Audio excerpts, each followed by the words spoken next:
to the stage and pass it out to everyone to just give it a shot.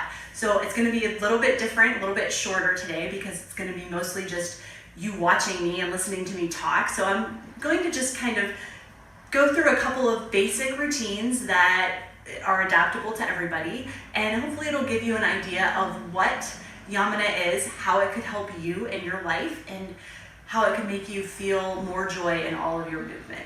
So just a quick little brief history lesson. Yamana body rolling falls under the blanket of a concept called body sustainability. And the idea is that our bodies do not have to necessarily break down as we age. If we are practicing these sustainability techniques, we will reduce the likelihood of injury, and we will be able to do whatever it is that we love to do for longer. So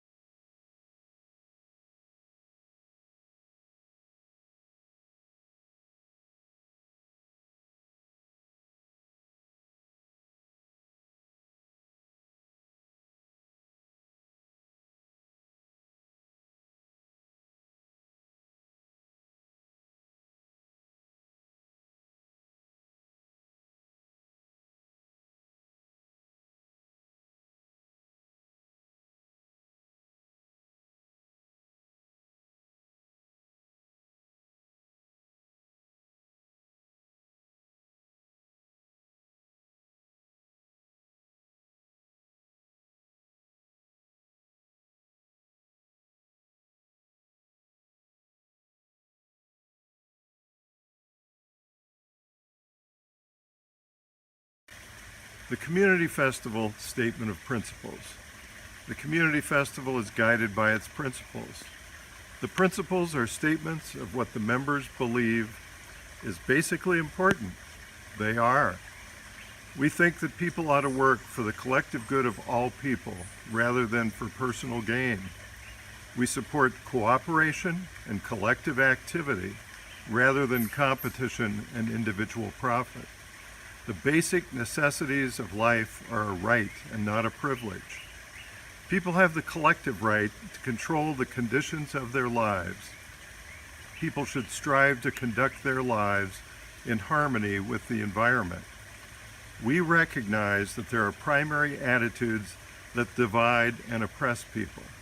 These attitudes are usually shown by prejudice against people on the basis of age, class, ability, income, race, sex, and sexual preference or orientation.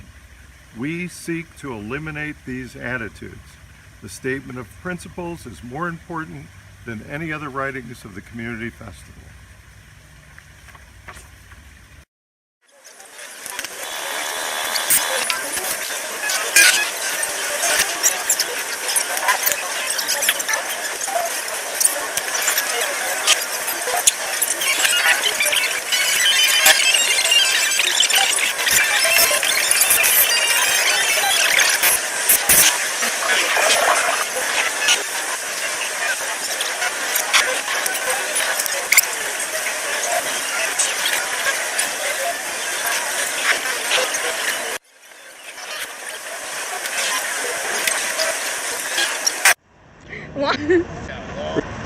Record.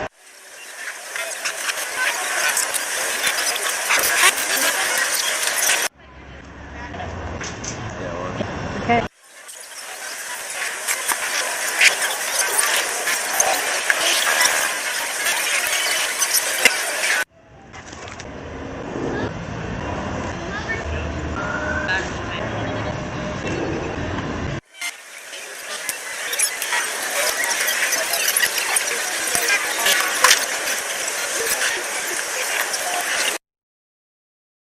She stands, armored in melanin's perfection, glares pain in the face, holds our future in her eyes, wisdom arched in her spine, as America, shaped like glass and possible, gathers its flesh in shards. She stands, swallows swords of outrage whole, fire breather, Our Lady be the fire, won't burn out when the weight of injustice equals the cost of black life.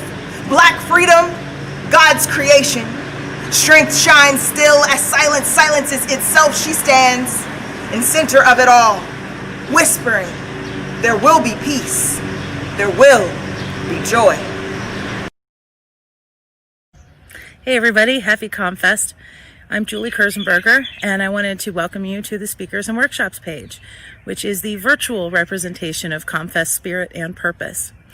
Every year, in addition to all the incredible music, ComFest presents speakers, workshops, and community organizations with the intent to entertain, educate, and advocate on all of our stages, as well as at the Peace and Healing tent. ComFest does that because it's important for the people in the Columbus community to have a platform and to amplify voices within our community who might not otherwise be heard. This is a crucial time in our world. We actually have to say that let Black lives matter. We actually have to do something about police brutality. We have to fix our political system. We have to save our planet. There's so much that's important right now on top of our personal lives and our families and our health. But to me, ComFest has always been a great place to meet like-minded people, to learn and to organize. It's disappointing we aren't doing that in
The Community Festival Statement of Principles.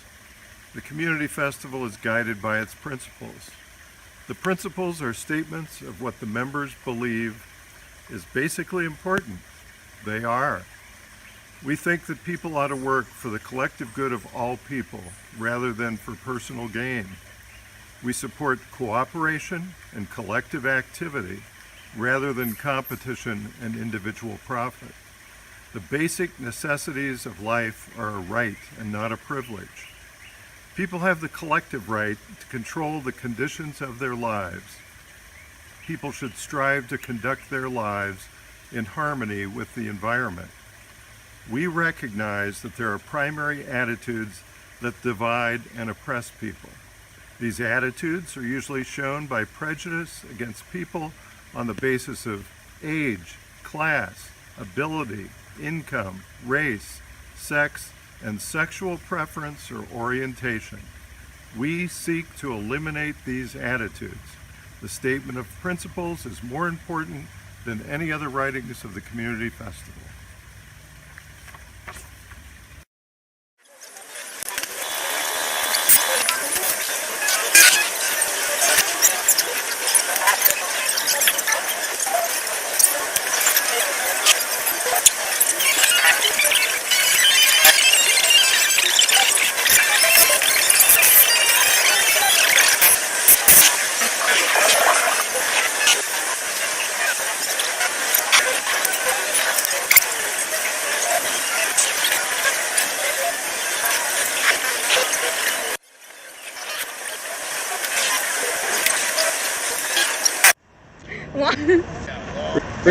Record.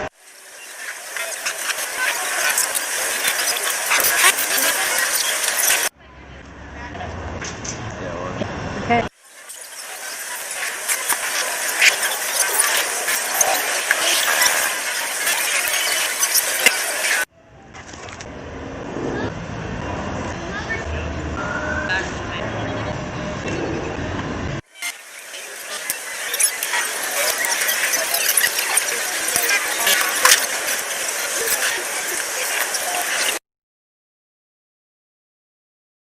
She stands, armored in melanin's perfection, glares pain in the face, holds our future in her eyes, wisdom arched in her spine, as America, shaped like glass and possible, gathers its flesh in shards. She stands, swallows swords of outrage whole, fire breather, Our Lady be the fire, won't burn out when the weight of injustice equals the cost of black life.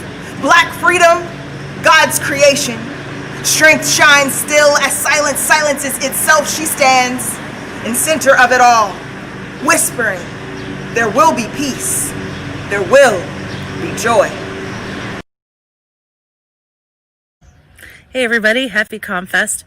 I'm Julie Kurzenberger, and I wanted to welcome you to the Speakers and Workshops page, which is the virtual representation of ComFest spirit and purpose. Every year, in addition to all the incredible music, ComFest presents speakers, workshops, and community organizations with the intent to entertain, educate, and advocate on all of our stages, as well as at the Peace and Healing tent. ComFest does that because it's important for the people in the Columbus community to have a platform and to amplify voices within our community who might not otherwise be heard. This is a crucial time in our world. We actually have to say that Black lives matter. We actually have to do something about police brutality. We have to fix our political system. We have to save our planet. There's so much that's important right now on top of our personal lives and our families and our health. But to me, ComFest has always been a great place to meet like-minded people, to learn and to organize. It's disappointing we aren't doing that in person this year, but it is no less important. This is an election year, and every single one of your votes are important. If everyone who thought their vote didn't count actually voted one time, it could probably change the world. So please make sure you're registered, request your absentee ballot when the time comes, and please vote in November. That's my 2 cents. I'll let you go enjoy ComFest. Happy ComFest. Hi everybody, happy ComFest!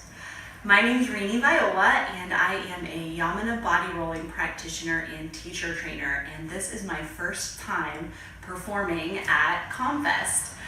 My original idea, of course, was to do an interactive sort of pop-up workshop / demonstration to talk a little bit about what Yamana is and how it can help you in your body.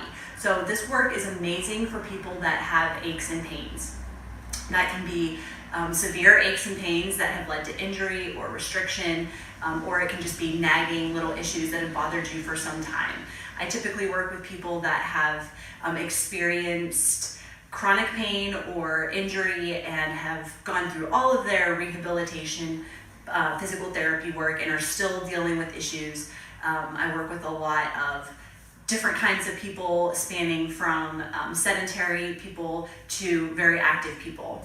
So the Yamana work is really excellent for everybody. It's adaptable for everybody. And I just would really love for you to experience it. So it's a shame that we can't be together today in person, because I was going to bring my equipment to the stage and pass it out to everyone to just give it a shot. So it's going to be a little bit different, a little bit shorter today, because it's going to be mostly just you watching me and listening to me talk. So I'm going to just kind of go through a couple of basic routines that are adaptable to everybody, and hopefully it'll give you an idea of what Yamana is, how it could help you in your life, and how it can make you feel more joy in all of your movement. So just a quick little brief history lesson. Yamana body rolling falls under the blanket of a concept called body sustainability. And the idea is that our bodies do not have to necessarily break down as we age. If we are practicing these sustainability techniques, we will reduce the likelihood of injury, and we will be able to do whatever it is that we love to do for longer. So if you're an avid runner or a dancer or a couch potato, you can do all these things as long as you want to do them, as long as you're practicing maintenance and damage control in between. So we do use something called a Yamana ball in this practice. These are patented Yamana balls that are different from sports balls. So I want to urge you to not use any sports balls for this practice. At best, they won't really do much in it. The worst case scenario is they could actually injure your body. So the reason these are different from typical sports balls that people sometimes use for rolling, such as lacrosse balls or tennis balls, I've even heard people talk about using golf balls. As you can hopefully see here, these balls are a little bit more buoyant than a typical sports ball. They have quite a bit of give to them. They're squeezable. And the reason is so that our body can conform to the ball, so that our body can actually relax into the ball rather than resist against the ball. If you pop a hard lacrosse ball or something that doesn't have a give to it into a muscle or a soft area of your body, your first instinct is going to go kind of grip up and kind of resist that ball. And so what these do, they actually encourage your body to invite the ball in, penetrate through many layers of soft tissue and muscle, and actually make its way to the bone. So the first and foremost concept behind this work is bone stimulation. So we sink our weight into these fairly soft balls to stimulate the bone underneath all of the soft tissue. Once we have gotten the bone to wake up, then we can start to work the soft tissue. We can start to create space between the joints. We can loosen the muscle attachments right at the point where they connect to the bone, and then we can begin to iron out the muscle. So I'll go ahead and get started here. I'm going to share with you today just a couple of basic foundation Yamana routines. So if you've done this work before, this will look familiar to you, and if you haven't, hopefully this will look delicious to you, like something that you want to try. So the first thing I'm going to do is get out my trusty little assistant here. This is Skelly. Skelly is old and falling apart a little bit, but it's very helpful to see the structure that we're working with. So what we're going to start with is just doing a little bit of hip work, opening up the hip joints, stretching out the leg muscles. And as you can see here, hopefully, get closer, we have these two bones that are commonly referred to as the sit bones. They are the bones that you can feel when you are sitting down. So if you kind of rock side to side, you can feel those two bones protruding out. These are the bones where many muscles kind of intersect, attach, originate, and namely the hamstrings is what we'll focus on right now. So the muscles that go down the back of the leg start right here. So in the Yamana work, we always work anatomically from origin to insertion. So what we're gonna do is actually loosen the hamstring muscle right at the sit bone and then iron it out down the leg. So let me get started here. I'm going to start with the larger ball, the one that I already showed you. And I'm going to place it right under my sit bone. So I'm going to show it from the side, and I'll turn around in a second so you can see where it is on me. So you can see it's pretty far back. It's way back into my glute area. If you see it from the front view, you can see I am not on my tailbone. So I'm way off to the side. Here's my tailbone. I'm way off to the side. So it does feel a little off balance at first. I'm going to start by just waking up the bone. So I'm going to move a little bit forward, a little bit back, a little bit side to side. The idea here is that I just want to give a little bit of encouragement to the muscle, let it know that I'm about to kind of roll right into it. So after I've done my warming up, I'm going to actually circle the sit bone. So what this is doing is it's manually wriggling the muscle loose right at the origin. Actually, I should say that it's the tendon here that we're working with. So we're working with the hamstring tendon to loosen it up right where it starts at the bone. And I'm sort of outlining the bone with the ball. And the image that I like to use is the face of a clock. So as you're circling, if you think about 12, 3, 6, 9 as kind of your main points, let's also think about rolling through the other numbers, the more in-between numbers, the 1 and 2, 4 and 5, 7, 8, 10 and 11, and so forth. And you'll probably find that it's tempting to maybe not hit all of those numbers. And if that's the case for you, that's a sign that you're not actively using your full range of motion on a regular basis. So this is going to help you find that full range of motion and access it. After you've done about 5 circles or so, you're going to reverse and go the other way. And then we're ready to go into the hip joint. So the hip joint is a 360-degree operation here. We're going to go into the back of the hip joint, the part behind the leg. So you can see here, I'm right on that sit bone. I'm going to make sure that my leg is relaxed. I'm not gripping or tightening against the ball. I'm going to take a breath in. As I exhale, I'm going to drop my weight straight down. So it's really important that I really drop my weight into the ball before I start to iron out the muscle. Then I'm going to roll the ball a little bit forward. So now I'm off my sit bone, and I'm now in the space between my thigh and my sit bone. My thigh is going this way, my sit bone is going that way. I want to widen the space between the thigh bone and the sit bone, invite the ball in, create room for the muscle to actually lengthen and unwind. So here I am right in the home of the hamstring tendons. It's a little bit more intense here. I'm going to use my hand on top to give myself a little assist. I'm going to wrap my leg down around the ball. It gets more intense here. I can feel the connections all the way down to my knee, past my knee, even into my toes. So it just goes to show right off the bat how everything in our body is connected. What happens here affects what happens down here, and that's true throughout the whole body. So I'm going to now do a little bit of what we call cross-fibering.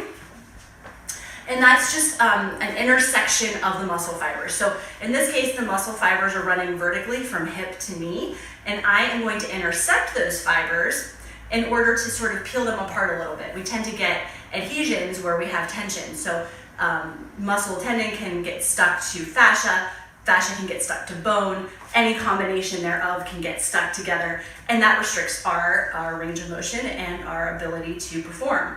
So what we do here is intersect those muscle fibers and gently peel them apart, freeing the adhesions, making room for the hamstrings to actually do their job. Now, if we were going to do a whole class, if we were in person, I probably would take the time to iron it out all the way down the leg. And we would do some sort of zigzagging through the side of the leg, all the way to the front of the thigh. And we would do this all the way down the leg to the knee. Since we do not have time to do it all together today, I'm going to hop off the ball, stretch my legs out, and I'm not sure if you can see this. You probably can't see this on the camera, but the leg that I just worked is actually considerably longer. I'd say about like that. And the reason is not because my bone magically grew, of course. The reason is because I have now dropped my thigh bone out of my hip. So now there's not this sort of locked up feeling of my thigh bone being glued into my hip joint. Now I have space around the back of it. My thigh bone can just drop right out of the hip joint and the muscle can lengthen to its full length.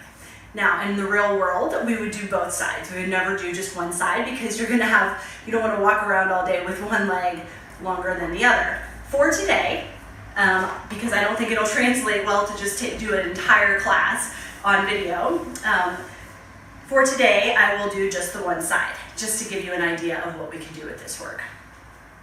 The next thing I would like to share with you is a roll up the spine. So there's work that we can do for every single part of the body, literally every part of the body. So that includes the feet, that includes the jaw, that includes the organs, that includes the rib cage, and everything else that you can possibly think of. So there are hundreds of routines.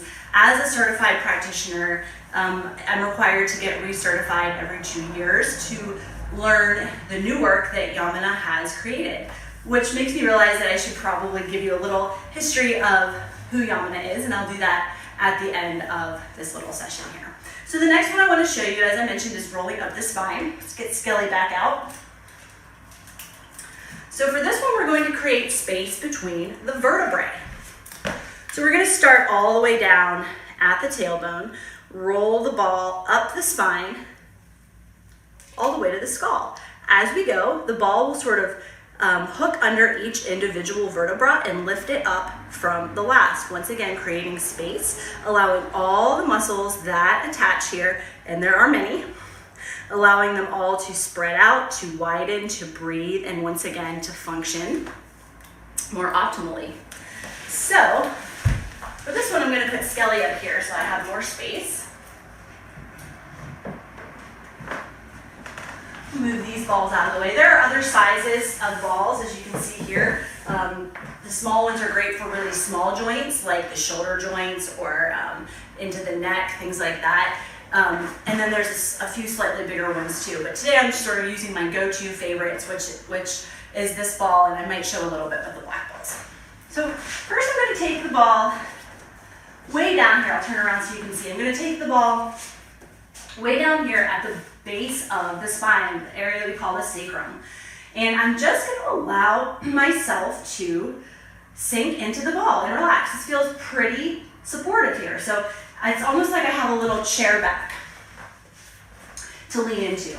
And I'm just going to get used to this feeling of sinking my weight into the ball. So my hands can be various places. In a class setting, I would give you lots of different options to make it easier or more difficult depending on what it is you're craving. So for me right now today, I'm going to have my hands right here. I'm thinking of keeping my shoulders relaxed and thinking of keeping my head in line with the rest of my spine. And I'm just going to take a few breaths.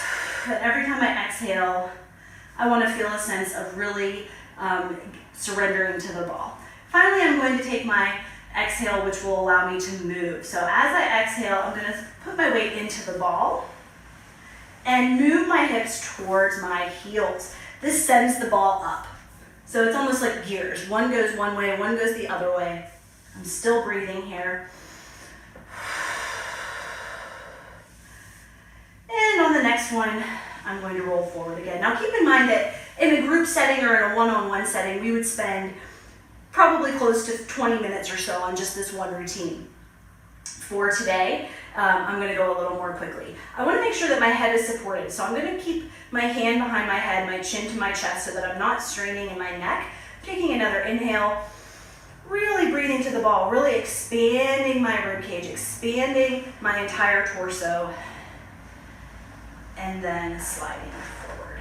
So the goal is to always try to find the ball with your breath, breathe into the ball, find places that you're holding, see if you can let all of this extra work leave your body.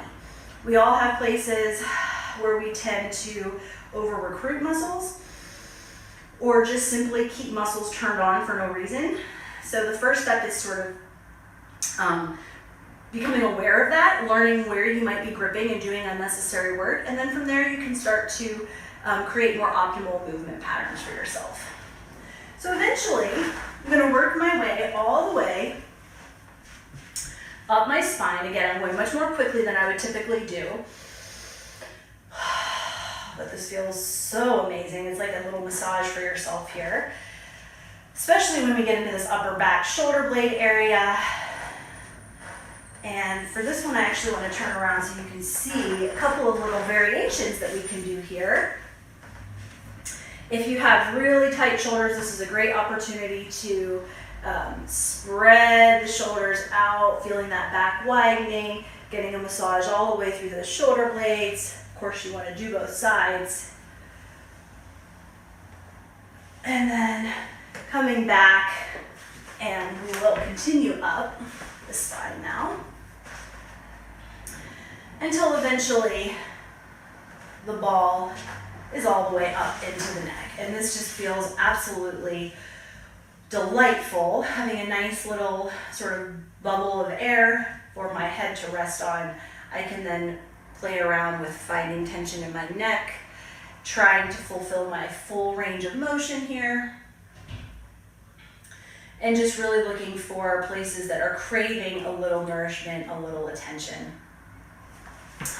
So those are two examples of what we can do with this work. As I mentioned, there are hundreds of routines, and there are no areas of the body that we cannot address with this. So if you are somebody who's watching this and thinks, my body needs that, you're not alone. Most of the practitioners that we have about 500 practitioners in the world, and we all came to this work because we had pain to begin with. So this allows you to continue what you love to do, as long as you want to do it pain-free, and it also teaches you to become a lot more aware of the cues and the signals that your body is giving to you. Now, I did mention that I wanted to give you a brief little history of how this work began. So I'll just say that it was created by a woman named Yamina Zake, who went to school for sports medicine, was a little disillusioned with the education that she received, had her own injuries, severe injuries, and was not getting the help that she felt she could get from chiropractic and other forms of medicine. And so she just basically went rogue and created her own work. It started out as a hands-on only work that the practitioner would use their hands on a person's body. And then about 10 years into her career with that, she decided she wanted to make it available for people to do it on their own. So she started, like we all have tried before, with sports balls, quickly found, and foam rollers, quickly found that those were not and they were not allowing you to get into your anatomy in the way that she wanted. And she spent 10 more years patenting these balls. So it's an incredible self-help tool. It's very empowering. This work teaches you how to troubleshoot your own aches and pains. It teaches you how to be your own bodywork practitioner. It will change your life. It changed mine. So if you are interested in experiencing this for this summer, I am doing outdoor classes at various locations. So I will give my contact info at the end here, but I do want you to be encouraged to try out one of my outdoor classes. I also am continuing to work on Zoom and have no plans to stop working online right now. So I do group classes, I do private one-on-one sessions, and I do focus workshops that focus on a specific area of the body. So my first focus workshop after this airs will be, I believe, July 11th. And I think that one is going to be, I can't remember offhand, I think it's an abdominal workshop, but check my schedule. My website is reniviola.com. That's RENIEVIOLA.com. On Facebook, I'm Body Rolling with Rini Viola, and all other social medias, my handles are Rini Viola.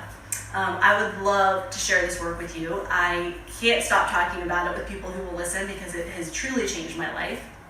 And I hope that I can share it with you so that it can change yours. So once again, thank you for bearing with us. This is the strangest ComFest that we've ever had, but we're all living every day the ComFest way, and I hope that by next year I will see you in real life, on the stage, and hopefully also before then.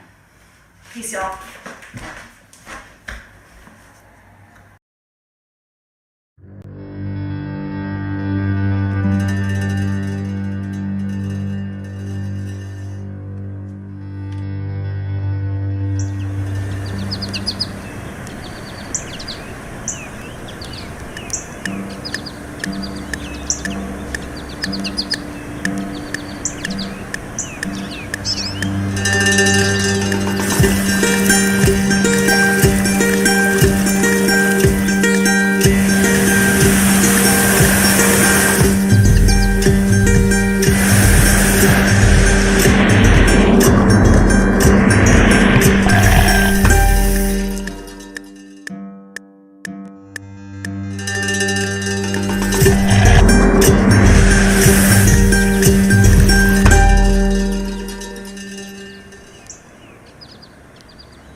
COVID-19's unique impact on Columbus petition drive heats up. Local officials should not let democracy become one more victim of COVID-19. On May 1st, 2020, the Columbus City Council chose to flatly deny a citizen group's request to place the Columbus Community Bill of Rights Charter Amendment on the November 2020 ballot. After the coronavirus shutdown froze signature gathering in mid-March, the group had secured almost 9,000 signatures, and so the group asked City Council to vote to place it on the ballot. The current deadline to turn in 9,870 valid signatures is June 18th. In response to COVID-19, the community group made the difficult yet necessary decision to cease signature gathering on March 12th. Due to a 2014 change to the city charter, local petitions in Columbus, unlike other Ohio cities, are required to collect signatures within a one-year window. That means COVID-19 is costing the group valuable time to finish their signature drive. On April 27th, petitioners requested, given the extraordinary circumstances, that the Columbus City Council could preserve the process by simply using its power to place the initiative on the ballot. But it refused to do so. Quoting Section 45 of the Columbus Charter, proposed amendments to this charter may be submitted to the electors of the city by a 2/3 vote of the council, and such submission shall be by ordinance. Or proposed amendments to this charter shall be submitted by the council forthwith upon a petition signed by electors of the city equal to not less than 10% of the total vote cast at the last preceding regular municipal election. What the charter states is that there are two distinct ways for a charter amendment to be placed on the ballot. One by a vote of 5 of the 7 council members, and the other by an initiative petition by the people. In his email reply to the group, Council President Hardin insisted that City Council could not place a citizen initiative on the ballot that has not met the signature threshold. Hardin also asserted that Council is committed to following the charter. These are excuses that ignore the council's ability to directly place the measure on the ballot. On May 6th, the community group sent an email to the City of Columbus Public Health Director and copied Dr. Amy Acton and Governor DeWine, making their case that the people's democratic right should not fall victim to COVID-19. The ask was for the health commissioners to hold the signature gathering based on authority granted to them during the shelter-in-place order by the state. Dr. Mashika Roberts stated in her reply, "We would encourage you to continue working with the legislative branch of city government to explore solutions to your predicament." These are unprecedented times, and we have witnessed many unprecedented decisions by government officials in order to protect both public health and democracy during this crisis, from Governor DeWine's canceling of Ohio's primary election on March 17th to closing many businesses and services. we are asking our City Council to also protect both the people's physical health as well as our constitutional and democratic right to propose laws directly to the voters of this city during this time of crisis. What we seek is simply safety precautions and fairness. A failure of the government officials to address this issue would be really worrisome. It would make a mockery of the initiative process because it would require the people to choose between their health and exercising their constitutional rights. This isn't the group's first attempt to place the Columbus Community Bill of Rights on the ballot to give voters a voice in protecting the city's water supply and air and soil quality from the harms posed by the disposal of oil and gas waste products in the Columbus watershed. Last year, the group collected over 18,000 signatures for a similar ordinance, passing the signature gathering process. But we were kept off the ballot by the Board of Elections and the courts. They also made attempts in 2014 and 2015. This was going to be the year we finally made it onto the ballot, but no one could have predicted COVID-19. The voters of Columbus should not be penalized for this unprecedented crisis. This charter amendment is about preventing a public health crisis in the future. It's about protecting our water. We have witnessed communities like Flint in Michigan and Toledo in Ohio who suffered serious harm to their water supplies. It is devastating for a community. We need everyone to write to our Columbus City Council members, telling them to put the Columbus Community Bill of Rights directly on the ballot. It's not safe for the initiative process to continue during the pandemic. We all need to demand that our government doesn't force the people to choose between democracy and public health. We can and we should have both. When we organize, We win. we organize, We win. when we organize, We win. right. We shall overcome. We shall overcome. We shall overcome someday. Oh, deep in my heart, I do believe we shall overcome someday.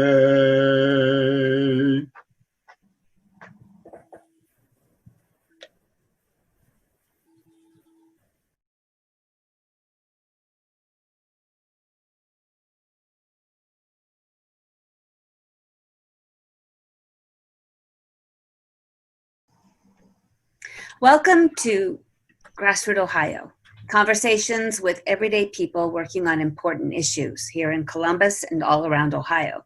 I'm Carolyn Harding, and today I'm talking with Bill Lyons, organizer of the Columbus Community Bill of Rights and director of the Ohio Community Rights Network, and Tish Odell, Ohio organizer with the Community Environmental Legal Defense Fund. The Columbus Community Bill of Rights is suing the city of Columbus. According to your press release on Wednesday, June 17, a lawsuit was filed in U.S. District Court for Southern Ohio, demanding the immediate suspension of a unique Columbus City Charter provision, which places a one-year timeline on ballot initiative petition gathering. The city's June 18 deadline on signature gathering for the petitioners is unconstitutional during the COVID-19 pandemic because it effectively kills ballot access, according to the lawsuit. So what's going on with the Columbus Community Bill of Rights Charter Amendment that, if passed at the ballot, would give Columbus citizens the right to protect their water from radioactive frack waste dumping over state preemption, which protects the oil and gas CEO's profits over the health and well-being of the people of the Metro Columbus area? Tell us, Tish and Bill, where are we right now with this ballot initiative, with this charter in Columbus? Well, I can tell you what happened. We were on our fourth campaign.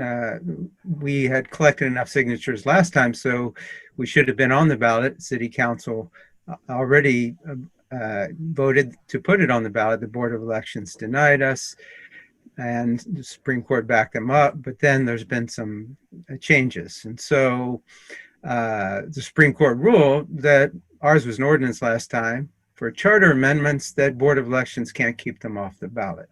So we started our fourth initiative to have a charter amendment. This time Board of Elections shouldn't be able to stop us if we collected enough signatures. So we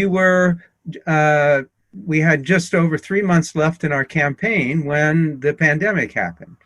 So during early voting, which happened, and on March 12th, we had decided to suspend signatures to protect our health, the public's health, that it was no longer safe. And all kinds of actions have since come about with Amy Acton's orders. And of course, Governor DeWine suspended the Ohio's primary because he said that citizens shouldn't have to choose between their constitutional rights and their health. And we agreed. And so naturally, not only for public health, but of course, there were no opportunities to collect signatures because so many events were being canceled. So everyone was at home. No one, yeah, exactly. No, so we're really counting on all these events that happen during not only the primary, where we can get thousands of signatures, but during the warmer weather. So we then decided to first we asked the city council to suspend the 1 year limit, which didn't always exist. Only in 2014 it became in effect. And as far as we know, no other city in Ohio has this 1 year time limit. But we felt like, okay, we can't continue our campaign, so toll our signature gathering time during this pandemic. They said, no, we can't do that. The charter doesn't allow that. And I wrote back, said there's a provision that section 22 that allows for emergency measures that the city council can act in case of the public's health or welfare, to do some emergency measures, which I thought that this certainly qualifies. Well, they ignored the request. Then after that, we wrote to the Mashika Roberts, Dr. Mashika Roberts of the health department, saying, can you toll our deadline? Because all the other deadlines in Ohio were being extended, you know, for various reasons there. Getting dog license, getting your driver's license, paying your real estate taxes, on and on and on. Right. So this is about democracy. I thought it was at least as important. She said that as far as she knows, that she didn't have that power, and she said, work with your city council.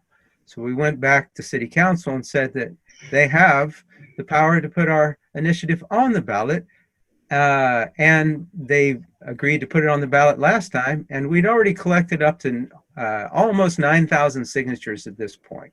And we still had a little over 3 months left in our campaign. And so we felt like we would have been for sure gotten the signatures to get it on the ballot, but because it was impossible to continue our right of initiative, that at least they could put it on the ballot and let democracy rule, let the people vote on it. They refused to do that, and thus we had to file the lawsuit. So Tish, tell us about this lawsuit that CellDef lawyers, nonprofit law firm, helped Columbus Community Bill of Rights, I guess, give the suit to the city of Columbus. Tell us about it. Sure. There's actually had been some other lawsuits filed, and like Bill mentioned, there is no 1 year deadline in other cities that we know of, and even the state, when there's several campaigns that were going on that were state constitutional amendment initiatives. And they don't even have a time limit, but they were trying to get on this November ballot. So they filed lawsuits saying this pandemic has kept us from getting on the November ballot because it's so difficult to collect signatures, and asked the court to give them more time or allow them to collect a different way, like via electronic signatures. Well, this lawsuit in Columbus, we decided, because that case, they won first at the federal level, and then it went to appeals, and the appeals reversed the order. So we thought for the Columbus group, we're not even going to ask those things. We're not going to say, you know, we want electronic filing as an option. The group was very confident of the fact that it's really just this deadline. They thought it was asking a fair thing to say, just give us more time because of this 1 year deadline. That's really the problem here. If we don't make the November ballot, that's okay. We'll get on, you know, when we can. The important thing is to let the people have a voice and to vote on this very, you know, important issue in Columbus. It's about protecting your water. So that's what we asked the court for. So we weren't even asking them to do anything that was reasonable. City council, for that matter, just saying, give us the time back so that we can go out and collect signatures when it's safe for everyone, when it's safe for the petitioners and also for the public. And the court is totally, you know, democracy is I would say, a casualty of this pandemic. Like, the city and the courts don't seem to care. They just don't seem to care. And for us, I mean, I think this is what you're doing, and tying it to COVID even further. Your group that's been pushing for this has been trying to protect a future public health crisis. We all know COVID's a public health crisis. you're trying to avoid that in the future. I mean, we've seen communities where their water has been destroyed by fracking and other industrial projects. And so here you are being responsible in so many ways. One, trying to prevent a public health crisis in the future. Also, not going out and petitioning because that would put the public's health at risk, and following the governor's and the state's orders. And yet you're being penalized for this. So it has to make you wonder, why do they not want this to go on the ballot? But this was our fourth attempt, and then COVID hits, and tell us a little bit about this lawsuit that we just served to the city of Columbus. What does it entail? Mm-hmm. They were, what basically we were asking the court and the judge to give a temporary restraining order, because as Bill said, you guys tried to work with the council to get do what they needed to do to put this on the ballot, and they refused. So it was basically asking the court to do what the city council refused to do. Okay. So saying, give us a restraining order and then and a preliminary injunction, so that to give us the time to signatures. And we actually gave like 3 different options to the court to pick from, so one, like, make up the 3 months, give us that back when it's safe to go out again, and we can actually, there's events, because part of this is also that there's no events happening, so it's very difficult to collect signatures. There aren't places where you could go. Of course, the court, in their ruling, this judge said, well, of course you could. You could have gone to the Black Lives, or the city attorney said this, you could have gone to the Black Lives Matter protests and collected signatures. You could have gone to the protests that were saying reopen the state at the state capitol. You could have gone there and you could have collected signatures. With social distance, 6 feet apart? Mm-hmm. Yeah, exactly. And holding pens. I mean,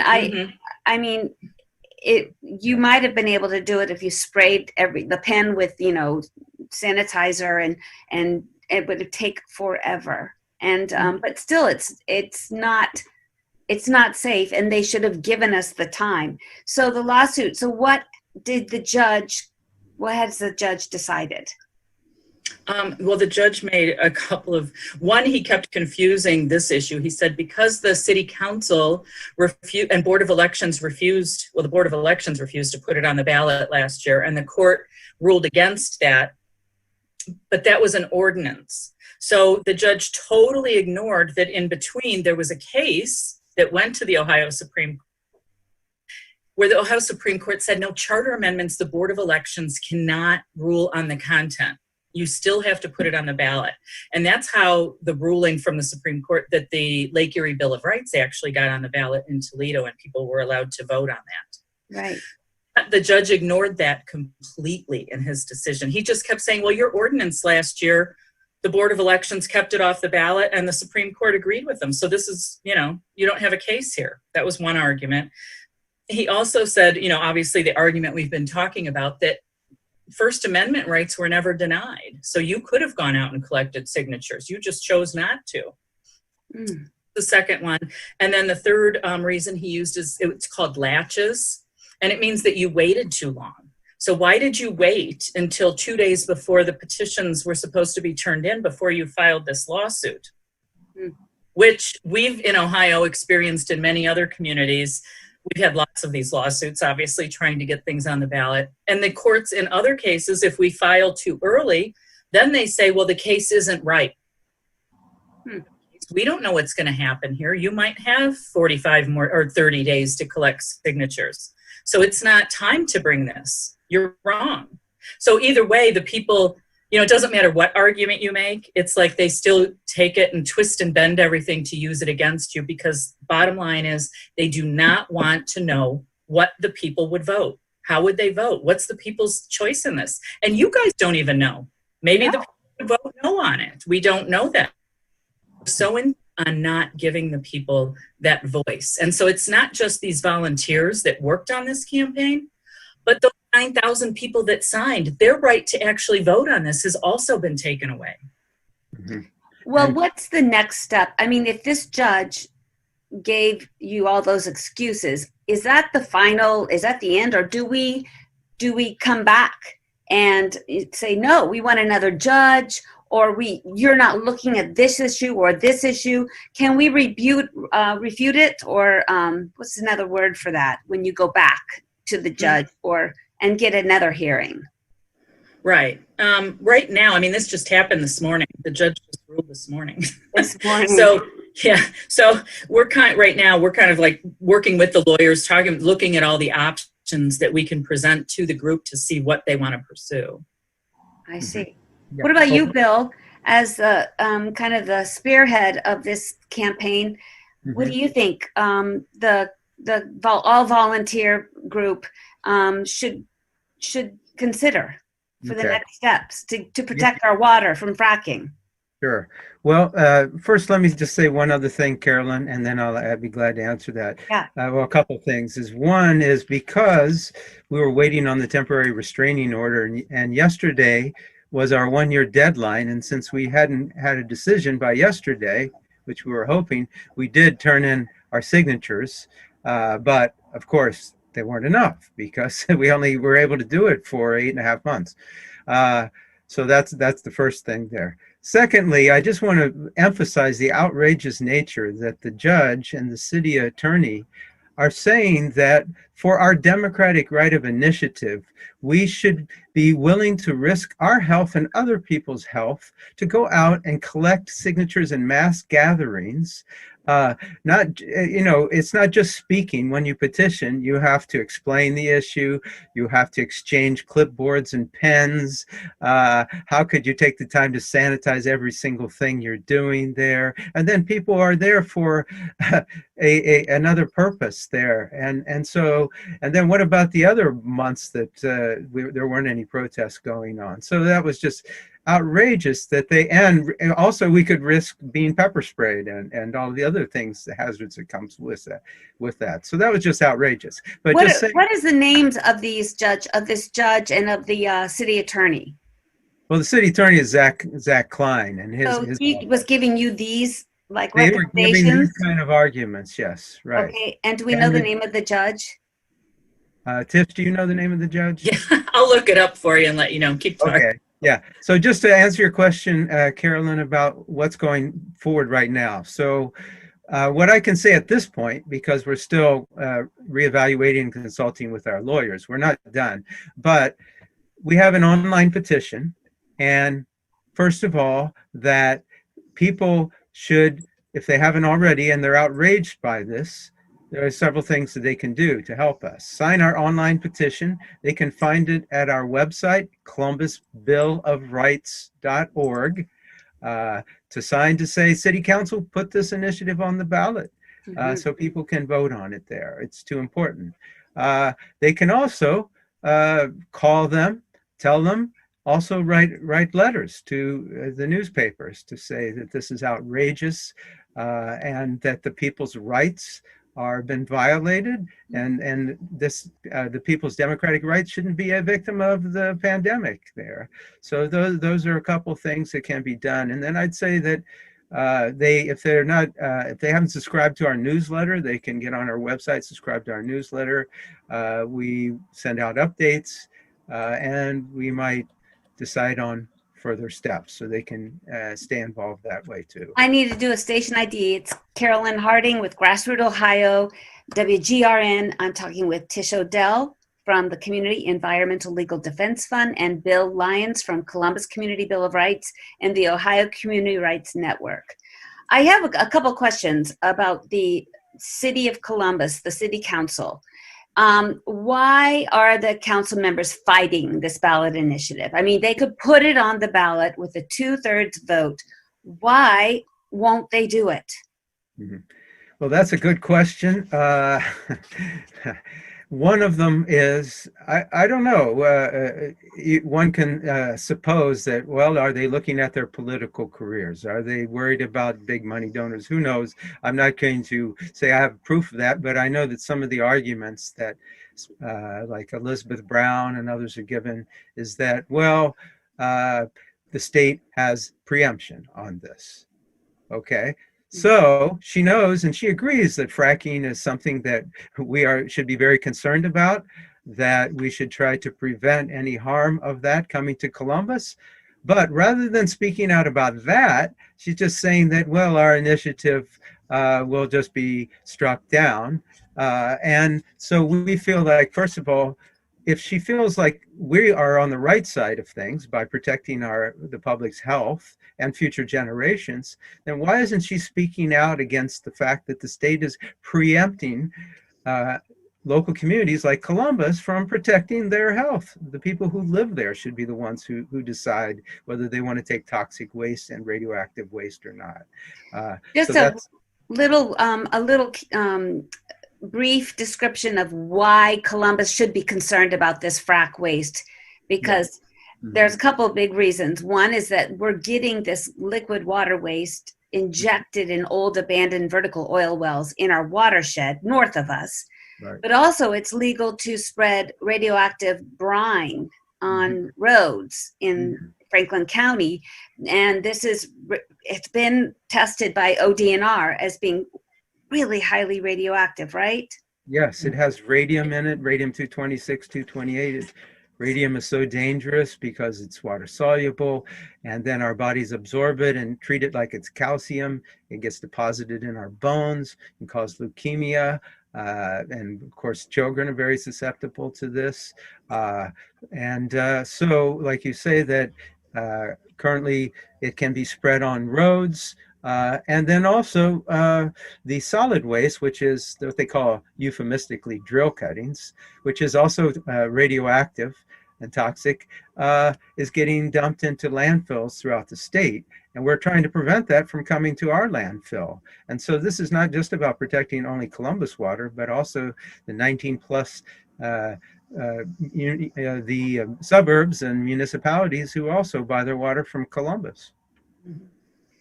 I want to just shift a little bit.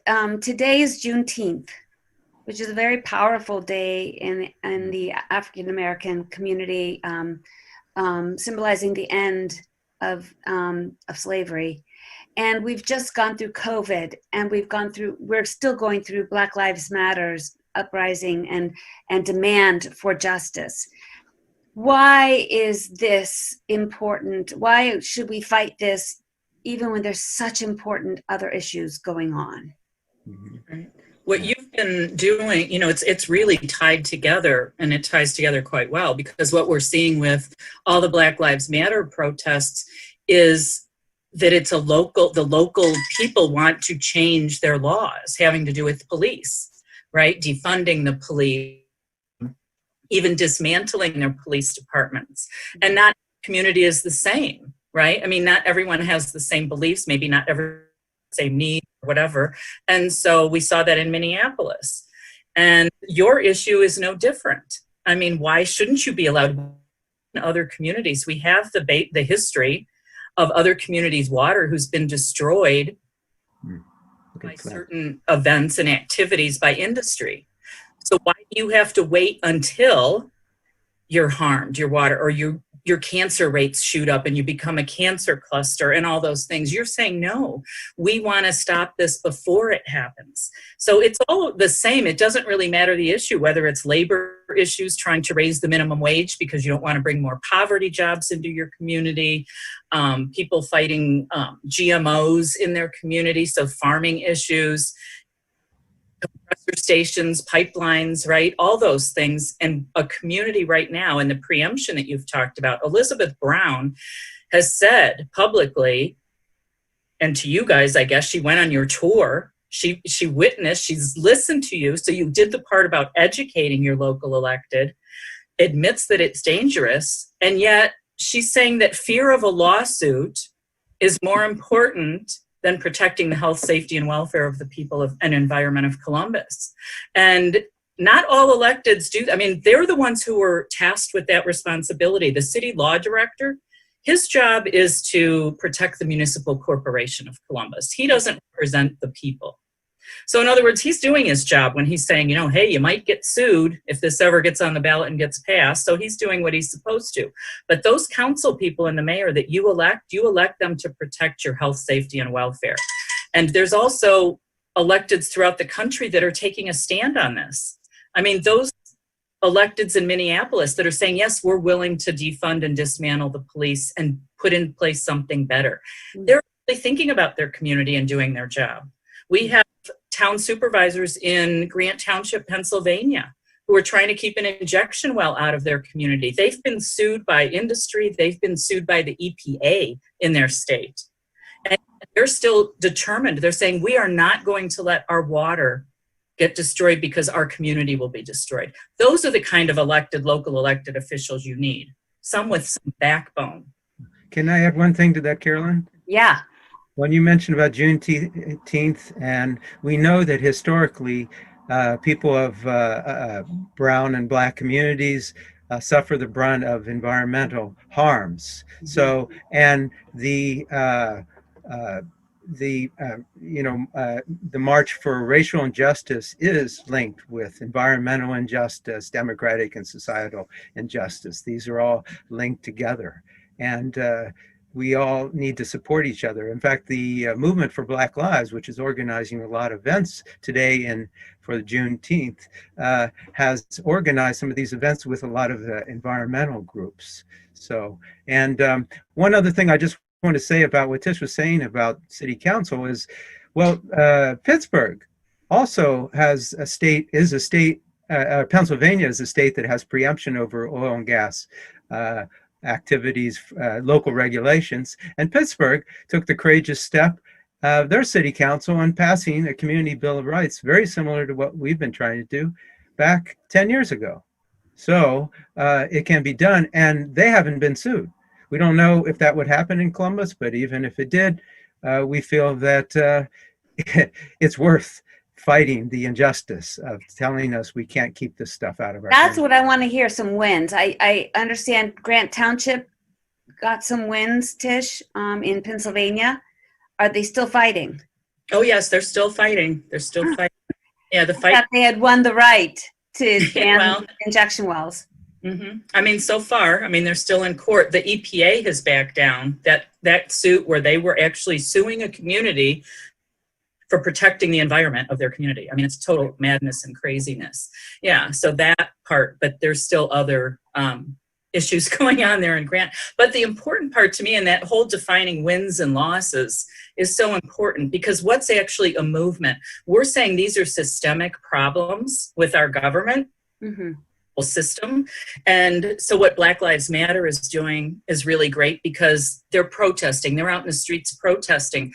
But what you guys are doing by fighting in the legal realm, that's just another place to fight. The fight happens in all kinds of arenas. It's not one single bullet action that's going to change everything. So, that's I know we want that. We would love to have just one thing happen and we win, but that's not how movements for change ever happen.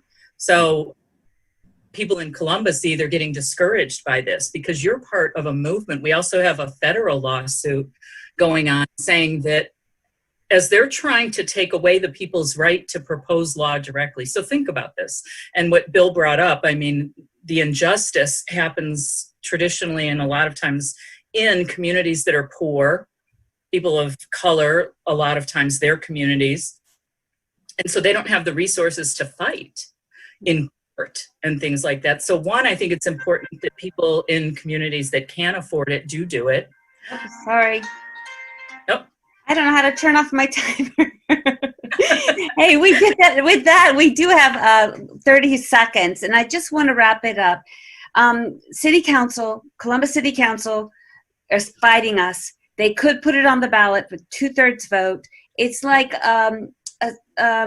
during abolition, when folks wanted to get rid of slavery, and having the City Council say, "Well, we really don't want to get rid of slavery, but we'll get sued."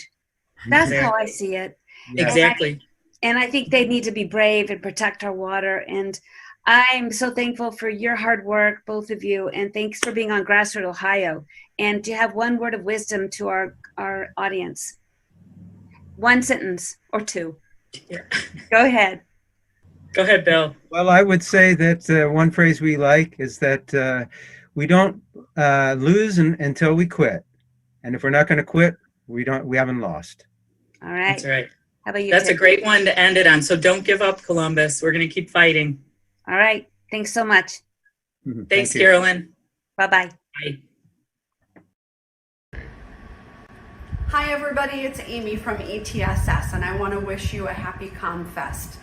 I want to remind you, if you haven't already, to make sure that you fill out your census and make sure that you are helping young people register to vote, or make sure that you yourself are registering and are voting in the upcoming election. Thank you so much for your ongoing support.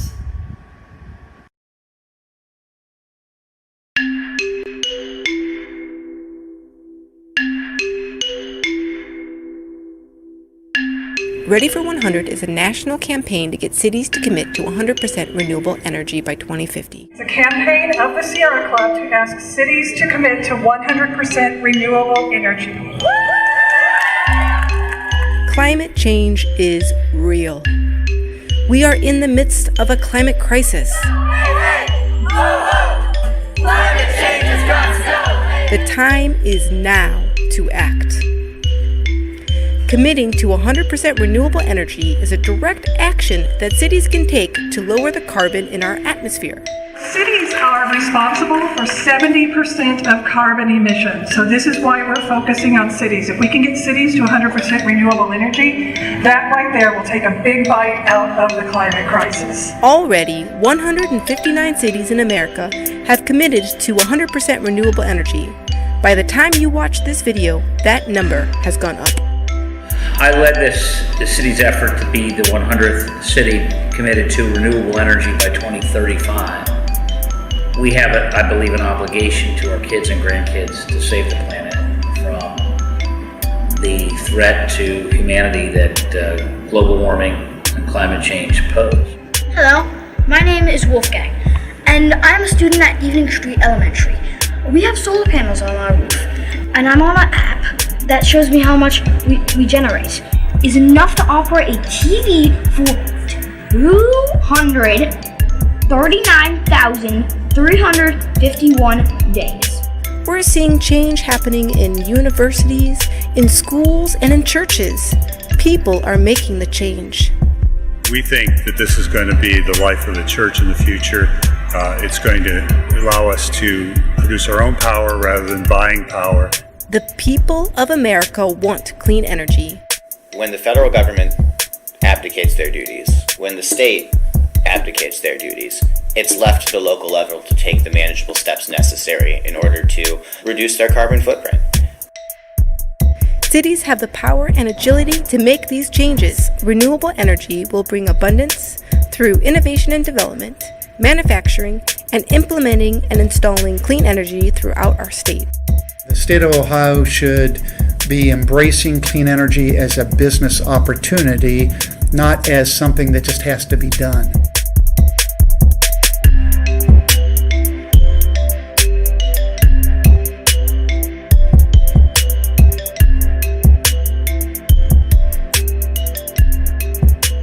And we all get to play a part in this change. Is either we live in an extractive economy or we live in an inclusive economy. So I lean more to the inclusive, and I lean more to the liberation from dirty fossil fuels. The time is now to act. Become part of the Ready for 100 campaign. You are important in changing the world.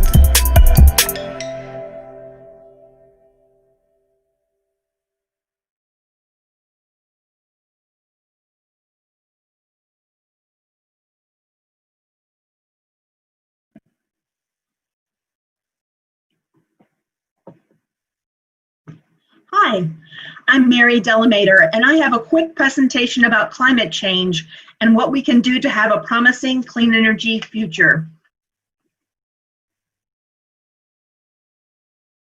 This image, known as the blue marble, was taken in the last of the Apollo missions and became the most reproduced photograph in all of human history.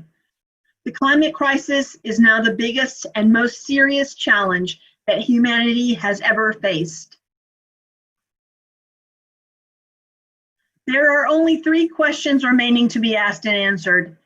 Must we change? Can we change? And will we change?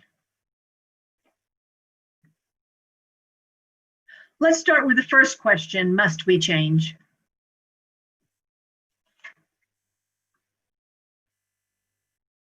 The basic problem is that the atmosphere surrounding our planet is not a vast and limitless expanse. It's a very thin line of atmosphere, a shell surrounding our planet. If you drive a car at normal highway speed straight up into the air, you get to the top of the sky in about 5 or 10 minutes, where the greenhouse gases are and above which you cannot breathe. This natural layer of greenhouse gases is important because when the sun's energy comes down to the earth in the form of light, that energy warms up the planet, and some of it escapes by way of infrared radiation. But some of it is trapped, and that's the natural greenhouse gas effect. And that's a good thing because it keeps the temperatures here on Earth at an ideal range that is suitable and really perfect for the life forms that have evolved to be here, including us. The basic problem is we are now thickening this layer of greenhouse gases. We are spewing 110 million tons of man-made heat-trapping global warming pollution into the sky every single day. We're treating it as if it was an open sewer. Of course, that means it gets thicker and more of the outgoing infrared radiation or heat is trapped. And so temperatures go up. That's the problem in a nutshell. But a lot of other things, a lot of other problems flow from that. So where does this man-made global warming pollution come from? It comes from a variety of things. Agriculture is one of them, forest management and land use, the thawing of the permafrost, mining, transportation. These are all sources. But the main source by far is the burning of fossil fuels.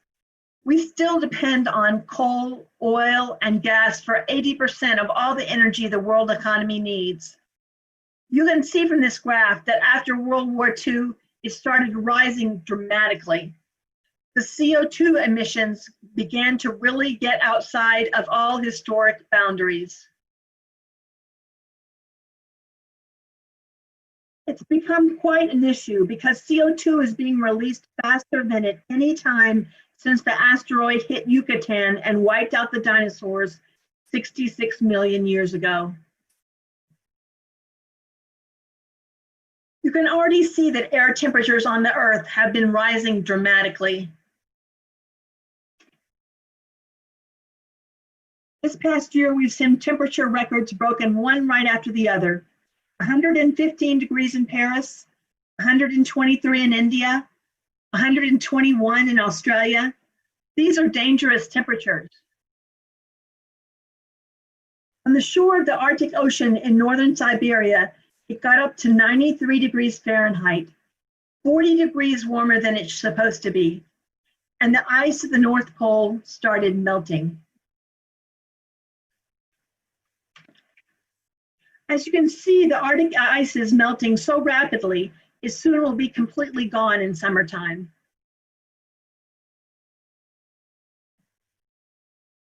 "60% of the whole surface of Greenland, that is the ice that is on Greenland, the glaciers, started melting at the end of July and end of July of 2019. For several days, Greenland was losing 10 billion tons of ice per day.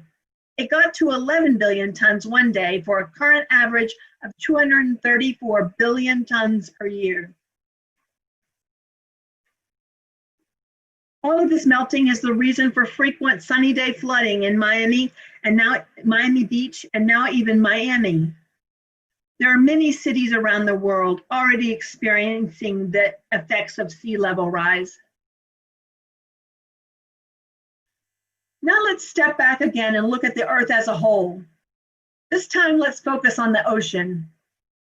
When all the global warming heat is absorbed by the Earth's system, more than 90%, actually the scientists say 93% of this extra heat goes into the ocean, and it's penetrating deeper and deeper. And what happens in the ocean doesn't stay in the ocean.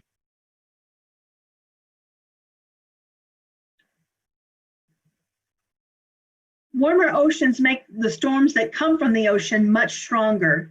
Here's an example. Hurricane Harvey that devastated Houston and the surrounding area passed over waters of the Gulf of Mexico that were 7 degrees Fahrenheit warmer than normal. And it dumped so much water on Houston and the surrounding areas.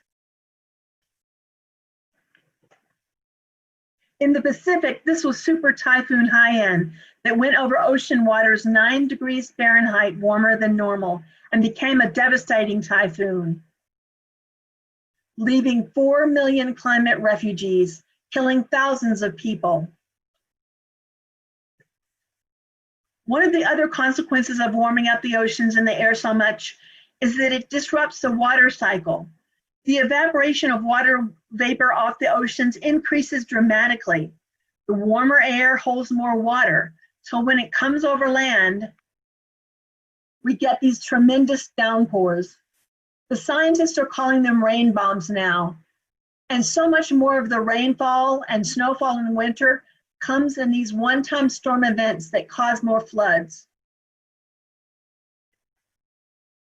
There have been record-breaking floods all around the world that have occurred this year as a result of heavy rainfall. This was in China. This was the state of Kerala in India. Now let's shift gears a little bit. The same extra heat that disrupts the water cycle and increases the water vapor from the ocean also pulls the moisture out of the soil and makes the droughts hit quicker and go deeper and last longer. And drought is having a devastating impact on our world, particularly agriculture. But one example, Chennai, the 6th largest city in India, is just about out of water, and there are many cities that are running this risk. And 97% of Iran was in severe drought in 2018. Now, where you have drought, where you have high temperatures, vegetation dries out along with the land, and you have a lot more fires. You have a lot more lightning strikes in a warmer world. But these fires in the last several years have really raged out of control. In the American West, the fire season is now 105 days longer than it was just a few decades ago. It's basically all year round now. But this is a global phenomenon. Sweden has had an increase in fires, including 8 last year in the Arctic Circle. Even Greenland has been on fire. Now let's talk about how climate change affects our health. Air pollution is a major health issue associated with climate change. Fossil fuels cause global warming, but that same burning of fossil fuels fills the air with this particulate pollution, which causes lung diseases and heart diseases. On average, African Americans and other people of color are more likely to live near industrial activity than the general population. And asthma is twice as common among African American children in the US as among white children. And the number of African American children who die from asthma is 10 times larger than the number of white children that die from asthma. That's totally unacceptable. It has to be changed. Now let's talk about other living things. Almost half of all the marine vertebrates have disappeared in just the last several decades. Half of all land species are at risk of extinction in this century, on our watch. That again cannot be deemed acceptable. These consequences of the climate crisis are mounting up. If you try to put a cost on them and add them up, it's just unbelievable. We haven't even talked about the acidification of the ocean, the infrastructure loss, some of these other consequences, but I will mention one more. It's the #1 threat to the global economy, as the World Economic Forum has warned us for each of the last 4 years.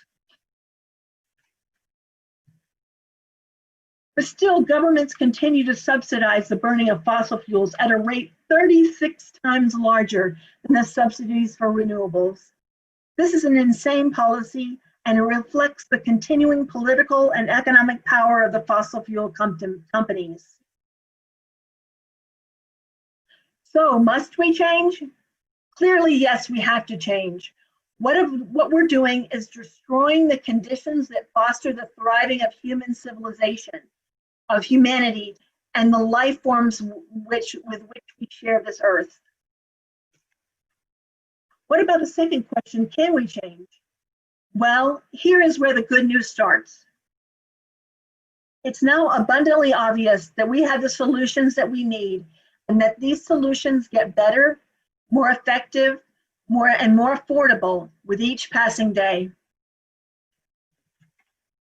Just take one example. 19 years ago, the best projections for wind energy were that the world would install 30 gigawatts by 2010. Actually, we have beaten that projection 20 times over. 2/3 of all the people in the world now live in regions where the cheapest forms of electricity are solar and wind.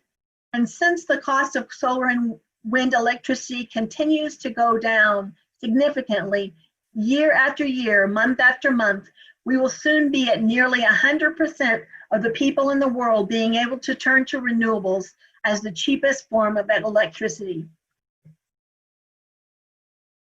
The picture is even more dramatic with solar energy.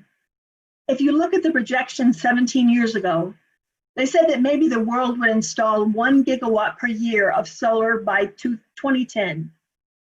Well, when 2010 arrived, we beat that goal by 17 times over. And last year, we beat that goal, and well, in 2018, we beat that goal by 109 times. It's driven by the continuing decline in the cost of solar cells, the cost of installation, the cost of boxes that contain it, and new business models like pay-as-you-go solar. It's transforming the world. The largest battery in the world was installed by Tesla in South Australia. It's working magnificently, but it won't be the biggest for long. Storage of electricity makes it possible to use solar energy after the sun goes down and to use wind energy after the wind has stopped blowing for the day or night. And you can see the growth in this capacity. Battery prices continue to go down. That's one of the reasons why this change is so dramatic. That brings us to transportation. In electricity generation, we're seeing the incredible promise of solar and wind growing. But actually in the US and other countries, the largest source of CO2 emissions is now from transportation. This is traffic in Los Angeles. But there is hope here as well. We're seeing electric cars really come on like gangbusters. The popularity of these vehicles is in part due to the fact that they're fun to drive, and those who have one will tell you that. The cost is now coming down quite quickly. But there are other ways to reduce greenhouse gases. These include planting trees and regenerative agriculture, both of which take carbon out of the air, take CO2 out of the air. Regenerative agriculture describes farming and grazing practices that, among other benefits, reverse climate change by rebuilding soil organic matter and restoring degraded soil biodiversity, both resulting in carbon drawdown and improving the raw water cycle.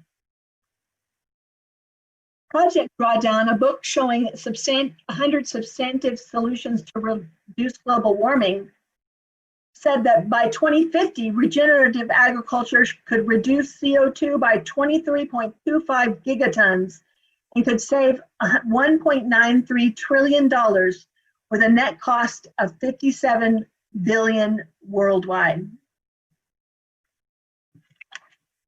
Renewable energy creates jobs by the millions. There are already more than 10 million people all over the world working in this sector. In the United States, for the last 5 years, solar jobs have been the fastest growing category, growing 6 times faster than the average job growth. The second fastest growing job is wind turbine technician. This is part of the economy where millions of new jobs are coming from. This is where we can get sustainable economic growth for the future and put many people to work. So the answer to the second question is yes, we have what we need. We can change. It's getting better all the time. We just need policy on our side. We need policy on our side, and we need to drive these changes more quickly. That brings us up the third question and the final question. Will we change? Clearly the most important question. Well, in spite of some of the news headlines you've read from time to time, we are beginning to change, and we are demonstrating the will to change. In the Paris Agreement just 5 years ago, we saw 195 countries agree to go to net zero emissions by mid-century, just 30 years from now. This year is when all the countries have made a commitment to reconvene and examine how newly cheaper sources of renewable energy, electric vehicles, efficiency improvements, will allow them to make even bolder pledges to reduce their emissions by even more. Of course, President Trump in the US announced that he wants to take the US out of the Paris Agreement. But here's something very important to remember. The first day, under international law, the first day the US could actually withdraw from the Paris Agreement is the day after the next presidential election this year. So the American people will still have control over this decision. What happens in that election will have an outsized importance for climate prospects. Now we're seeing hundreds of thousands of people in these giant demonstrations. In fact, on March 15th, 1.4 million young people in 125 countries took part in a coordinated school strike for the climate, and there have been many more demonstrations. Join those who are using their voices, their votes, and their choices in life to fight the climate crisis. Become part of this movement to speak truth to power. Do it like your world depends on it. Because after all, your world does depend on it. Thank you.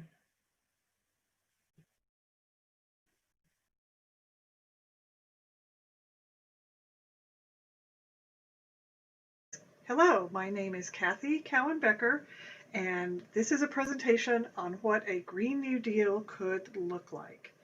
This is to go over what it could actually look like in practice, and hopefully it will give you a foundation of the Green New Deal, make it a little more concrete, and give you a framework to judge the climate plans of politicians and political candidates and what it might actually look like on the national, state, and local level. So first, what is the Green New Deal? It's not legislation, but it's a resolution, and it was introduced in the House by Alexandria Ocasio-Cortez and in the Senate by Ed Markey. It's not meant to be a specific program, but rather to be an umbrella that a lot of specific programs could be enacted under. It sets goals. It basically says that the duty of the federal government is to achieve net zero greenhouse gas emissions, create millions of good-paying, high-paying jobs, invest in infrastructure and industry, and secure clean air and water, climate resiliency, and healthy food, and do all this through a 10-year national mobilization. Now, the Green New Deal so far has 100 co-sponsors in the House and 14 in the Senate, but not many of them are from Ohio. So in fact, only Marcia Fudge up near the Akron and Cleveland area supports the Green New Deal. She's a co-sponsor. So if you're watching this and you live in her district, please contact her and thank her. But neither of our Senators Brown or Portman support it. None of the other 3 Democrats, Beatty, Captor, or Ryan, are co-sponsors, and none of the Republicans in Congress are co-sponsors. So if you live in their districts, please contact them and tell them to support and co-sponsor the Green New Deal. So the rest of this presentation will be looking at what the Green New Deal could look like in practice. And first I'll go over 5 areas where there could be programs and policies enacted under the Green New Deal, and look at some examples on the state and local level. And then I'll finish by looking at a little bit about what is being done in cities and especially in Ohio. So one area that the Green New Deal could have a number of programs is in infrastructure. So we could have policies and programs to repair, upgrade, and expand railways, bridges, our energy grid, water lines, and not just repair what's broken, but also build new systems that cut carbon pollution, ensure clean air and water, and reduce climate impacts on frontline communities, and in the process create millions of good-paying jobs. So one area of infrastructure is water. So the Green New Deal could be used to replace lead pipes for millions of people with lead-contaminated water. So we all know of Flint, Michigan, but there's 3,000 other communities in the United States that have water lead levels as bad or worse than Flint. The Green New Deal could also be used to build out green infrastructure to reduce flooding by use of natural spaces to handle stormwater. So an example on the local level was in Pittsburgh, where a group called Pittsburgh United launched the Clean Rivers campaign. So this was a coalition of unions, community groups, and environmental organizations. They pushed for green infrastructure projects to reduce flooding, and they got a number of public investments in creating green spaces to absorb rainwater, replacing lead pipes, and improving roads. Another area of infrastructure is transportation. So between cities, we could build out a nationwide network of high-speed rail and regional rail systems. This would provide an affordable way to get between cities quickly and safely, and it could also cut the need for air travel in short and medium distance trips. And then within cities, we could be expanding light rail and bus rapid transit, which is sort of like making buses as rail-like as possible, light rail on wheels. This would support clean air, cut carbon pollution, and save money. So an example in Ohio is Cleveland's Health Line. This is considered one of the best examples of bus rapid transit in the country. They serve 5 million customers per year. The buses come every 5 to 7 minutes. They get their own lane for most of the route. They get traffic signal preference. So fares are prepaid like you think of for a subway. There's covered stations with seats and message boards and an elevated platform for same level boarding, which helps speed things up.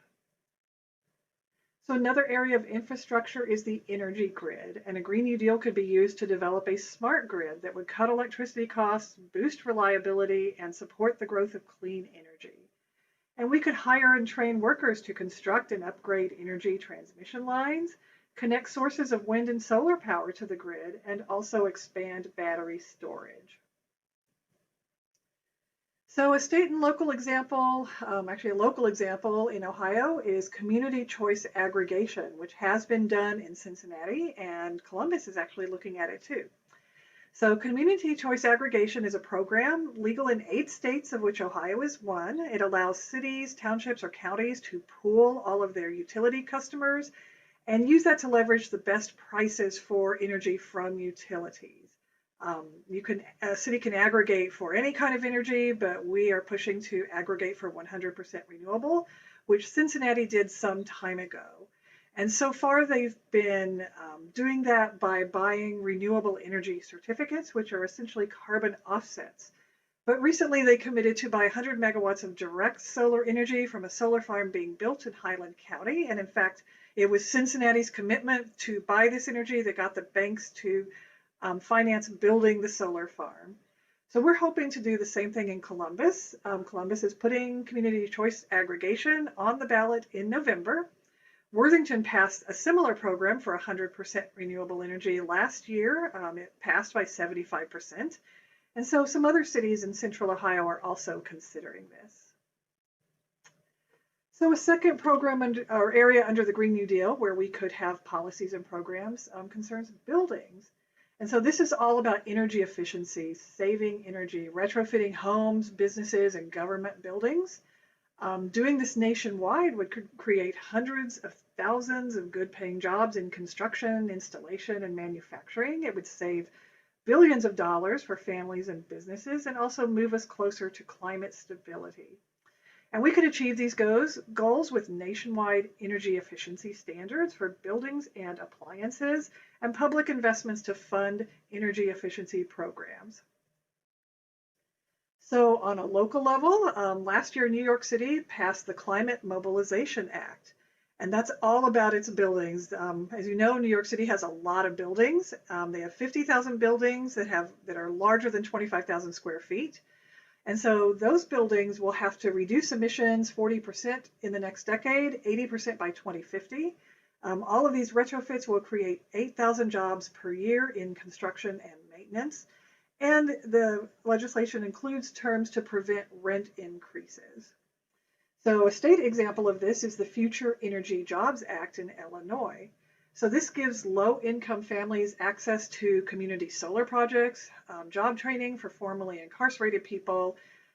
Their energy efficiency standards will create 7,000 jobs per year, and it will cut $4 billion in energy costs for families. So a third area of the Green New Deal where we could enact programs under the Green New Deal is manufacturing. And so we know manufacturing helped create the US middle class. That's especially true in Ohio. But this has been weakened by corporate-led globalization and unfair trade deals. But the climate crisis is an opportunity to create a new generation of manufacturing jobs that support clean air, clean water, and a stable climate.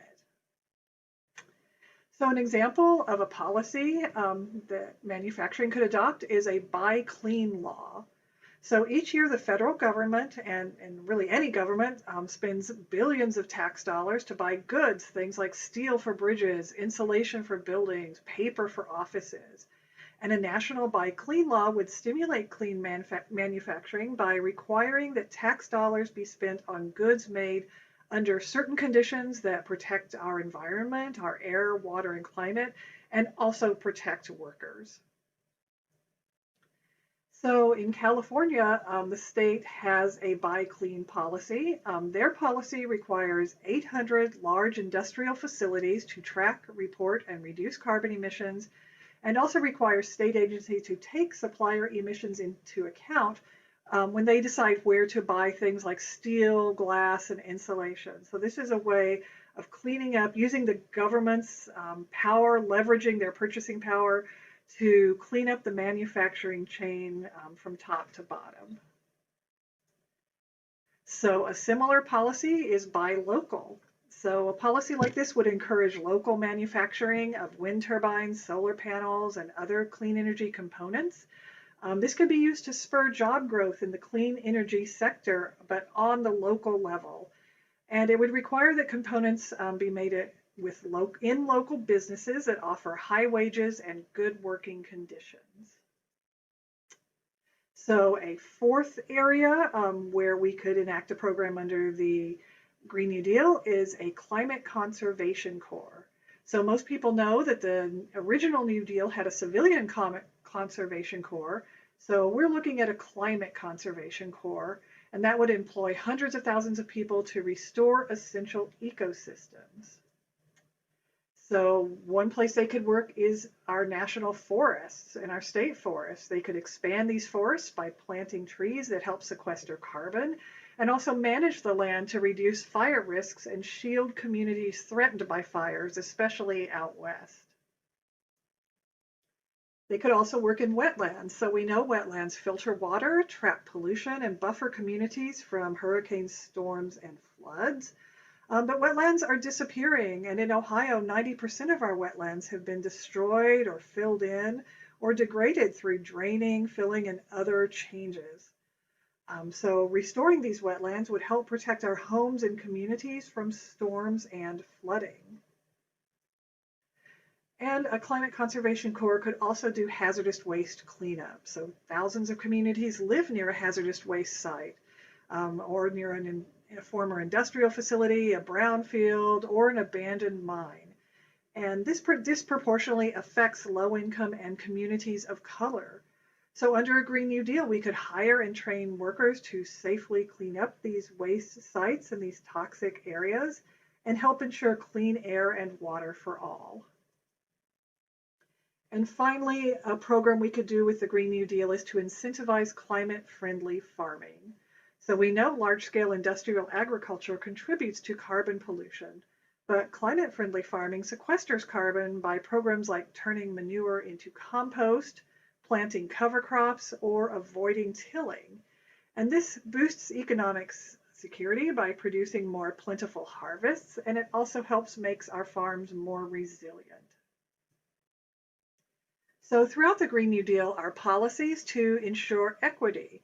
So things like requiring projects to pay good wages, hire locally, offer training, and sign agreements with unions.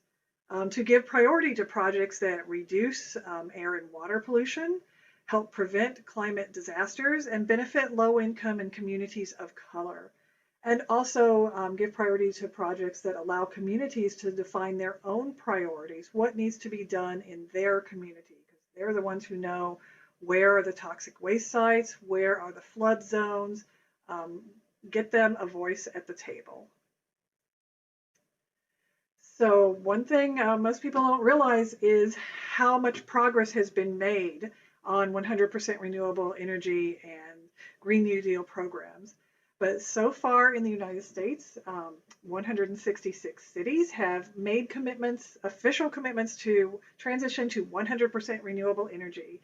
In Ohio, that includes 4 cities, Cleveland and Cincinnati, the small suburbs of Lakewood and South Euclid, and we have active campaigns in several others, but also 13 counties, 8 states, DC, and Puerto Rico.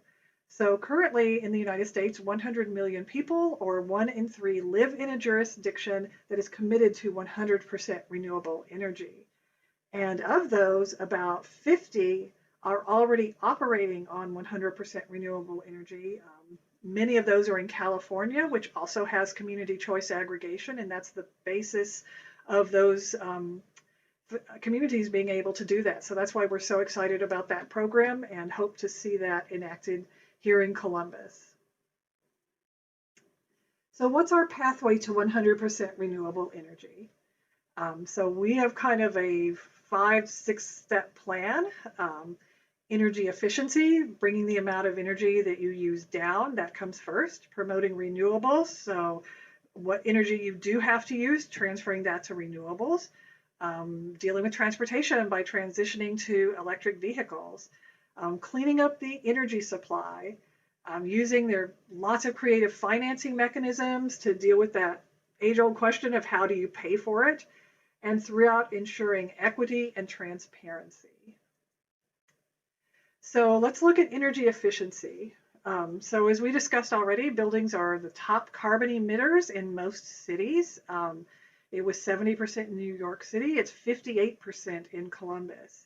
So energy efficiency retrofits for city buildings, for commercial buildings, and homes can really help lower the amount of energy being used and the amount of carbon being emitted. So we could provide energy audits and upgrades for residential. There we do have an equity issue. A lot of people who are low income, well, they would need help to make some of these upgrades, but also a lot of them rent. And a lot of renters have to pay their own utility bills while the landlords are the ones that would have to make the upgrades. So we need to address this split incentive with programs to either incentivize or maybe a carrot or stick approach for landlords, or even just a transparency ordinance to require them to say what's the usual energy bill in a unit, and if it's really high, residents may look somewhere else to rent. There are also programs called green leases that can be sort of splits between landlords and tenants as a way to make these energy upgrades. So in the renewable energy area, for city buildings and properties such as parks, schools, or just municipal buildings in general, we can build out renewable energy there. For homes and businesses, we could start programs like solar co-ops, which are kind of a bulk purchase program, and we've recently had one in Franklin County where 150 people signed up, and because there are so many, they can negotiate lower prices for the equipment to put solar on their homes. Or an incentive program, which we don't have here yet, but some other cities have done. For utility scale renewable energy, we need programs about buying local to be built in, and we need cities and states to intervene in legislative and regulatory proceedings to make renewable energy, I guess, to boost it and make it more of a go-to. So in transportation, that encompasses a number of things.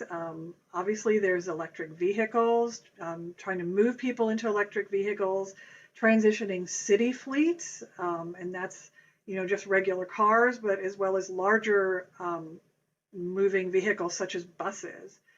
Providing consumer education. So the Smart Columbus Center in downtown Columbus, you can go there and test drive like a bunch of different models of electric vehicles that otherwise you'd have to go to each dealership to test drive. And once people move to electric, they really don't go back. The maintenance is a lot cheaper. There's no gas. But it's just, a lot of people, that's kind of a big leap, and it helps to do that test drive.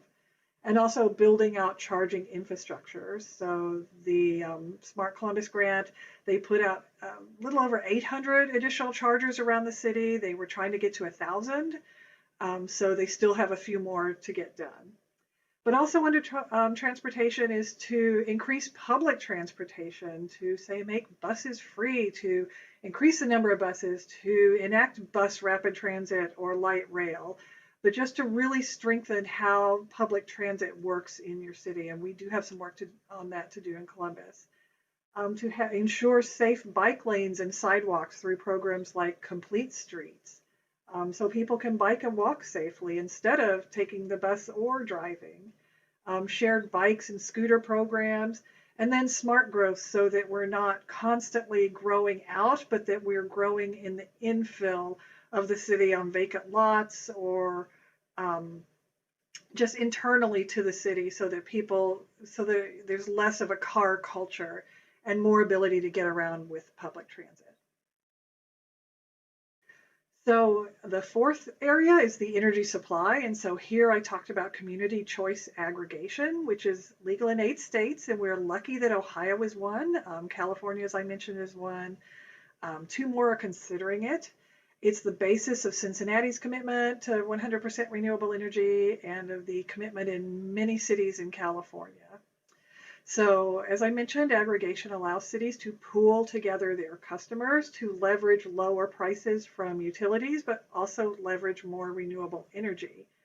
It does in Ohio require a ballot initiative because if the city is going to negotiate on your behalf, you have to okay that.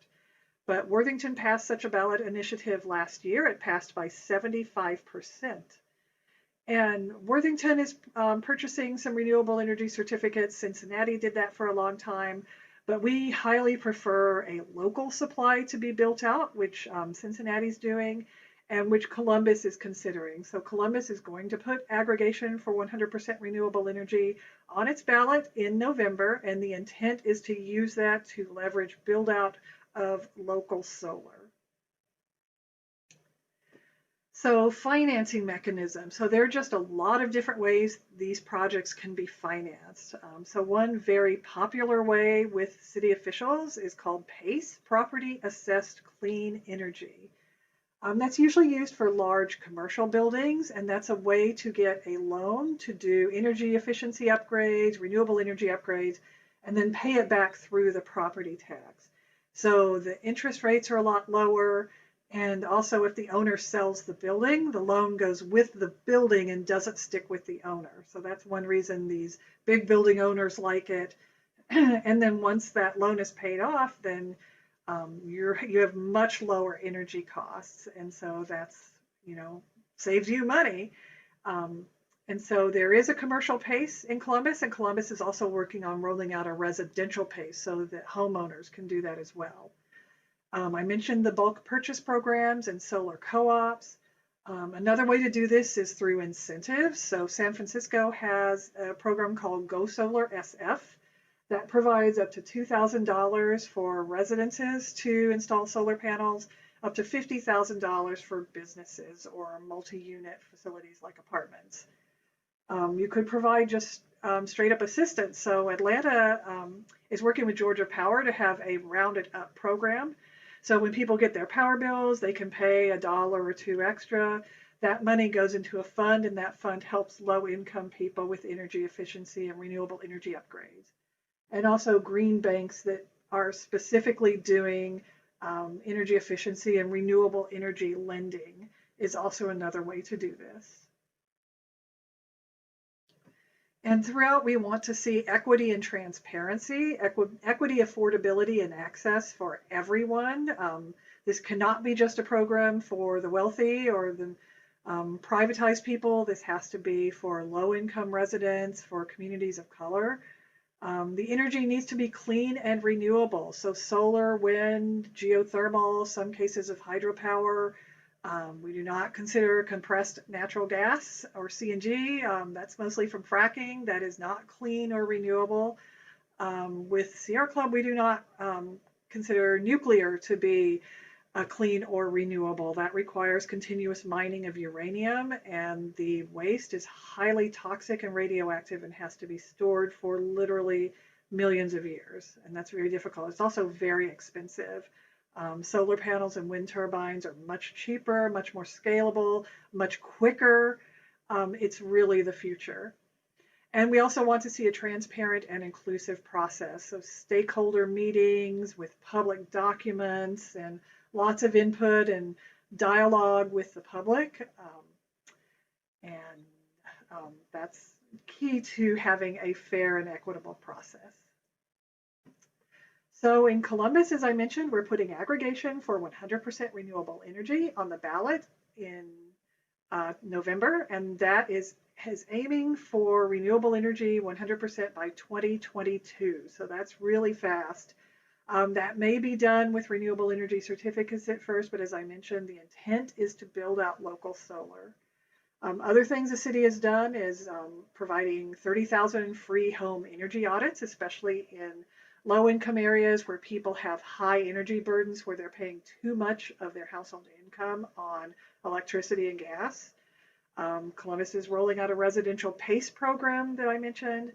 They've also recently passed a building transparency ordinance. So they are requiring owners of buildings more than 25,000 square feet to disclose how much energy they're using so they can start accurately counting carbon emissions. This got some opposition from apartment owners, but mostly went through. And finally, the bit.ly/addup-RF100 Columbus, that is our Ready for 100 petition to the City of Columbus to commit to 100% renewable energy, and we would love if you could sign that. So the big question is, do all of these programs work? And there's, out of the 165 cities that have committed to 100% renewable energy, the first one, as you might guess, is San Francisco. They did that back in 2011. So most cities have made this commitment since 2018. So San Francisco makes a good case study to measure, do these programs work? And this is very transparent right on their San Francisco city website, and you can see their carbon emissions. And they've been going down, and a lot of this is because of buildings. You can see the building efficiency programs have really brought the building emissions down, but in transportation, they still have some work to do. Those emissions are coming down a little bit, but it looks like that's the next area for them to work on. And these are some of the sources for my presentation. Hope you found that helpful, and thanks so much. What's so funny about peaceful understanding, Bob? Oh, is that a radical idea in this post-truth era?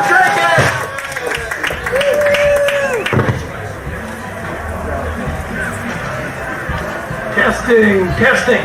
My name's Bob Fitrakis. I have the privilege to edit the Columbus Free Press and the freepress.org.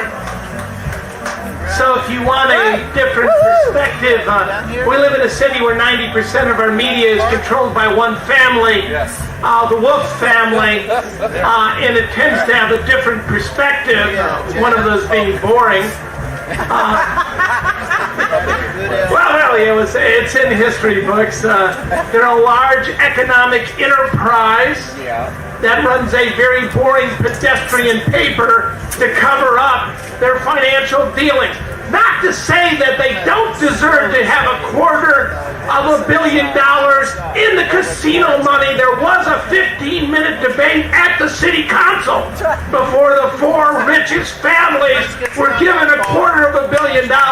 If you want that kind of coverage, read thefreepress.org.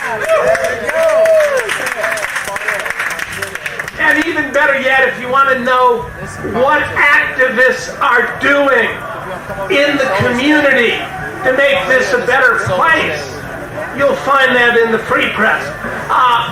The award we're giving out, the Libby Award, Libby Gregory. Tremendous, not only an entrepreneur, but a woman who kept this newspaper alive. When the dream began to fade in the 1970s and the war was over, but there was still a need for an alternative, fact-based perspective on news, Libby Gregory kept the Free Press alive as it operated out of various buildings and with her businesses like Tradewinds. Her spirit of community activity, her spirit of being committed to truth lives on in the Free Press. And that's why today I can think of no better way to celebrate her life, her tradition, than to award the Libby Award to Ruben Herrera. I mean, he came here same year I did, 1987. Wherever I went in the city, wherever people were treated badly, wherever people were being crushed down, exploited, being called illegal, Ruben was there. And he would often come, even within the last year, he would come and I'd say, oh no, here's another Ruben plan. The Immokalee workers, we need to stand up for these workers in Florida, these oppressed people. And I'm thinking, I'm down with you, Ruben, but we're not going to win. And then over and over again, those campaigns are won at Trader Joe's.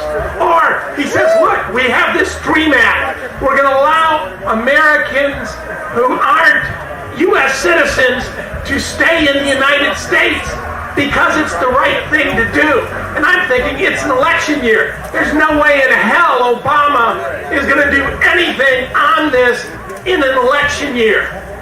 But Ruben dreamt it, fought for it locally, and now that has become part of an executive order. He's working on so many things for this community, and he's been so active for so long.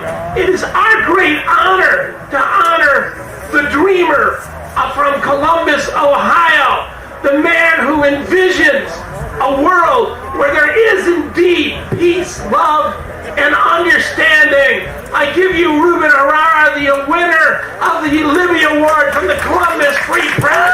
Come on, Ruben, say a few words.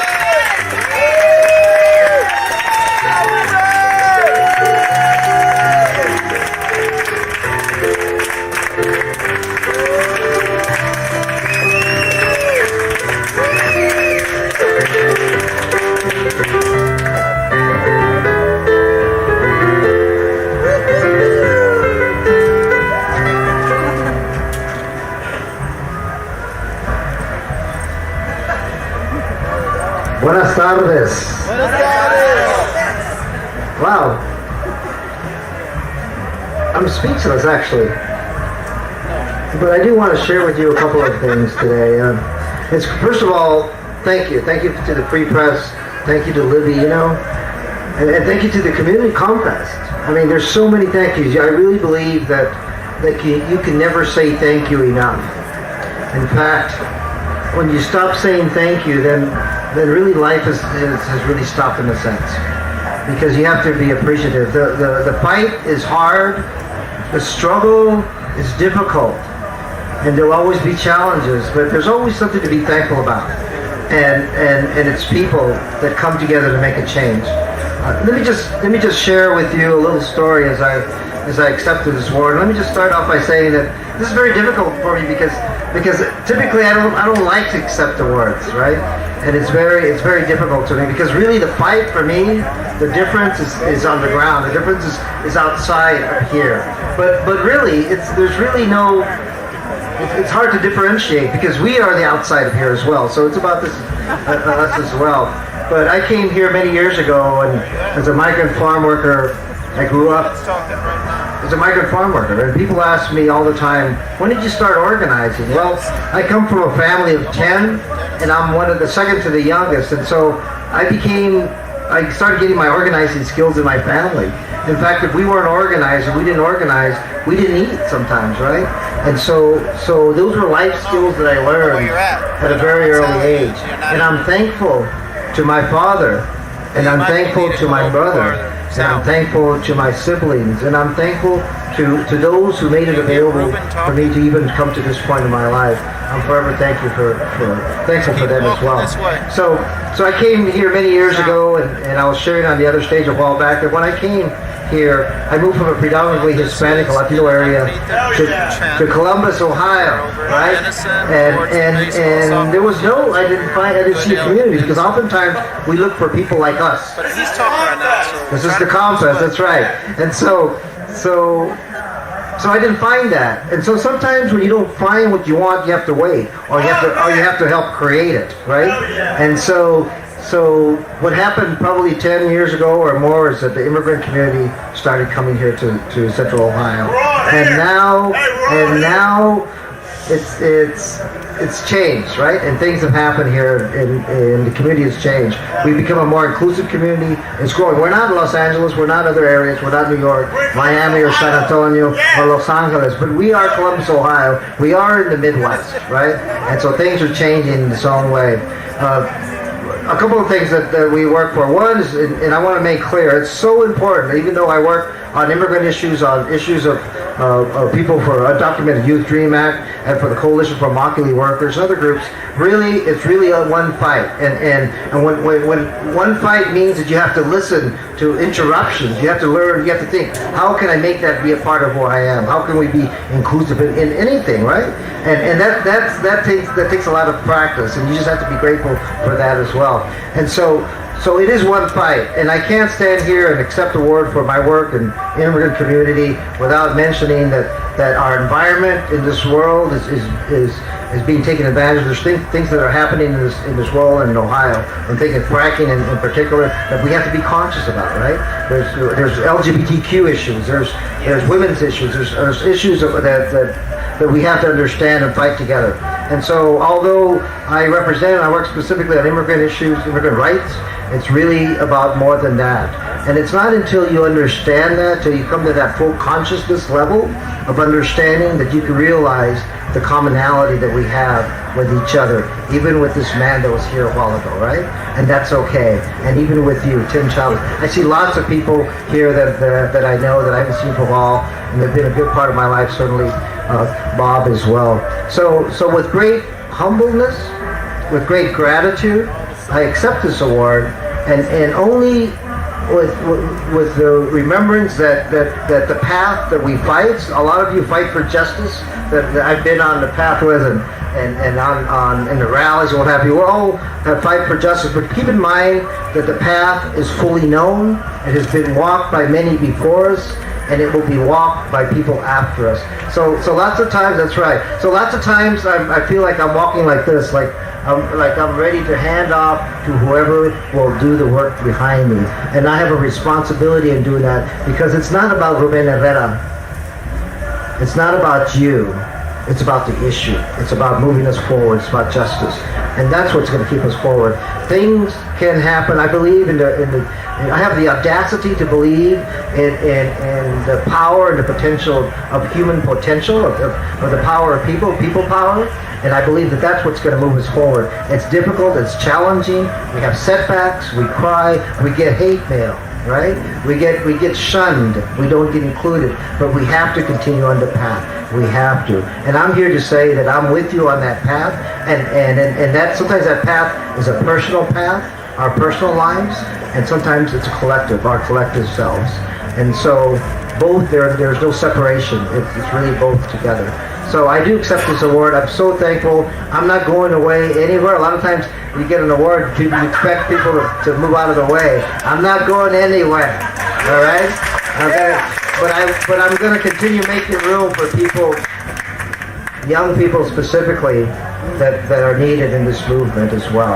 And I'm going to listen. Sometimes I'm going to be quiet and listen, and sometimes I'm going to talk, and I'm going to talk loud. Not as loud as Bob does, but I'm going to talk loud and with intention. All right. So muchas gracias. It's an honor to be here before you, to be before my friends, people I know, people I don't know, and within the context of the ComFest, with the bigger concentric circle of Columbus, with the bigger concentric circle of Ohio, of this country, of the world, of the universe.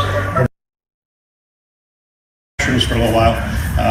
My name is John Carnes, and I think what I'll do is I have a bunch of things to kind of show and tell, but I'll talk first a little bit about just some general ideas, and I guess the first thing is, I don't know if it's radical mycology. So that would be the for me, the term for you to remember if you want to start. There's just a ton of information now on the internet. I started growing mushrooms, I think, 1978 or something like that, and I've been doing it off and on since.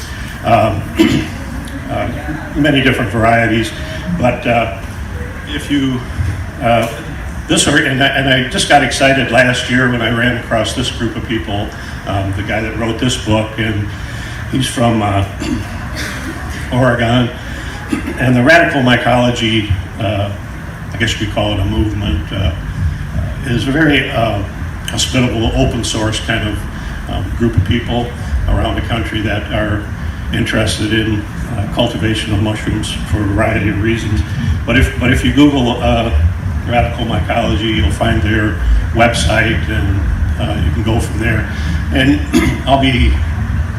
I think I'm not on their website right now, but probably able to get a hold of me through that. Also, I started a little a page on Facebook, local, for like a local group, and the name of that page is Team Fungi, 2 words, and the username is Columbus Fungus. So Columbus Fungus on Facebook. Anyway, so you could message me there, and we can stay in touch. I mean, my hope is that we'll get people that get interested. It's just it's a good way. It's a good to share some resources and equipment and whatnot. And this book is just a wealth of information. So it's a very complete and complex discussion of the techniques. So anyway, I'll stay up here on stage for a little while, talk, and then I'll just come down there and we can pass some of this stuff around, and I'll show you what's new. It used to be a lot more difficult to grow mushrooms because when mushrooms, fungus, I should say, is a little more general term. They're responsible really for all oil in the world is really critical and is largely maintained and built by fungus in one way or another. And the fungal world, the thing that's exciting to me is that it's a wide open area for amateur work. And even the word amateur comes from the Latin root of love, amo, mas, amat. So an amateur is a lover of fungus and a lover of working with fungus. So that's really all that's required, that you're interested. And they estimate that, or it's estimated there's a 1.5 million species of fungus, of which only about 5% have been named. So there's a lot of work that can be done. And even if you go into the academic world to study fungus, in most places they only study pathogens. primarily plant pathogens and human pathogens, things that cause problems in agriculture. But there's very little funding and work professionally even. So there's a lot that can be done, and a lot of the modern or the new techniques have been pioneered by amateur people because they want to get away from needing a lot of laboratory equipment. And so it's a place that anybody can jump in and get involved. There are several reasons to want to be working with fungus. I mentioned the soil building. Recycling would be another one. Food is an obvious one. Fungus is a very good source of protein, and there's some very unique amino acids that they produce. It's also for medicine.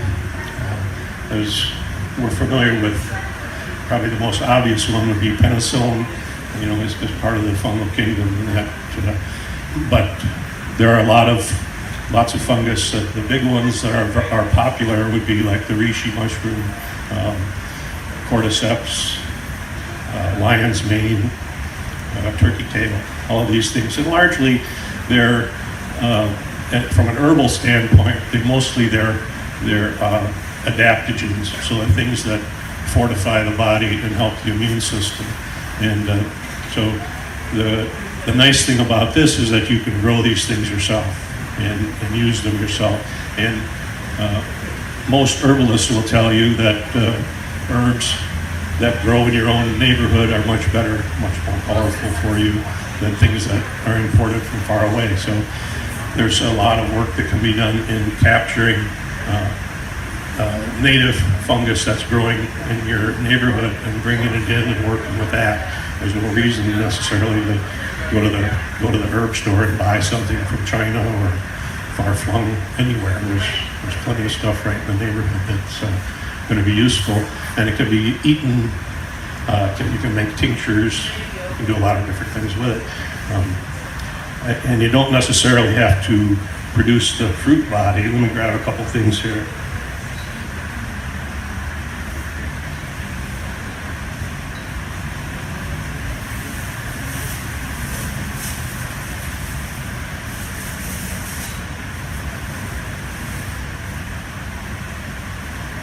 So this is a big portobello cap. Most of you are familiar with these. We can look at this in a minute. I want to get down off the stage here. There's not a tremendous amount of people, but in here you'll see the gills on the underside. Now this is where the spores are produced.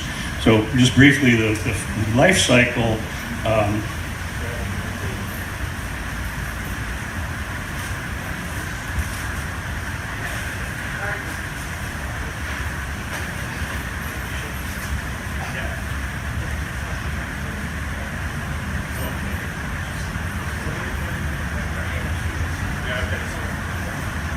So I just got a weather alert, so they may be closing things here shortly, but I'll be here anyway, so we can talk. But if you think of this as a spore, okay, that's how the way fungus reproduces. So it's a life cycle, so you can jump in anywhere on the circle to understand what goes on. But in general, what we are used to thinking of as a mushroom would be something like this, which is the fruit body, but it starts with a spore like this, and the spore is a pretty perfect storage unit for the genetic information. And the spores can be they have activated spores from the pyramids, right? From any, they can last a long time. This mushroom produces millions and millions and millions of spores. This particular one, this actual piece, right, is going to make millions of spores. And any one of them can germinate. And when it germinates, it'll turn into a long filament, a hypha, a mycelium, a cell, and then it will keep dividing. And the thing with mushrooms is that they digest the world from the outside, right? So they don't take, let me put it this way, the mushroom will have a spore when it germinates. It has a lot of genetic potential, and it can read the environment. It can understand what elements are present in the soil, for example, or in the tree, and it can produce any number of combinations of enzymes, primarily is what it does, and then it excretes these enzymes outside of itself. They break down the soil, they break down whatever happens to be there, and then those elements are reabsorbed into the fungus, but they're also made available to plants. So plants and fungus grow very closely together. Mycorrhizal is the term for that.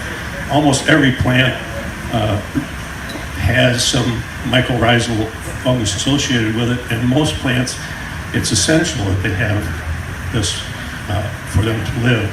Now plants photosynthesize, so they take the sunlight, they intake carbon dioxide, and they give off oxygen.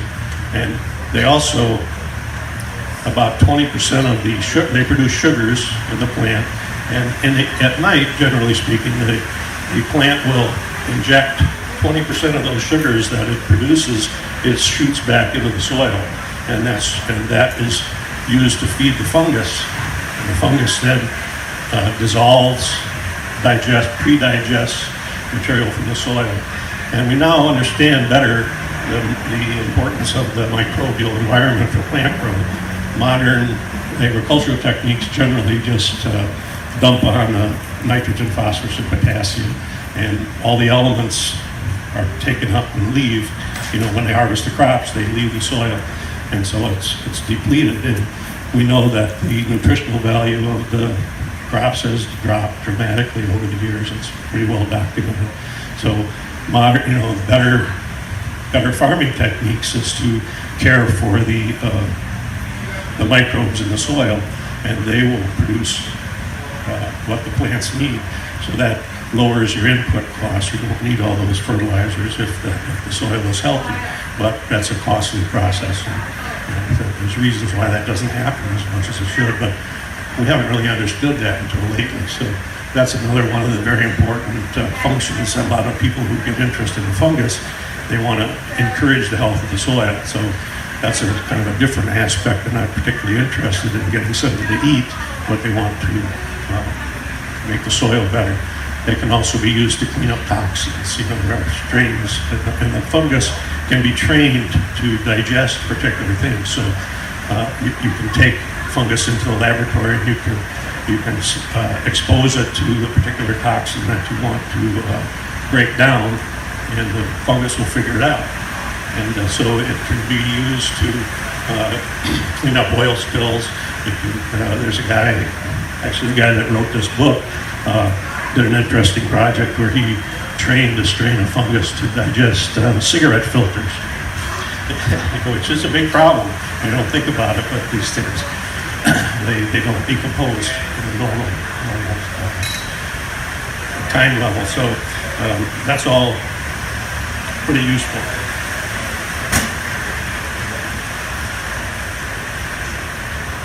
Yeah, so food, medicine, building materials, people are making fungus.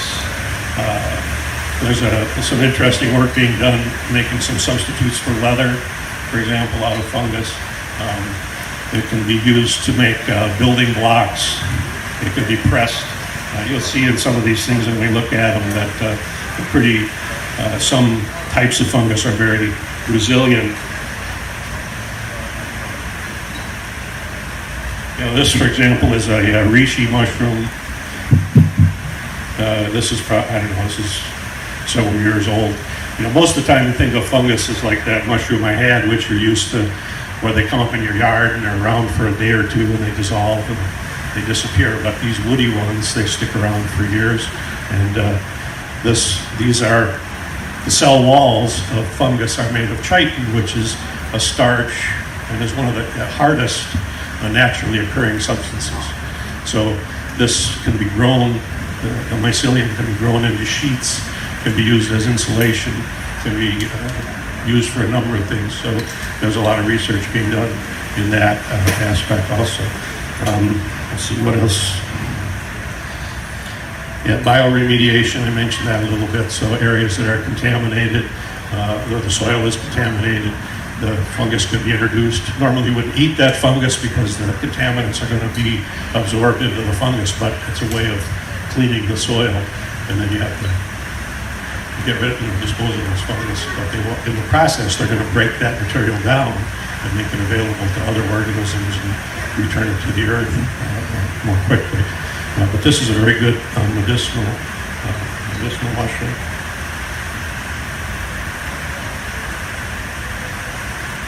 This is a little, when you look at this is a little zine that the guys from Radical Mycology developed this. And if you go to archive.org and type in Radical Mycology, it'll come up.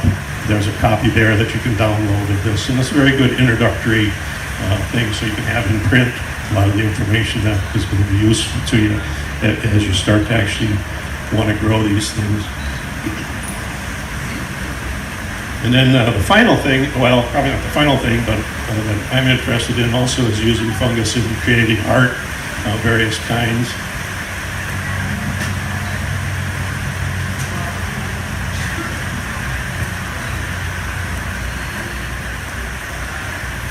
And we'll get a closer look at this later, but this is kind of crazy stuff that I like to do with them. So I grew this.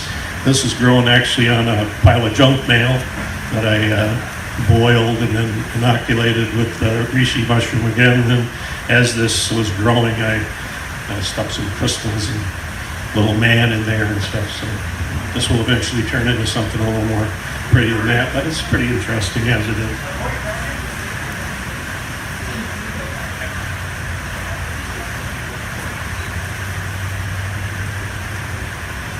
Now this is probably one of the easiest little projects to do, and again, you can get a closer look at this in a minute. There actually is a nice little bouquet of oyster mushrooms coming up in here, and this is grown on toilet paper. So basically, all you do is get some cheap toilet paper, dunk it in boiling water, set it aside until it cools, and in that tube in the middle, you dump some grain that's been inoculated with the mushroom, wrap it up in a plastic bag like this. Seal it with some polyfill, which I'll talk about in a minute. But anyway, you make a little filter on this so that it can get some air. The thing is, mushrooms are not plants. Okay, plants, like I said before, they take in carbon dioxide, they go to oxygen. Animals, like us, we do the other thing. We take in oxygen, we go out carbon dioxide, and mushrooms do that as well. So they're much more closer to being animals than they are plants, but they're their own thing. But they're not plants. But in here, and you'll be able to see some examples when we look a little closer at this. When it grows in the bag and it doesn't have enough oxygen, it just grows in kind of a weird amorphous blob. And then once you open it up and give it some more fresh air, then it'll actually form the mushroom, and the mushroom then produces spores.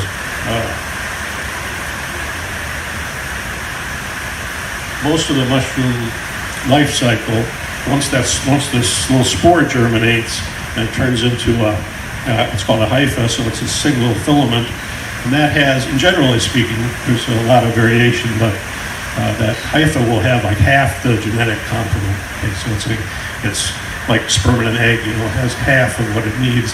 So that mycelium will have to kind of reach out in the neighborhood and come in contact with another spore that's germinated, and those two will get together. They'll exchange genetics, and then they can become have the full complement of the genetics. And it grows most of their life, it grows in this little fibrous network in the soil primarily. And then when the conditions are right, and it varies from species to species, but generally when they're running out of food, and then when the temperature and the humidity is right, that those fibers will weave together and they'll form that mushroom that we're familiar with, the stalk with a cap on it. And but that's the same thing. That's all little mycelium, but it's woven together into this shape so that it can get up off the ground. It can produce the gills under the mushroom. The spores will form on the gills, the spores drop, they land someplace. If it lands in a good place, it'll germinate. It'll turn into mycelium.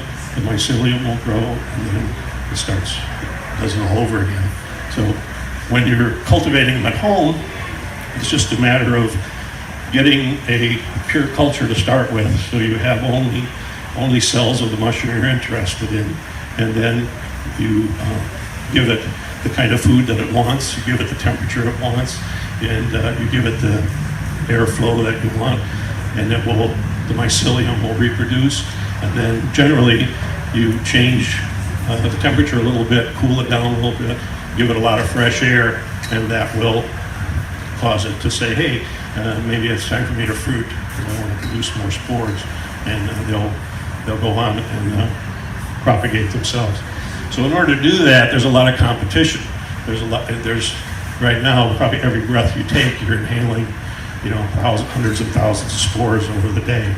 It doesn't generally cause any problems because we've been on Earth a long time, we've learned to deal with it, and it's fine. But there's a lot of competition. So there's all these spores floating around, and they're all looking for a place to grow. So when you want to cultivate it, the basic process is you get a pure culture, and then you propagate that culture, and then you introduce it generally first into grain of some kind. It can be any grain, it can be rice or wheat or anything. And then once it grows through that, the grain, you can use that grain to inoculate more grain, or you can use that grain to inoculate sawdust if the mushroom happens to be one that will digest wood. So those are the most common things it grows on commercially probably is either straw or wood chips. The common white button mushroom is kind of a manure lover, so it grows generally in composted sawdust, and horse manure is what they grow that on. But that's really, there's not much point in growing white button mushrooms when you can go to the store and buy them for $1 a pound. But you can't generally go to the store regularly and get, say, oyster mushrooms even, because they don't ship well.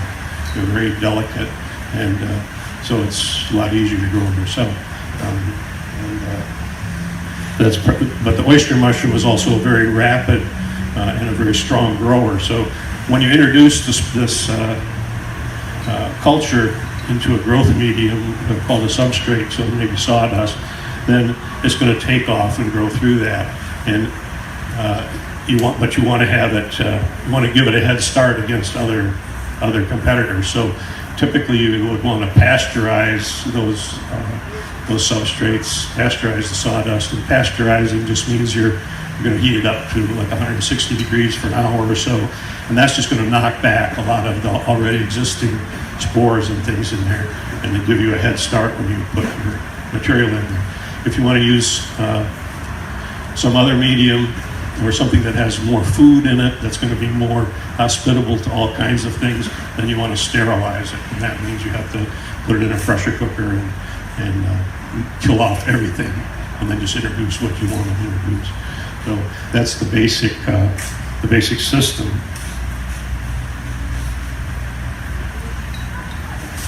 This would be another example of just the way you could do it. So this is just a plastic jug. I cut it in half and then taped it back together, but it's just polyfill on the top, so that's just going to let air come in but keep the other competitor spores out. So that's basically the process, whether it's in a jug like this or in a bag or in a liquid culture. Now that liquid culture is the big thing that changed the face of home cultivation, really, because in the past, in order to do this work, you had to build a sterile little environment, which mainly meant getting a real high efficiency air filter, blowing air through there, so you basically have a sterile air flow in front of this filter, and then you can pour agar into petri dishes, and that's just another medium that your material is going to grow on. And so that was kind of a little costly to do that, and but so it's people that were looking for cheaper and easier ways to do it came up with the liquid inoculation technique, and I'll explain that to you briefly here.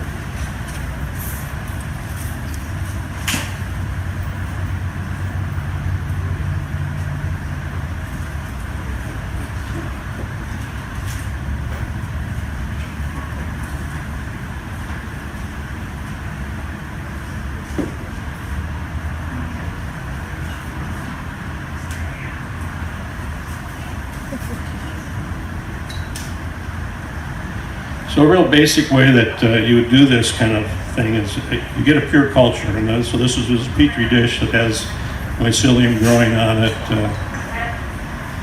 This is I don't know what this is. I got a lot of you wind up a lot of this stuff around your house with this. But anyway, so you scrape in a sterile environment, which could be in front of an airflow hood or this big work area. It's like basically a glove box.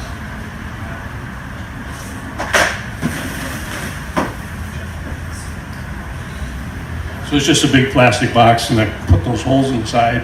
So then when I want to work in there, I clean that out with alcohol, put the lid on, put rubber gloves on, reach through those holes, and do the work.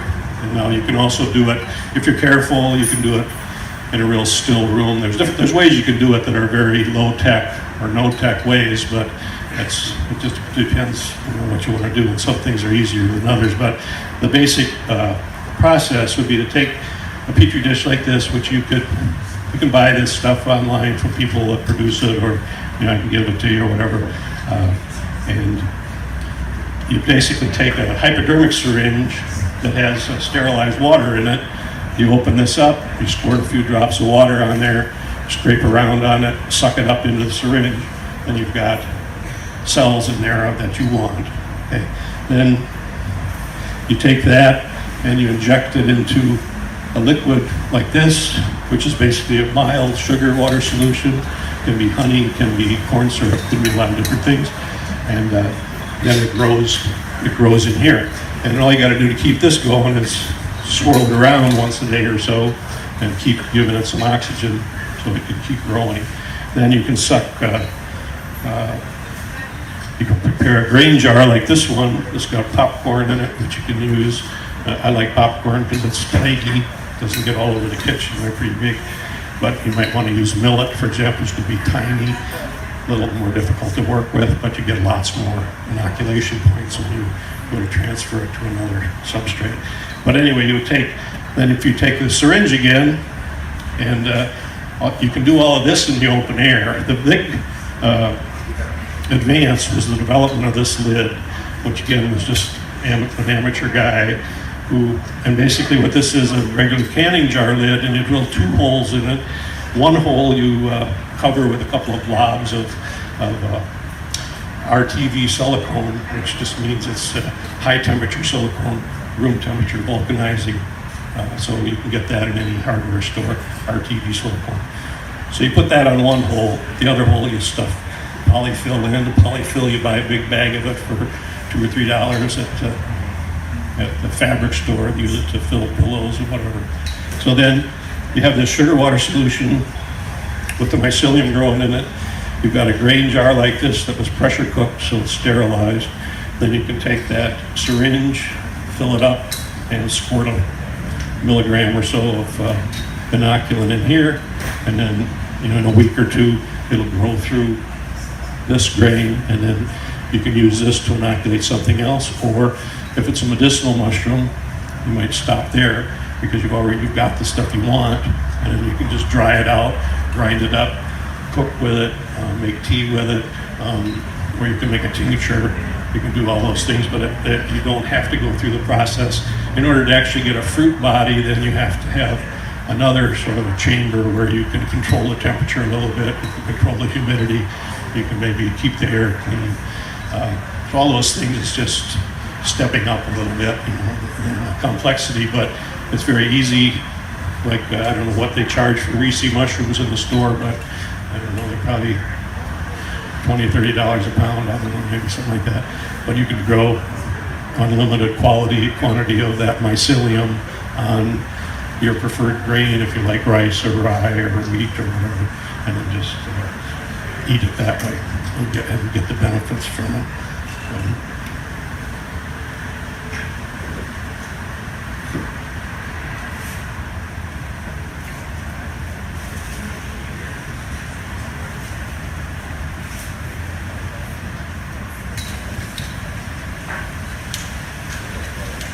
Yeah, I guess maybe if if you just want to come up and look at some of this stuff, I can get off the microphone. We don't really have to keep doing this, and take a look at what these things are. I don't know what your interest is in this. If you have a particular, if you want me to go into more detail about one of these aspects of medicinal use or home, artistic use, building materials, or whatever.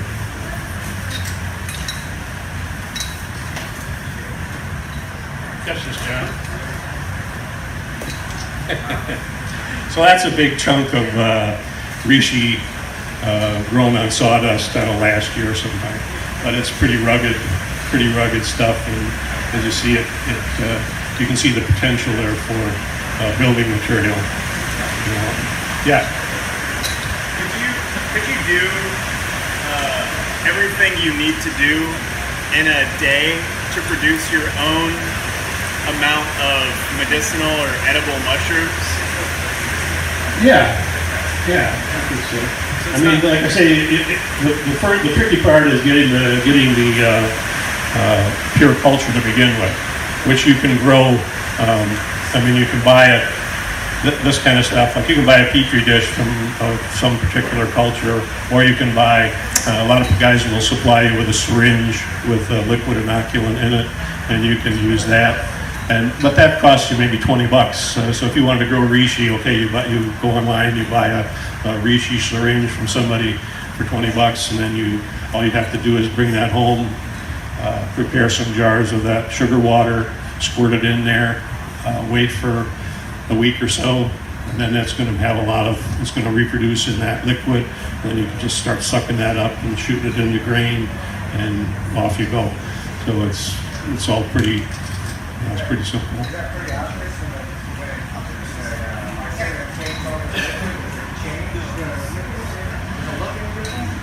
Yeah, after a while, mostly, I mean, I like to use like just corn syrup because light corn syrup because it's clear. So I know I have a clear liquid. After a while, and I think maybe in some of this stuff, after it grows in there for a while, it will start to change color, usually yellow up, because the mushroom is producing enzymes and waste products and stuff that is going to change the color. Still going to be good, and a lot of people want that. There's a lot of medicinal uses for those other byproducts, the waste products that the mushrooms produce. And there's even been some interesting work done in producing medicines for you. So, for example, it'd be possible if you had a cold or some kind of infection, say some kind of sinus thing, you could introduce some of that material from your nose, put that on the petri dish along with the mushroom. The mushroom's going to grow over there, it's going to encounter that, and then it's going to say, whoa, wait, what am I going to do about this? I don't like it. It's going to figure out how to overtake it and either encapsulate it or detoxify it. So some people have worked with that to make a medicine for themselves. So then that particular strain of fungus that you produced is going to be adapted for whatever that organism is that you're trying to fight. So there's a lot of promise there, particularly in, as we're facing difficulties with the antibiotics that we already have, that they can figure out a way to take care of that. Yeah. Oh. What about you want to start mushroom without buying the inoculant? Oh, okay. Yeah, actually, that's a good point. There's a couple of ways you can do that. Like that mushroom cap that I showed you before, for example. If I wanted to, portobellos wouldn't be my first choice, but say with an oyster mushroom, you can. The inside of the mushroom is going to be basically sterile, right? It's going to have just the mycelium is going to be in there. So you can take, again, one of these syringes that you use a large gauge needle, 16 or 18 gauge needle. You can take the stem of the mushroom, clean it off with alcohol, jam that needle through there, and then when you pull it out, it's going to have a little plug of mycelium stuck in the needle. Then you just take that, shoot it into the sugar water, wait a little while, and you've got your culture. So the other thing that surprisingly, dried mushrooms, even that rock hard black reishi I showed you, potentially, it's still alive, it's dormant, really. You can take a cutting from inside of that, or a chunk of that, soak it again in water, say maybe first to get it hydrated, then take that, soak it in hydrogen peroxide for a little while, because hydrogen peroxide will destroy spores, but it won't destroy mycelium. There's too much mass there, so you can take that chunk of rehydrated dried mushroom and put that on a petri dish and wait a while, and it will eventually come back to life and start to grow again. And then, so you can do it that way. So you can capture your own, and that's really one of the things. Actually, one of the bags here I have is an oyster mushroom that I collected last fall down in Meigs County, and a friend of mine, and I did exactly that. So captured that particular one, and so grow that out and see how it works. And obviously things that grow in your neighborhood or are adapted to your climate are going to do better. There's a whole other aspect of this, just like growing them outside, growing them outdoors, growing them on logs, and so you don't have to build a grow room that's temperature and humidity controlled and all that. You can just inoculate logs and have them out in the yard, or they do this with shiitakes, are done that way all the time. People cut logs and then use this sawdust inoculant and drill holes in the log, stuff it full of that stuff, and then let them sit for a couple of years. They grow through, produce the mushrooms, and they grow that way. But the thing with that is that it's only going to produce mushrooms when the conditions are right, and that varies in the area with the strain. If you want to have mushrooms all the time, then you have to create an environment that you can control. So we get about 10 minutes left. Just a little bit less than that for questions. All right. I have one actually. I might have missed it, but are you able to grow morels? Morels can be grown. It's not really worth the trouble. And generally, the thing, morels have an extra step in their life cycle. Now, when I mentioned to you the typical cycle where you have a spore, it germinates, it crosses with another spore, it grows, and the conditions are right, it produces the mushroom and makes more spores. Well, the morel does a little different thing. It produces the mycelium, but then it forms a body called a sclerotia, which is like a little stone. It's like a little pea-sized knot of material. And these then lie in the ground for years until the microclimate's right in that little area, and then it'll produce a fruit body. So that's why, when you go hunting morels, you don't always find them in the same place. They're there, they're all over the place. They're in the soil. These little beans are under there waiting, but they're only going to kick into the reproductive phase when the conditions are right. There are some people growing, there is an outfit or two that grow morels indoors, but they're they don't get a very good yield from it. And they're not very well understood. Genetics, we have a tough enough time thinking about genetics with two sexes. Mushrooms have you can have 20 or 30 different sexes. So it gets pretty complicated. And actually, like with morels, there's black morels, yellow morels, and white morels. But some researchers have produced, under conditions, careful conditions, produced sclerotia from one particular mushroom, planted them outdoors, and then all these different kinds of morels come up, black ones, white ones, yellow ones, and nobody knows why they decide to express. So I think, morels are pretty much better just left as a mysterious thing that happens in the spring, and you just keep, enjoying them for what they are. All right, so we are going to have to wrap this up, if that's all right. So, do you have anything left? No, like I say, I'm here, so we can. I don't know what's happening next, but if you want to come up and look at some of this stuff, we can haul it off to the side there. But again, look up radical mycology. Remember that word. Look at the archive.org, and then you can find us on Facebook, or if you want to give me your name and email here, I'll get in touch with you, and happy to do that. And we are going to be shutting down. Okay, well, the show there is over. That talk was filmed today at ComFest in Columbus, Ohio, and we got rained out. When it rains a lot, as it did today, they closed the park where we were having the festival because they were afraid of damage to the grass and so forth from traffic and the wet. So anyway, I'm obviously not there at the festival anymore, but I thought I'd add on a little bit here and give you some close-up of some of the material that's in the that I showed at the talk that you really couldn't see. So I'm just going to briefly go through my little presentation box of show and tell items. So here we go. Okay, this is the glove box we looked at a little bit. You can see these holes here. There's one and the other one. Actually, the way that I cut those, which I think is kind of interesting, a trick I learned from another mushroom cultivator, William Padilla, Padilla Brown, I think. Anyway, basically you take a coffee can and heat that up on the stove. You want to get it nice and hot, and then you can just poke it onto put it on the plastic, and it burns right through. So that's the glove box. We'll open her up and see some of the other items that we looked at. This is the oyster mushroom. Let's see if we get a little better shot of the actual. There we go.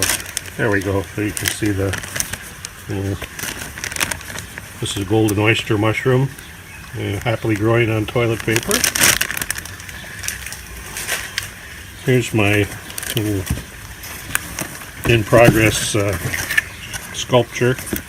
This is a reishi mushroom growing on boiled junk mail. Did this last fall. Here's a little closer look what's going on there. So that's that.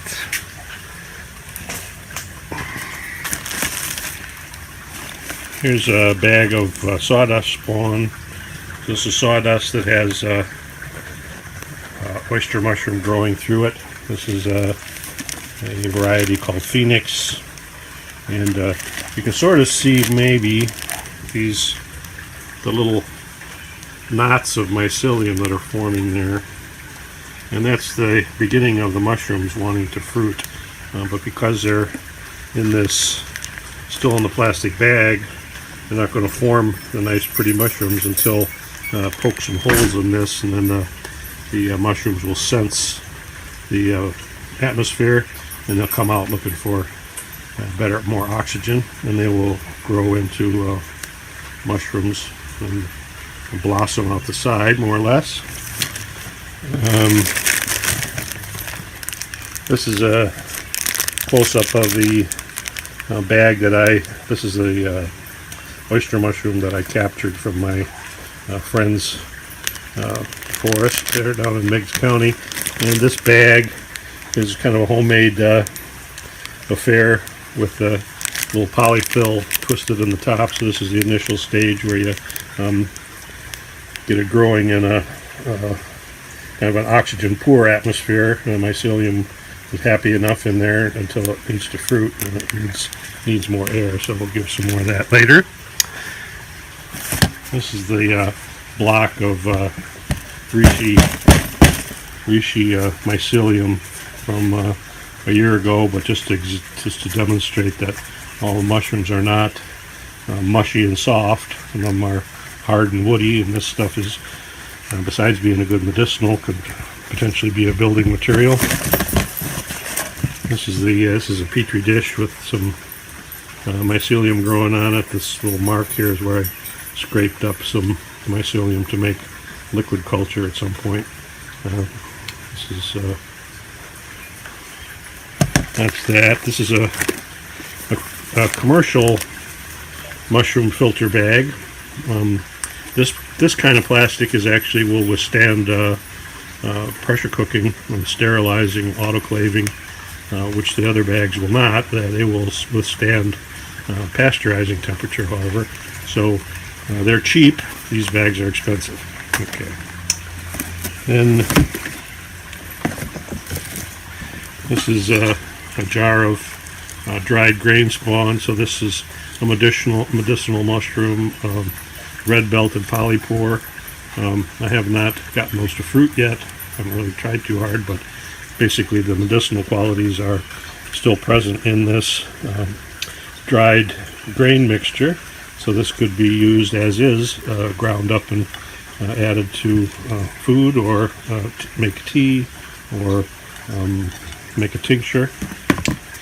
Here's a liquid culture, close up of that. This is this is a honey liquid culture, so it has a little more color to it than the clear white. This is a cordyceps culture growing in there, and the what's called the airport lid, which is really the latest improvement in the technology that allows you to do it out in the open air without having to worry too much. Here's the injection port. You squirt the stuff in through there. This is the air filter, again just with the polyfill stuffed in the hole. So that's good to go. Here's a close-up of the cooked popcorn. This would be again the airport lid, so the liquid from the other jar could be squirted in here, and this would grow through and be ready for further steps.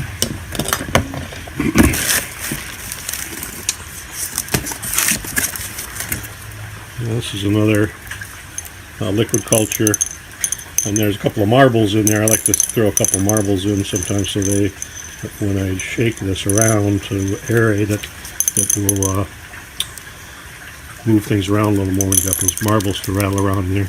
The tin foil over the top is still on there from when it was pressure cooked, because when you want to keep that polyfill from getting wet, because if that gets wet, that's going to be an avenue for unwanted spores to get in and possibly contaminate your liquid culture. This is a close-up of that little jar of another little experiment with a plastic jug, so making a little environment, a terrarium kind of. So we'll get some mushrooms in there in a few days, I would imagine.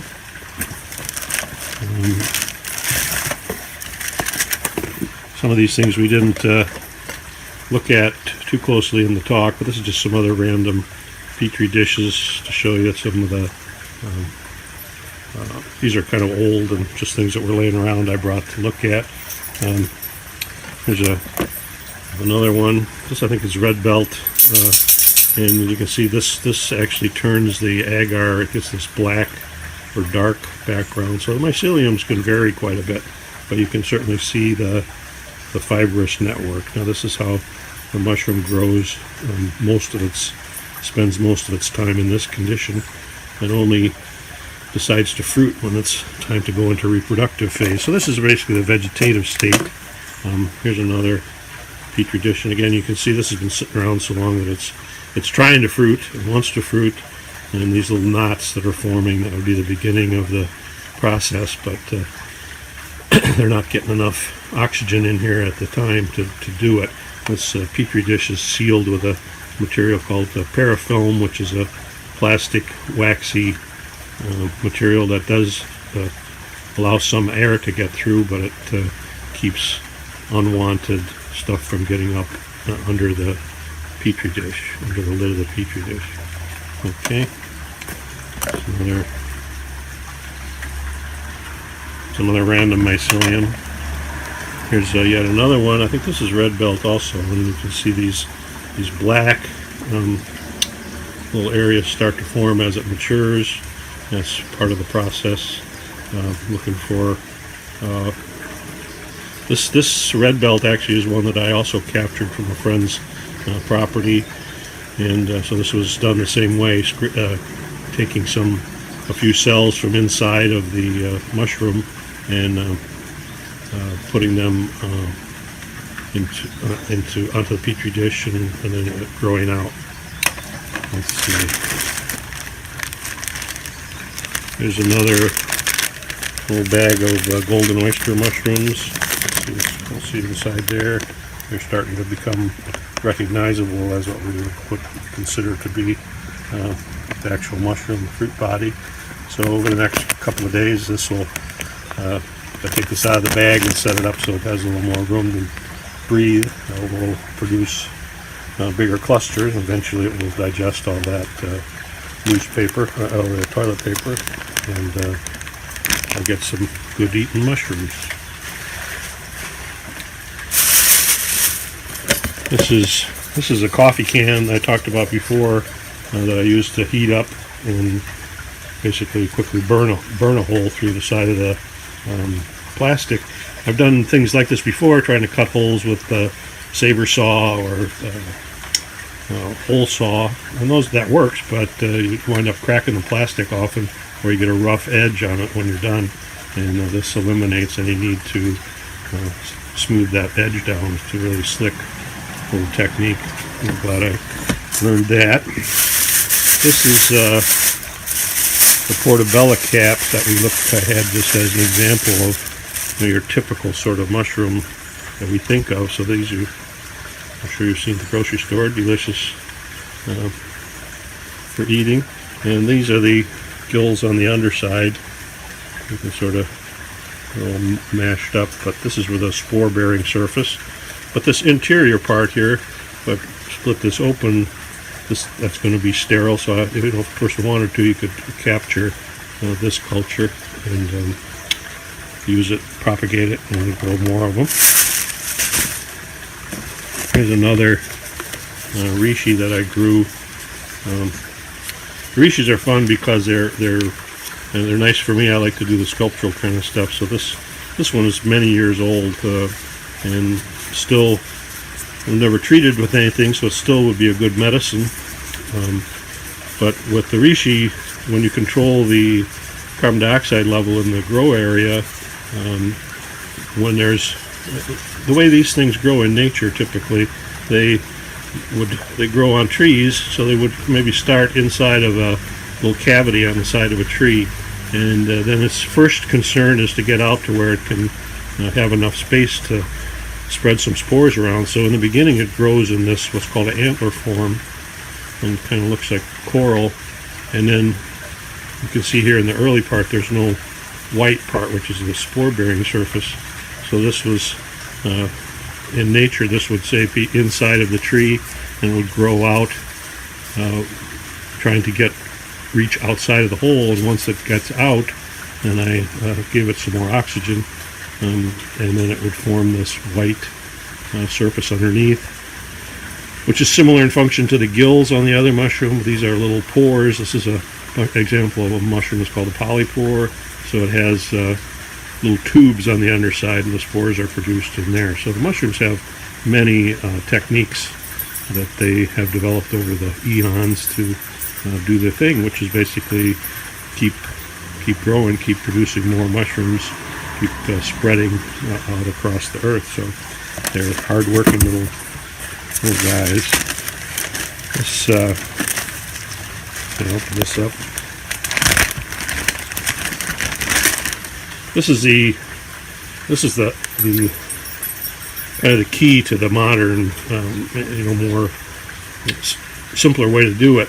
This is called an airport lid. So this is just a close-up regular canning lid that has a couple of holes drilled in it, and one is plugged with high temperature room temperature vulcanizing RTV silicone, and then another little hole that has some of this polyfill stuffed in it. So this provides some room for gas exchange. The CO2 that the mushrooms are producing can get out, and the oxygen can get in, but this will effectively keep out competitor spores and stuff, so the mushrooms won't have to fight off anything else.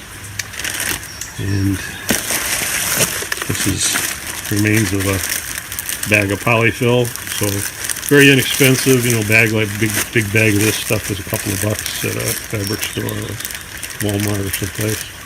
Very handy. And then this is just a stack of petri dishes, as an example. So that pretty much covers the content of the mystery box, and hopefully that will be of some use to you to see that. And let's see, turn this around here. Okay. So that's it for a little close-up of the material that I was showing at the presentation that we just filmed earlier today. So hope that's of some use, and I look forward to sharing more information with you. Okay. See you later.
kitchen, hearing the buzzing. I ain't done nothing, 'cause I woke up today. Got nothing to say. Ain't me an angel,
Can one girl in a small town, an architect in a major city, and a suburban high school coach shape the future of the United States?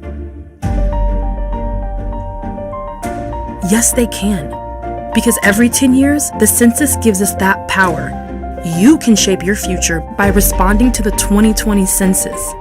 Where do we need new roads to make our lives easier? Where will new school programs help our children thrive? Where could a new health clinic benefit neighborhoods?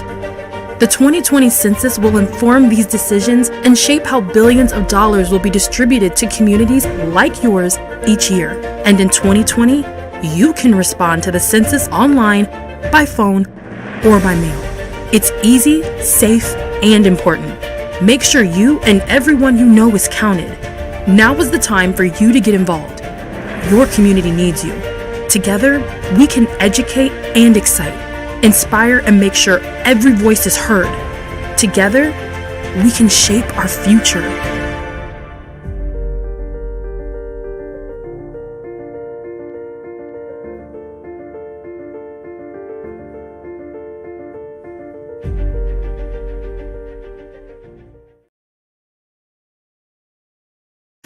If you're looking for a great paying part-time job with flexible hours, check out 2020 Census Jobs. Apply today at 2020census.gov/jobs to help strengthen your community.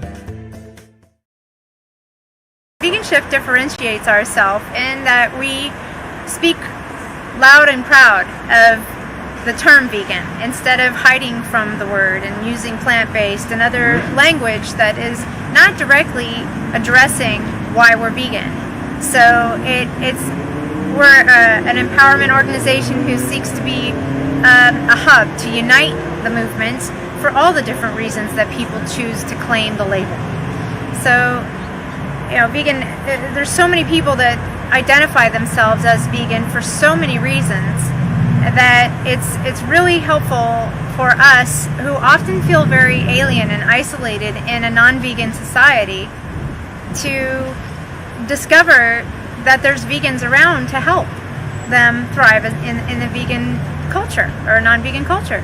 So, we wear these shirts. We call it they're by Nonviolence United, and we call them the Vegan Beacon because it really helps people discover a vegan. You're walking around wearing the shirt, and people will come out of the woodwork to give you a hug and say, "Hey, I'm vegan too." So it's a fantastic way to unite vegans who are otherwise possibly isolated and not realizing that there's more of us around. And it's also another way to spark a conversation and to create awareness, because lots of people are curious. Well, what is a vegan? I get that question a lot. What's a vegan? What's the difference between a vegan and a vegetarian?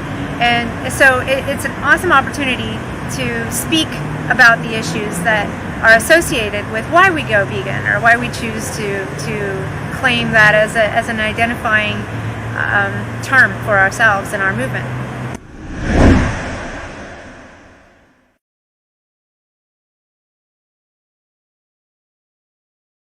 So I'm a CrossFitter who also is vegan. So now you know the answer to that meme if you've seen that floating around the internet. Which do we talk about first? It's typically CrossFit, and I'll kind of get into the reasons for that. So I'm going to tell you this morning about being a vegan athlete, my journey to both of those things, being a vegan and being an athlete, and why those things kind of tie together in my life today. Grew up in the Midwest, pretty typical upbringing, meat and potatoes family, lived with my mom and stepdad, and we tried to eat healthy, but for us that was kind of typical low-fat American diet. Parents didn't do very well with that. At some point tried the Atkins diet, which, as you know, is a lot of meat, and they had success with it. They lost a lot of weight and were pretty happy, and so there was a time where I thought, okay, well, eating meat, like, you lose weight. If you lose weight, you're healthy, so that's a good thing. But then as I got older and got into college, I was around more and more vegans and vegetarians, and the things that started to influence me were not necessarily things that I read online or protests or demos. I think all those things are valuable, but what influenced me was the people in my life who simply were vegan or vegetarian around me every day. I'd see them eating their tofurkey or their tofu or their vegan versions of whatever it was I eating. I remember my roommate at the time one day bringing home those Ives deli slices that you put in sandwiches. And I just looked at them, and this was back in 2005, thinking like, why would you eat this? Like, why would you make a plant-based version of a deli slice? And so I chided him and made fun of him at great length for being vegan. Until about a year later, of course, I was vegan. And that's often how it goes. The people, the loudest detractors, the people that are yelling and screaming the most, are typically the people most moved by whatever philosophy or worldview is put in front of them. And they're so challenged and they're so defensive because they know deep down that it might actually be right for them. So my journey to veganism started, like a lot of people, with vegetarianism. And then over the course of about a month, I switched to veganism.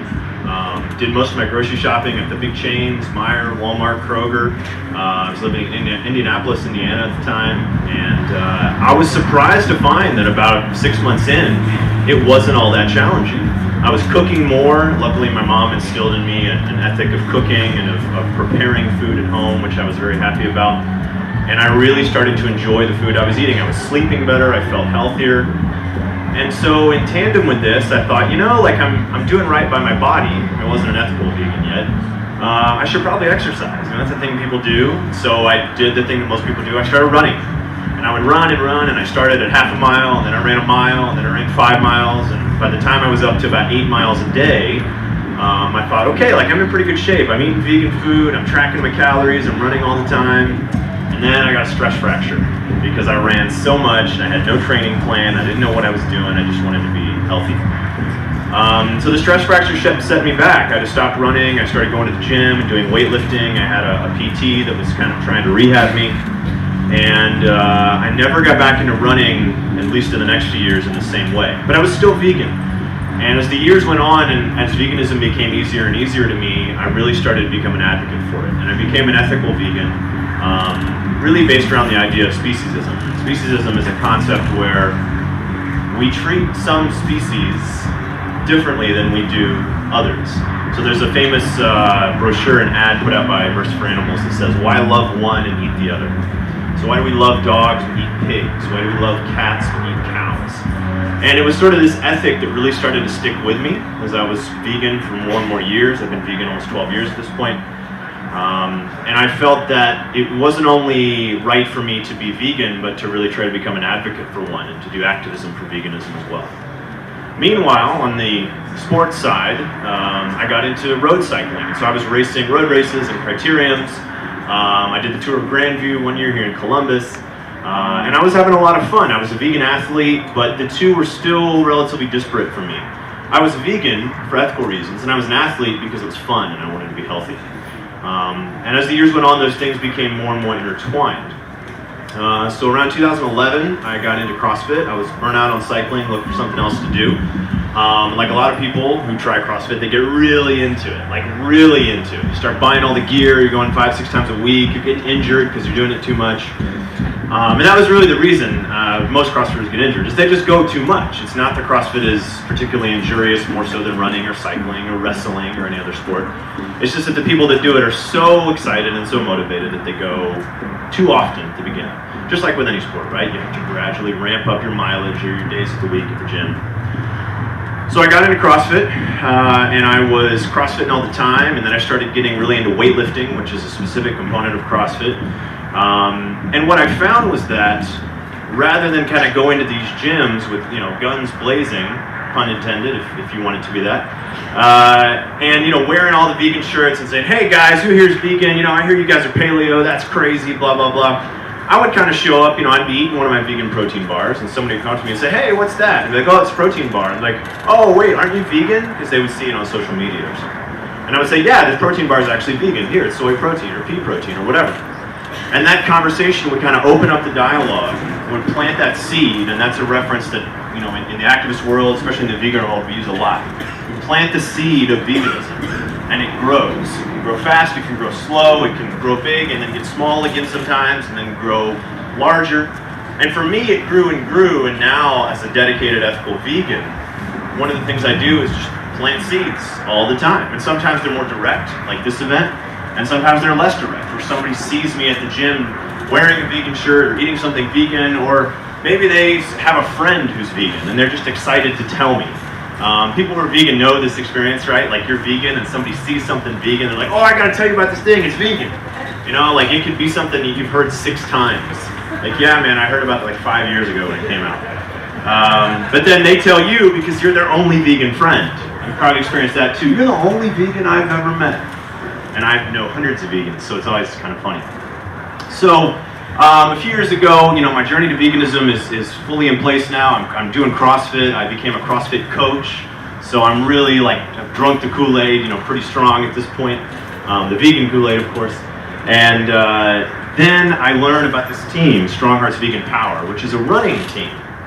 And it's all these vegans, and they go out to the East Coast, and they do these crazy ultra marathons as a relay team. So they get 12 runners together, and they run 200 miles in about 24 hours. Each runner runs about 5 or 6 miles 3 times over the course of 20 to 30 hours.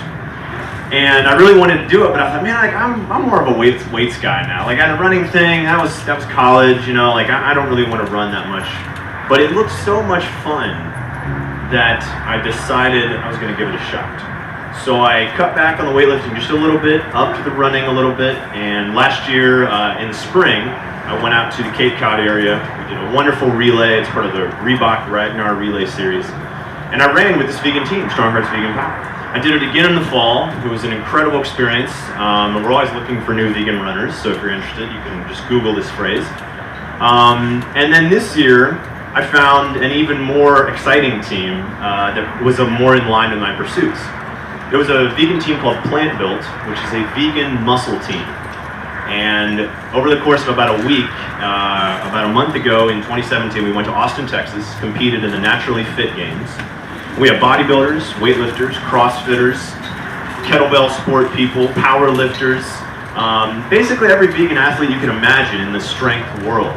Everyone there was vegan. A lot of them were a lot bigger than me. You know, these are jacked men and women who are eating a vegan diet and building muscle on plant protein.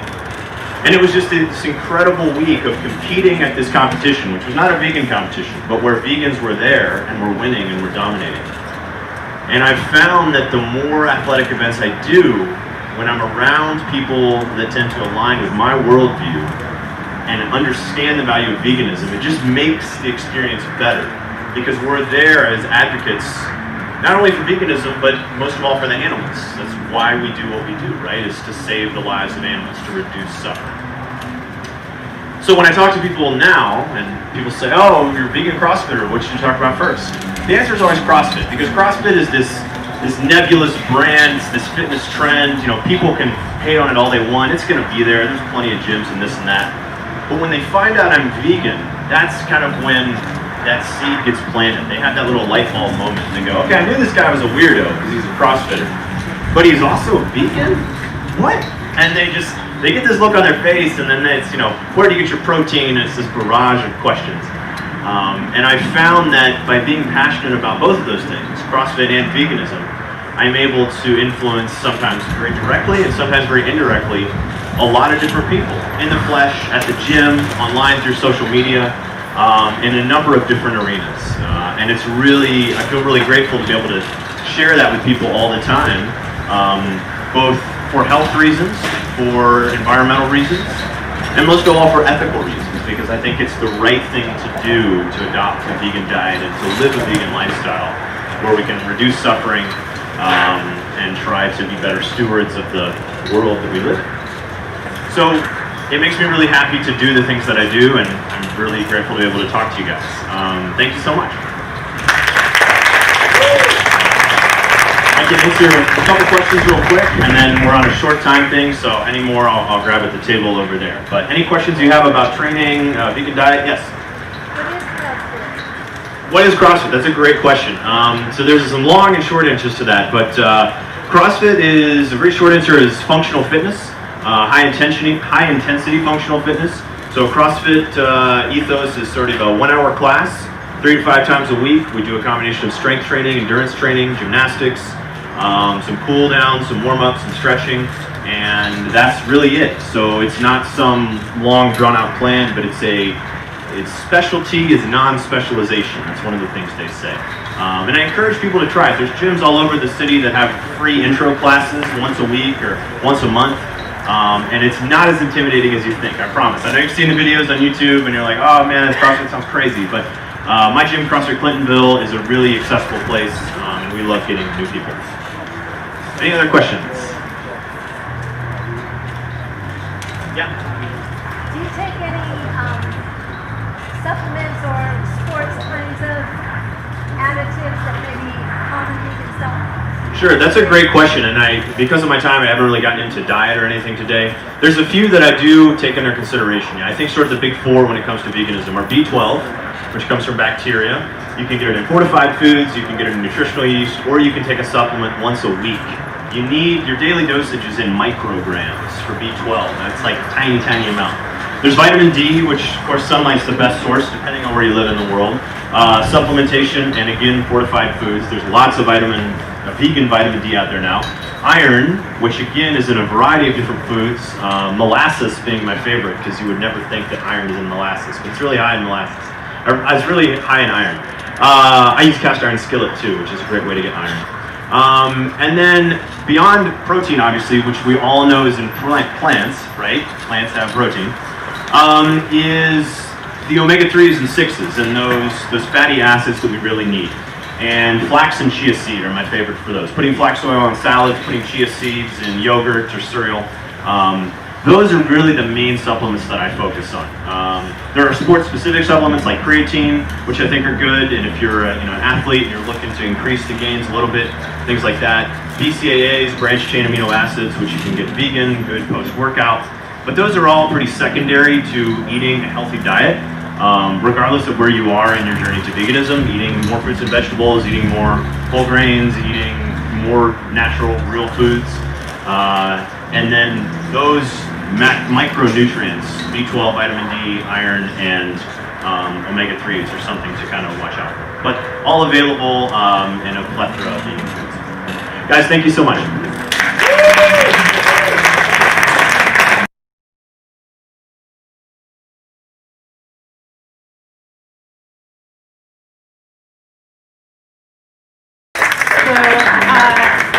I wanted to start by introducing you to Vegan Shift. So what we are is a vegan advocacy organization that is focused on empowering a rapid world vegan shift to ensure that everyone goes vegan as soon as possible and thrives.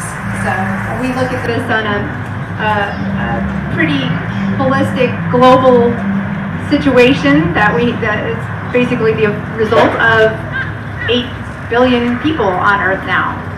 That's kind of a big game changer.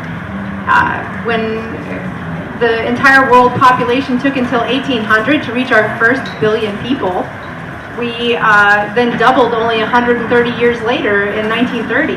And then we, by 1970-something, we were 4 billion. So we doubled yet again in a short 40 years. And now 40 years later, we're doubling yet again at 8 billion. And the United Nations Food and Agriculture Organization is saying that we're looking at fully exploiting our ocean by 2025, which is in less than 10 years. And I frankly can't imagine a world with no fish in the ocean. And what the feeding inefficiently of 8 billion people with an animal agricultural foundation is doing in terms of dead zones created in the ocean. Since the Industrial Revolution, we've included over 80,000 new chemicals into the environment. So, 8 billion people starting to do all these different processes is having catastrophic impacts, which is creating a sense of urgency for what we do here.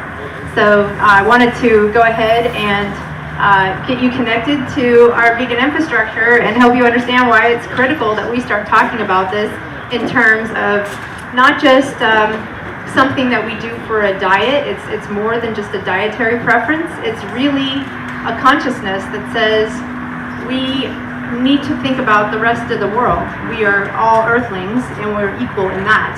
So everyone sharing this sphere of planet Earth, their lives are being impacted by one species, humanity, predominantly in all of our activities that these massive populations are now doing globally. We're losing, according to some scientists, between 150 and 200 species to extinction on a daily basis due to human exploits.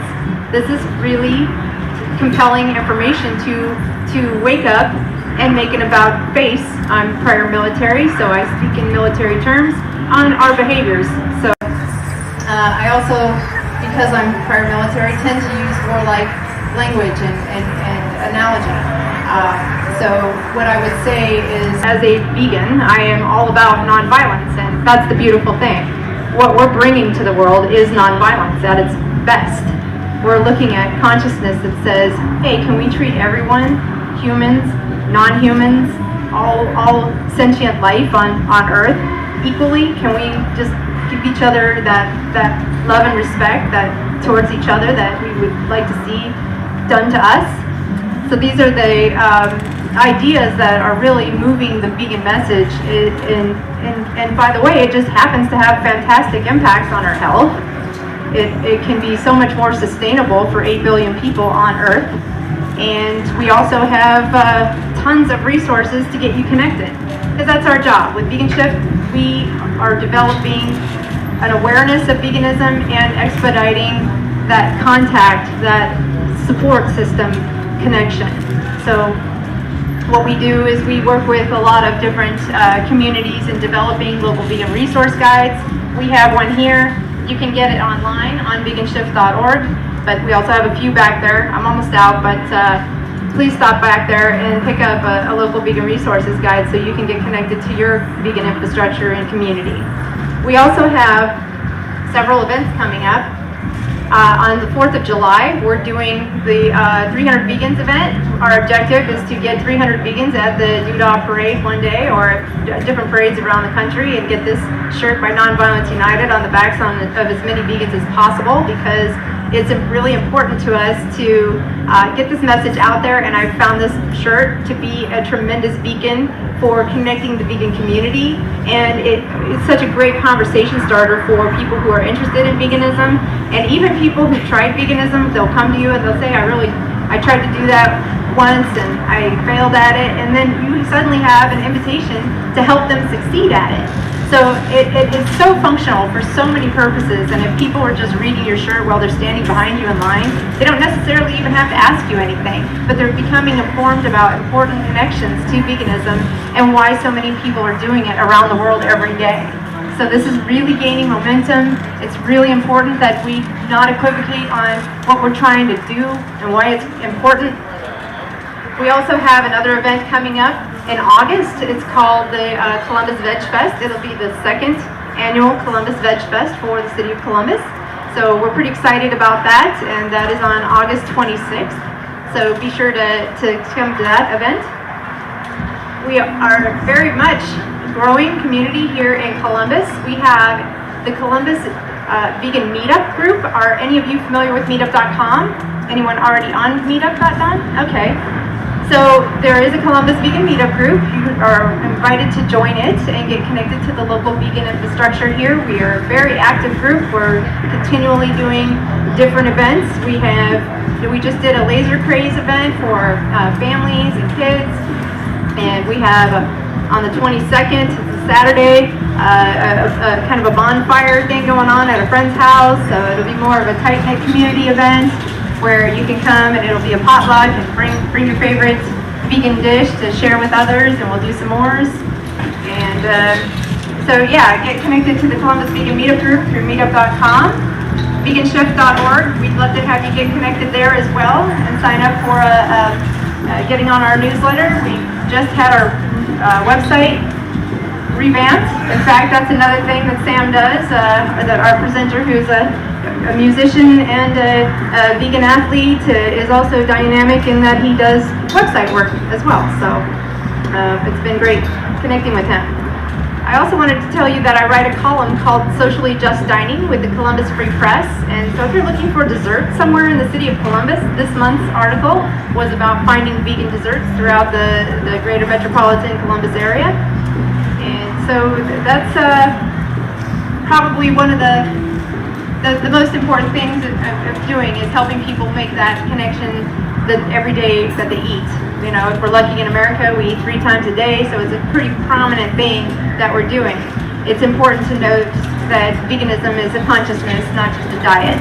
So while we focus tremendously in this movement on helping people adapt their diet, it's really about adapting our consciousness as a society, as a world, towards our fellow Earthlings and the way we interact with them. Some really fantastic films that have come out recently that I think are worth mentioning are, this shirt, it follows a format called, Compassion and Nonviolence for People, for the Planet, for the Animals. And we have some great documentaries that have been done on that. So for the people, recently we had the film What the Health come out. There was also another one called Food Choices, and Forks Over Knives, and Plant Pure Nation. So these films are really critical in helping you understand the health aspects of this, how we can reverse so many conditions, how we can avoid developing other conditions. So much of what is killing Americans is perfectly avoidable if we were actually eating consistently with our values and our physiological and anatomical characteristics.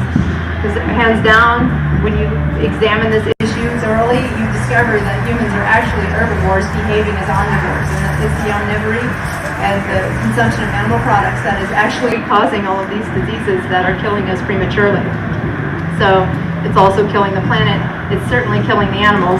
And, we really don't need jobs called slaughter in my world. I see the future of the world being a nonviolent one where we're not paying people to do that for a living anymore. I also want to talk about Cowspiracy.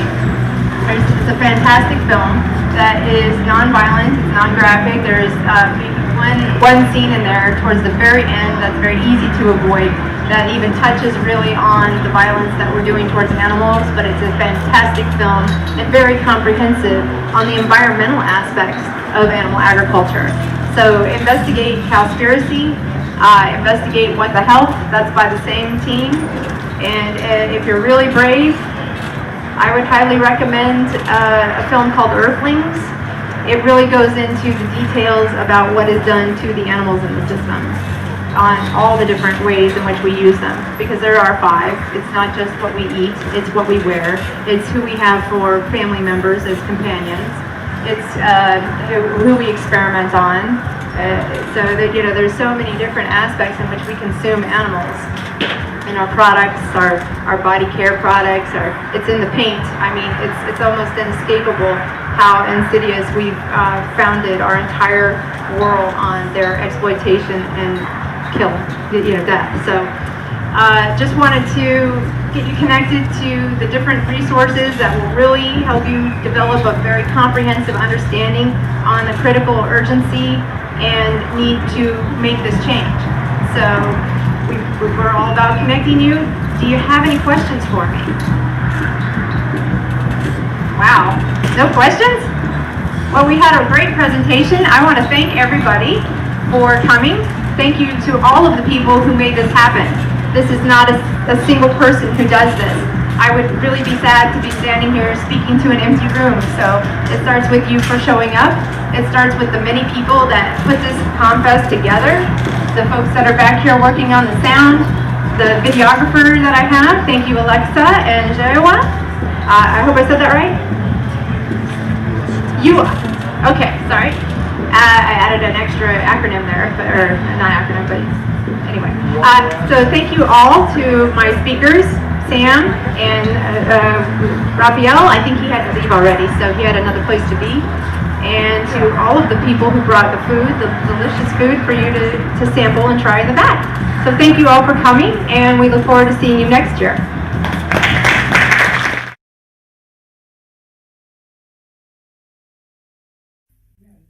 Hi everyone. Welcome to ComFest 2020. We have been through it this year, and this is an excellent opportunity to use the energy of community, of creativity, of clarity to propel us forward in a more compassionate and connected way. So I'm Jen Knox, and I am offering a yoga and writing workshop. I hope you'll check it out.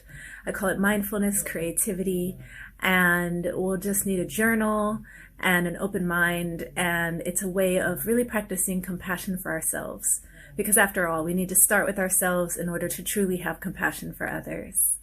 So get out there and vote, have fun, celebrate yourself, celebrate each other. I look forward to practicing with you. Hi everyone.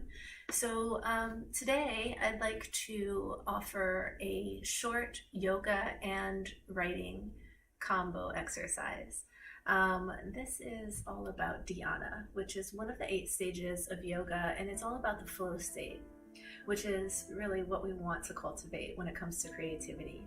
So to begin, let's go ahead and find a nice cross-legged position, seated tall, crown of the head reaching up toward the ceiling, chin tucked slightly. And gently close your eyes and begin to breathe slow and deep through the nose.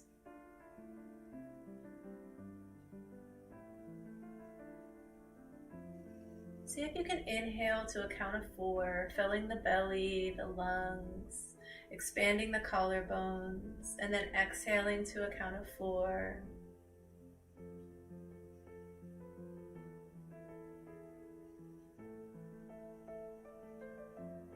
Really focus on the evenness of the inhales and the exhales. Focus on sitting up tall, straight spine.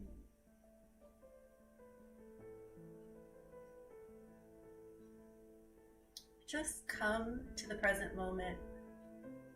Fall into your body.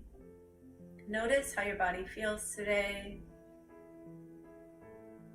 Notice any thoughts that are coursing through, and notice them without judgment.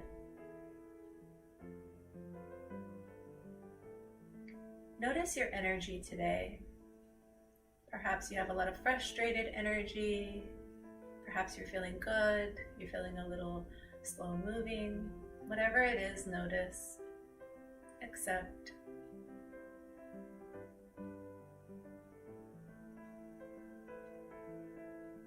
Three more breaths. Inhale to a count of 4. Exhale to a count of 4.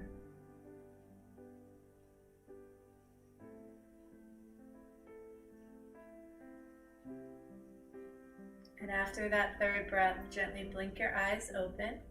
And we're going to do something called Sufi grind, so just moving the torso around. Inhaling as you push your chest forward, shoulder blades come together behind you. Exhale as you curl. Just do a few to each side. You can close your eyes and really dive into this movement.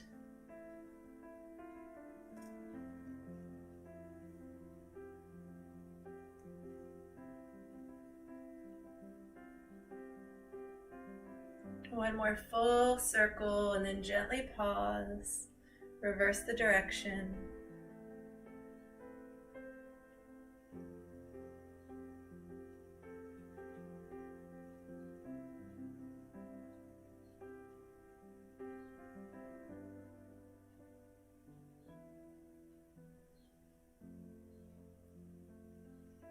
And then gently pause and find that nice tall spine. Just notice any subtle shifts with that brief movement. And then we're going to go back to our mats and find all 4s. So our wrists are directly beneath our shoulders, our knees are directly beneath our hips, and we're just going to inhale, look up, lift up, and then exhale, curl. And we're just going to do 10 of these, so go at your own pace. As you inhale, really expand the heart, lift the tailbone up. As you exhale, really curl, push down into the mat with the knuckles.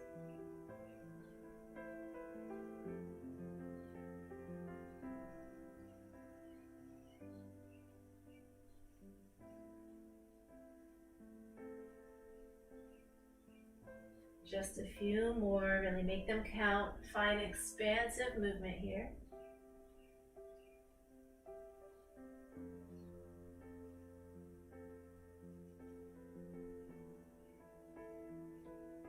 And then pause with your head up, tailbone up. Curl the spine, pause. And then from here, almost like you're gonna sit back in child's pose, come all the way around, making big circles. We'll do 5 each way.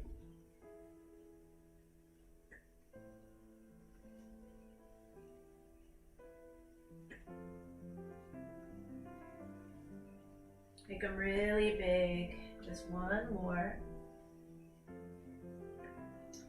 And then switch the direction. It's okay if you hear a little popping or cracking here. Little gas bubbles being released in the joints. See if you can make these last few even bigger. And then go ahead and sit back on your heels. Walk your fingertips out. Find a nice child's pose. Getting that stretch underneath the shoulder. Breathing deep.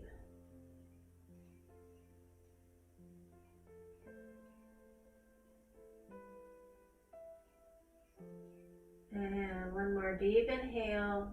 Exhale, come back through all fours. And we're going to lift this right foot up toward the ceiling. So your knee's still bent. You're lifting the foot up toward the ceiling, parallel with the ceiling. And then we're going to take 3 circles with the leg here. So the knee almost comes down to the other knee, comes out to the right, and then back. And then switch the direction. Just finding this flow through the hips, the second chakra, opening up this vast source of creative energy. And then go ahead and find neutral. We'll do that on the other side. So first, heel up toward the ceiling. Big circles out, down, and around. Beautiful job. Reverse the direction.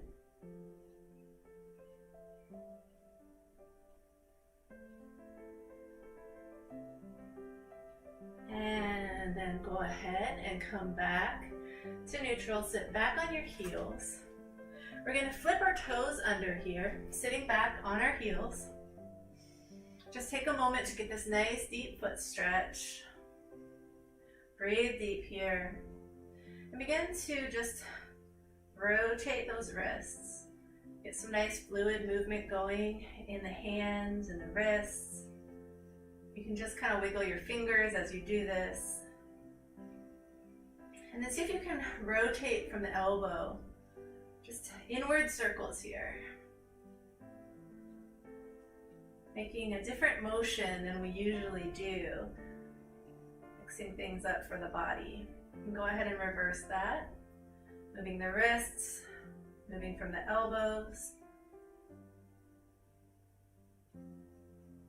And then we're going to come off of our toes, give our feet a little break here, and then grab opposite elbows. Bring this up overhead, and we're going to make these little circles here, really moving at the torso. So let's do 10 of these to the right. So we're just moving as much as our body allows us to here.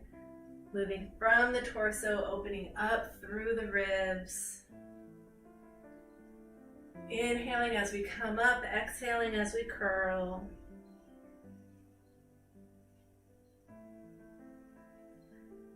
I think we're somewhere near 10 here, so a few more.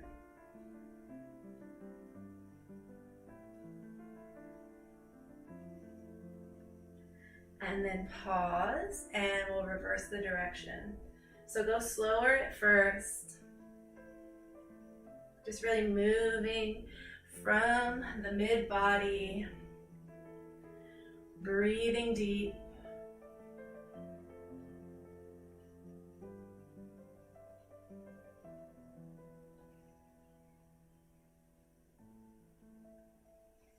And just a couple more here. See if you can find even more from this movement.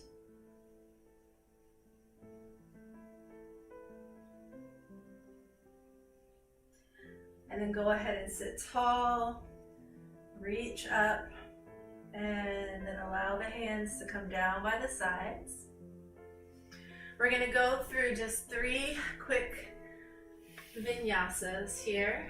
So let's start from all fours, curling the toes under, kicking up and back to downward dog. So knees as bent as they need to be.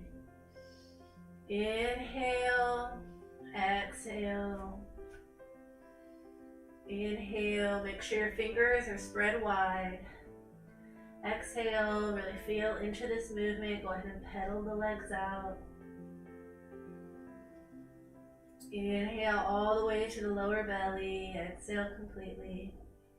And then just walk very gently up toward the hands. Go ahead and sway right to left here in a bent leg, forward fold. Head weight hangs.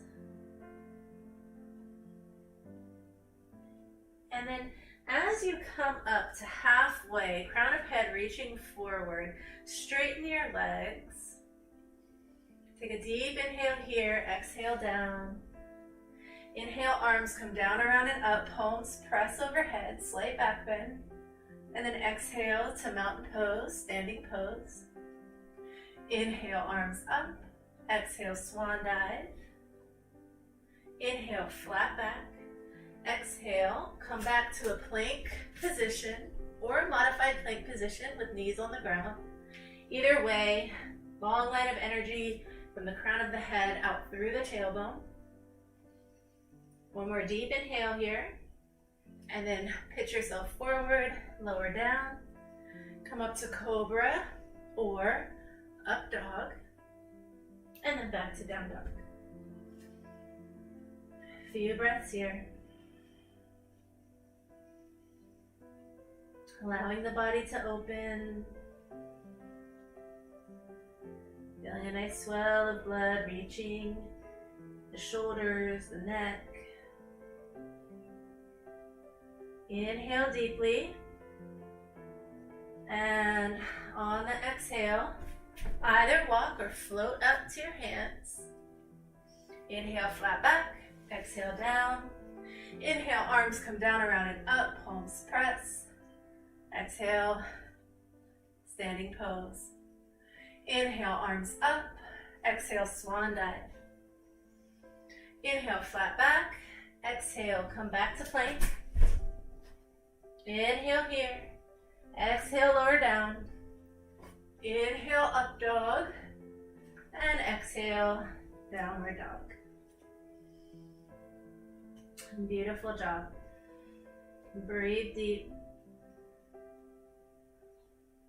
If you have this in your practice, this is dolphin pose we're going to play with next. Go ahead and walk your hands back and see if you can come down to the forearms here. Really deep hamstring stretch.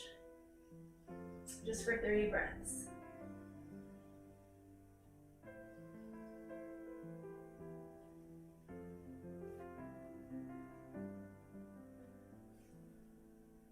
So if you're in dolphin, come back to down dog. We're going to inhale the right foot up. Exhale, foot between the hands. Inhale the arms up, high lunge. Exhale, bring the hands behind you. And you can always come down to low lunge here if you'd like. Few breaths here. Just opening up through the hips. And then inhale and exhale, lower the knee down. Inhale up, exhale, knee comes down. Inhale up, exhale, knee comes down. And then frame the foot. Let the top of that back foot come to the mat. And then just walk back, allowing the toes to reach up toward the ceiling. Getting a nice stretch here, bending over the leg. Wiggle the toes here, find some movement, some flow. Go ahead and come back forward, framing the foot. Pop that back knee up, back to plank, lower down, up dog or cobra, and down dog. Reach the left foot up toward the ceiling. Reach, reach, reach. Bend the knee, open the hip to the side of the room.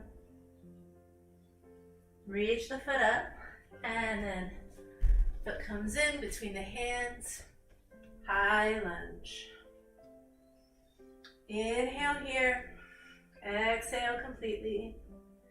Inhale. And then exhale, hands come behind you. Take a few breaths here.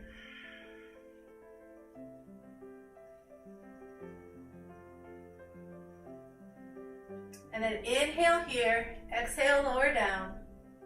Inhale up, exhale, lower down.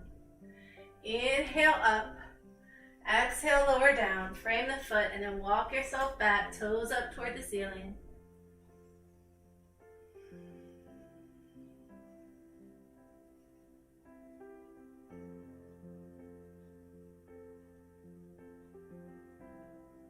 Beautiful job. Now gently, slowly, come forward and then make your way back to all fours. We're going to take those big hip circles again. So this time, see if you can make them even bigger, more exaggerated. Really push the body forward, to the side, back. Just a few each way.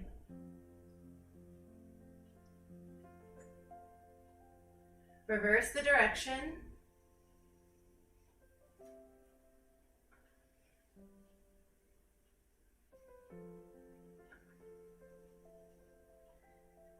And then go ahead and come to a nice seated pose on your mat.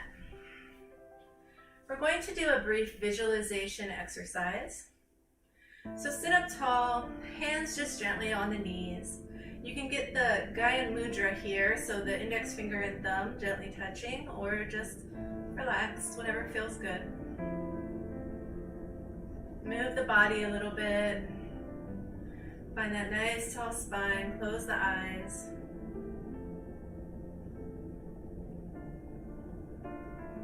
Now as you breathe here, I invite you to bring to mind a time where you felt like you were in flow. Everything was just moving forward without a lot of effort, without overthinking.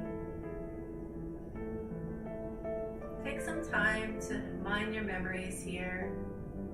Maybe you were a little kid swimming in the pool. Maybe you were doing art or riding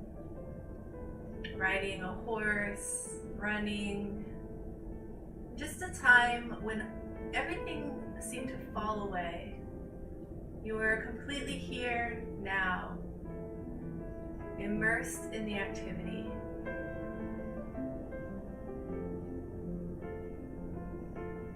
You may have been alone or with someone.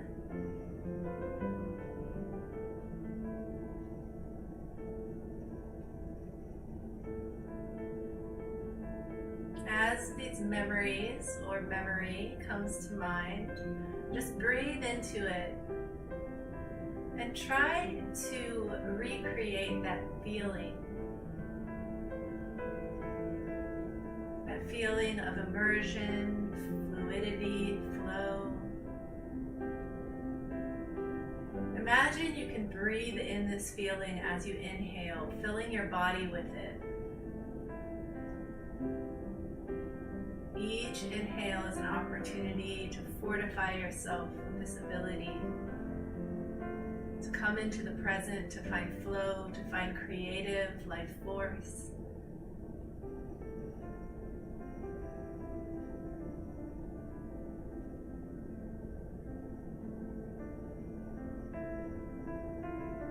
Now bring to mind something that you would like to find flow in. So perhaps you have an art project you would like to work on. Perhaps you're writing a book.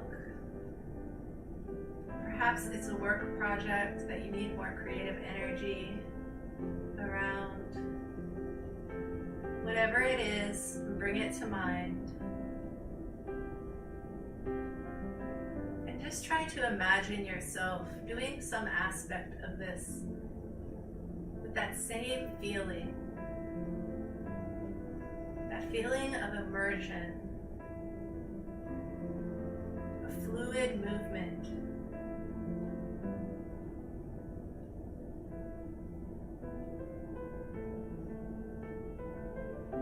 Breathe into this, even just trying, even if it's hard to imagine, just trying gets you closer.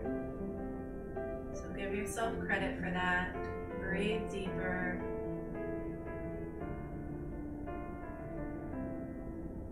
Sit taller, 3 more deep breaths. These are your last opportunities to really fortify with this energy. So inhale deeply, exhale completely.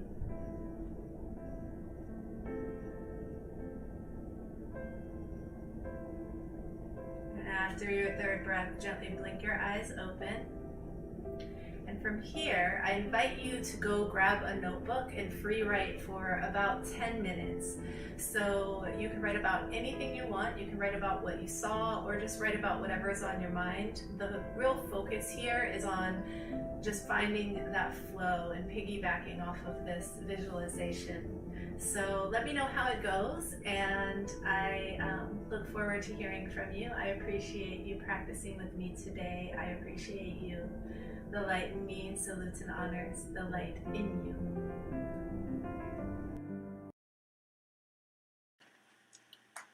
Hi, I'm Neil Preston. And I'm Trisha Preston. And together we are Liberty and Sam. We're going to talk a little bit today about your constitutional history and voter information and registration.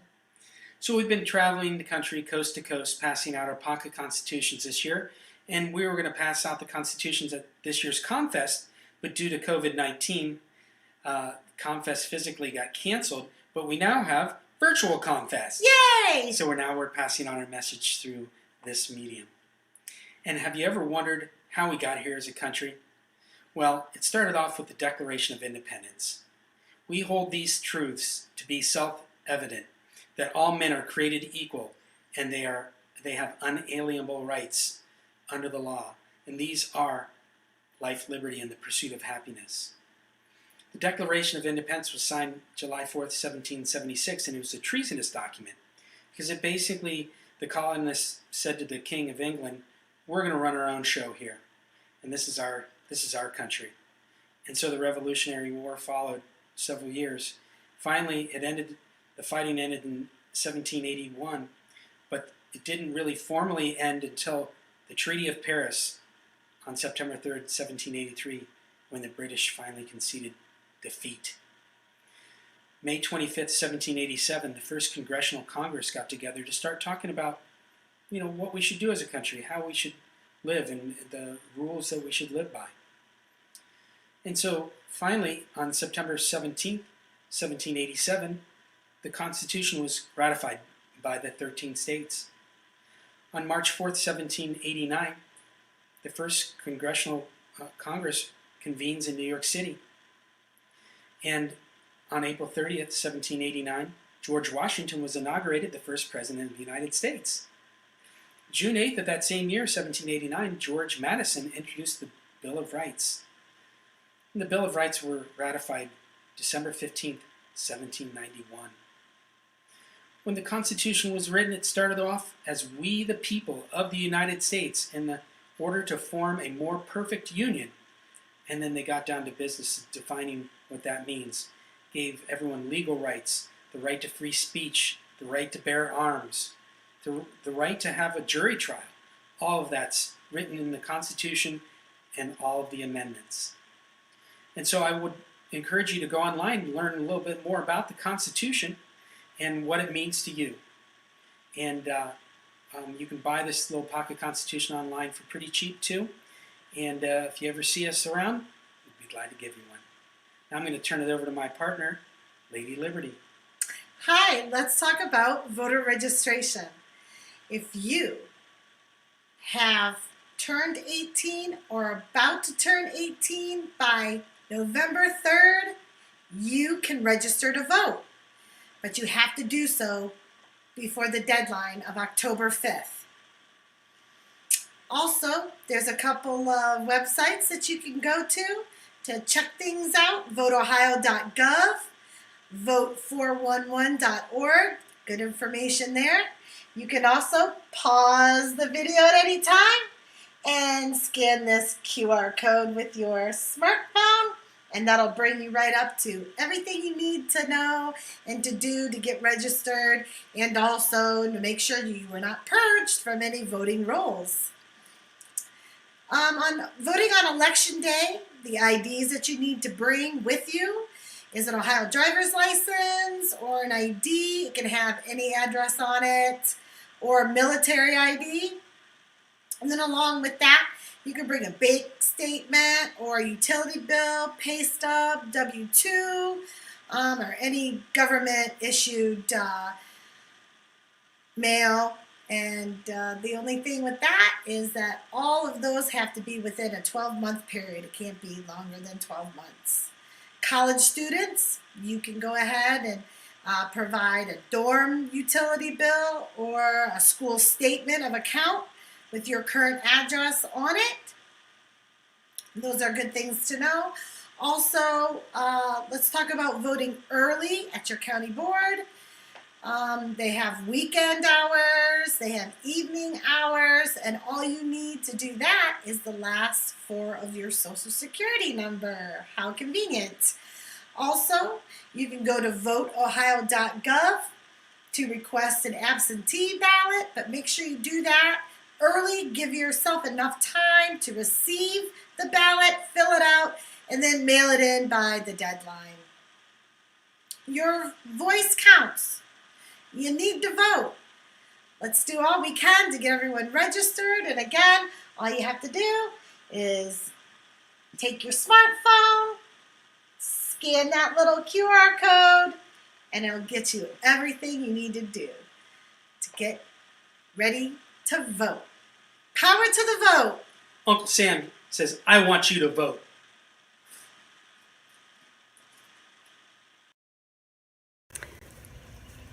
Hey y'all, happy ComFest. I'm Andrea Downs. I'm a visual artist, activist, and educator, also born and raised in Columbus, Ohio, and currently living in Charlotte, North Carolina, where I've been for the last 11 years.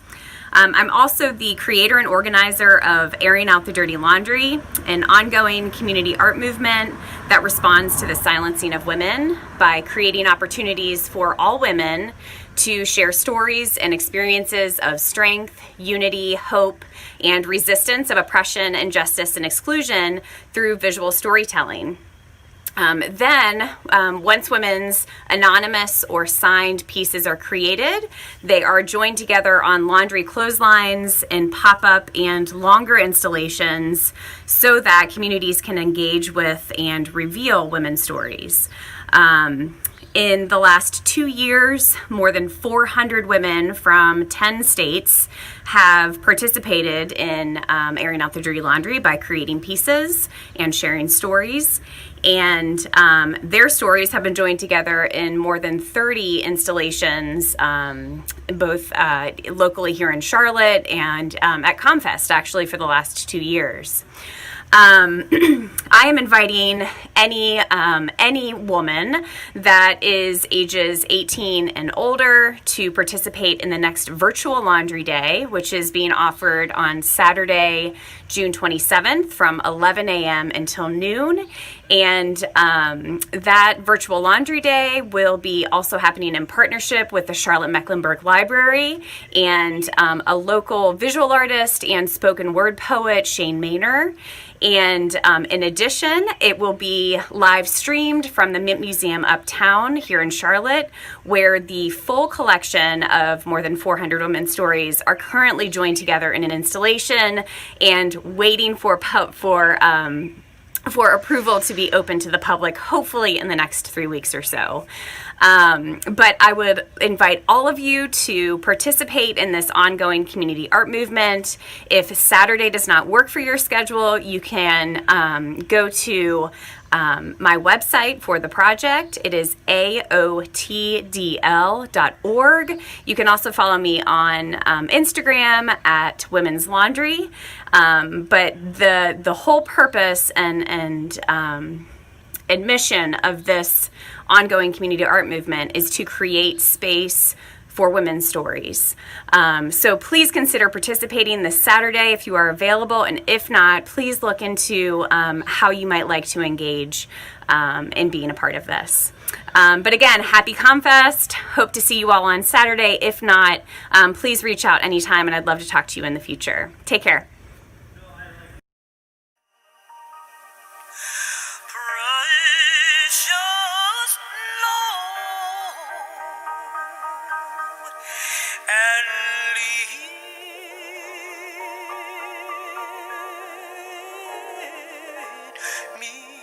Dateline, April 16th, 1963.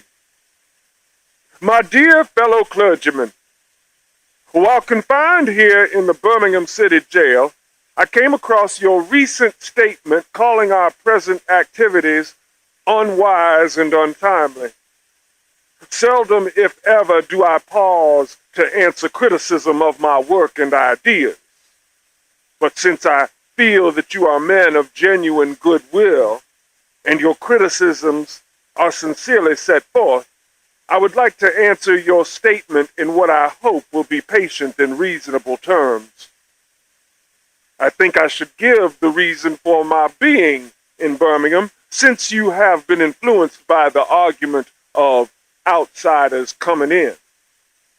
I have the honor of serving as president of the Southern Christian Leadership Conference, an organization operating in every southern state with headquarters in Atlanta, Georgia. We have some 85 affiliate organizations all across the South. Several months ago, our local affiliate here in Birmingham invited us to be on call to engage in a nonviolent direct action program if such were deemed necessary. We readily consented.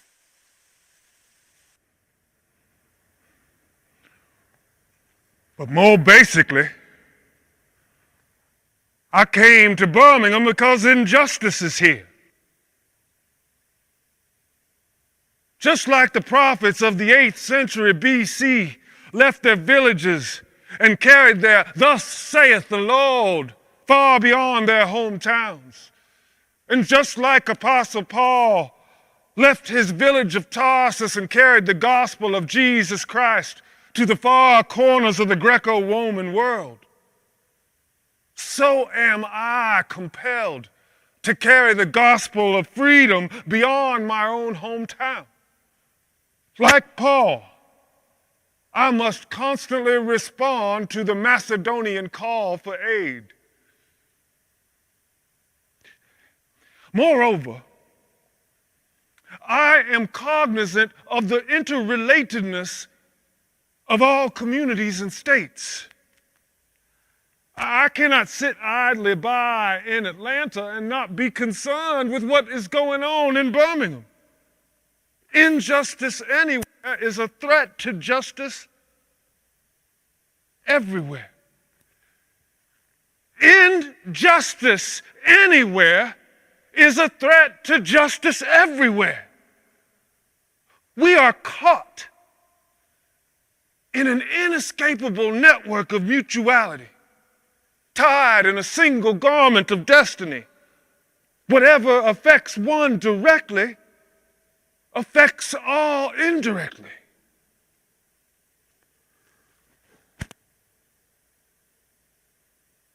Never again can we afford to live with the narrow, provincial, outside agitator idea. Anyone who lives inside the United States cannot be considered an outsider anywhere within its bounds. In any nonviolent campaign, there are 4 basic steps. 1, collection of the facts to determine whether injustices are alive. 2, negotiation. 3, self-purification. And 4, direct action. We have gone through all of these steps in Birmingham. Birmingham is probably the most thoroughly segregated city in the United States. Its ugly record of police brutality is known in every section of the country. Its unjust treatment of Negroes in the courts is a notorious reality. There have been more unsolved bombings of Negro homes and churches in Birmingham than in any city in this nation. These are the hard, brutal, and unbelievable facts. On the basis of these conditions, Negro leaders sought to negotiate with the city fathers. But the political leaders consistently refused to engage in good faith negotiations. Then came the opportunity last September to talk with some of the leaders of the economic community.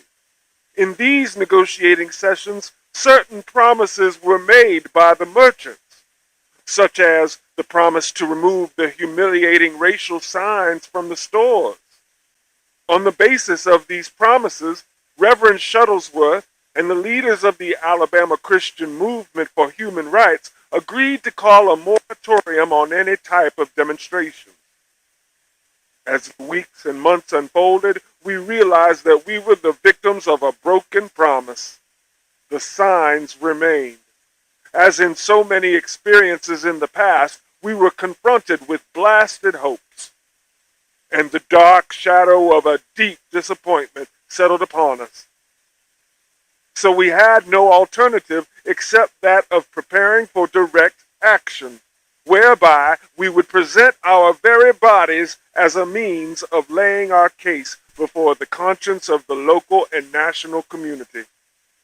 We were not unmindful of the difficulties involved, so we decided to go through the process of self-purification. We started having workshops on nonviolence and repeatedly asked ourselves the questions: are you able to accept the blows without retaliating? Are you able to endure the ordeals of jail? You may well ask, why direct action? Why sit-ins, marches, and so on? Isn't negotiation a better path? You are exactly right in your call for negotiation. Indeed, this is the purpose of direct action. Nonviolent direct action seeks to create such a crisis and establish such creative tension that a community that has constantly refused to negotiate is forced to confront the issue. Just as Socrates felt that it necessary to create a tension in the mind so that individuals could rise from the bondage of myths and half-truths to the unfettered realm of creative analysis and objective appraisal, we must see the need for nonviolent gadflies to create the kind of tension in society that will help men rise from the dark depths of prejudice and racism to the majestic heights of understanding and brotherhood. My friends, I must say to you that we have not made a single gain in civil rights without legal and nonviolent pressure. History is the long and tragic story of the fact that privileged groups seldom give up their privileges voluntarily. Individuals may see the moral light and give up their unjust posture, but as Reinhold Niebuhr has reminded us, groups are more immoral than individuals. We know through painful experience that freedom is never voluntarily given by the oppressor. It must be demanded by the oppressed. Frankly, I have never yet engaged in a direct action movement that was well-timed, according to the timetable of those who have not suffered unduly from the disease of segregation. For years now, I have heard the word wait. It rings in the ear of every Negro with a piercing familiarity. This wait has almost always meant never. It has been a tranquilizing thalidomide, relieving the emotional stress for a moment, only to give birth to an ill-formed infant of frustration. We must come to see with the distinguished jurist of yesterday that justice too long delayed is justice denied. We have waited for more than 340 years for our constitutional and God-given rights. The nations of Asia and Africa are moving with jet-lag speed toward the goal of political independence, and we still creep at horse and buggy pace just to gain in a cup of coffee at the lunch counter.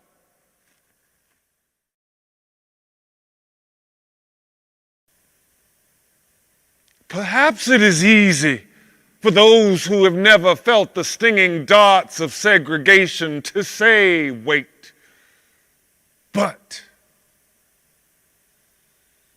when you have seen vicious mobs lynch your mothers and fathers at whim and drown your brothers and sisters at will, when you have seen hate-filled policemen curse, kick, brutalize, and even kill your brothers and sisters with impunity, when you see the vast majority of your 20 million Negro brothers smothering in an airtight cage of poverty in the midst of an affluent society,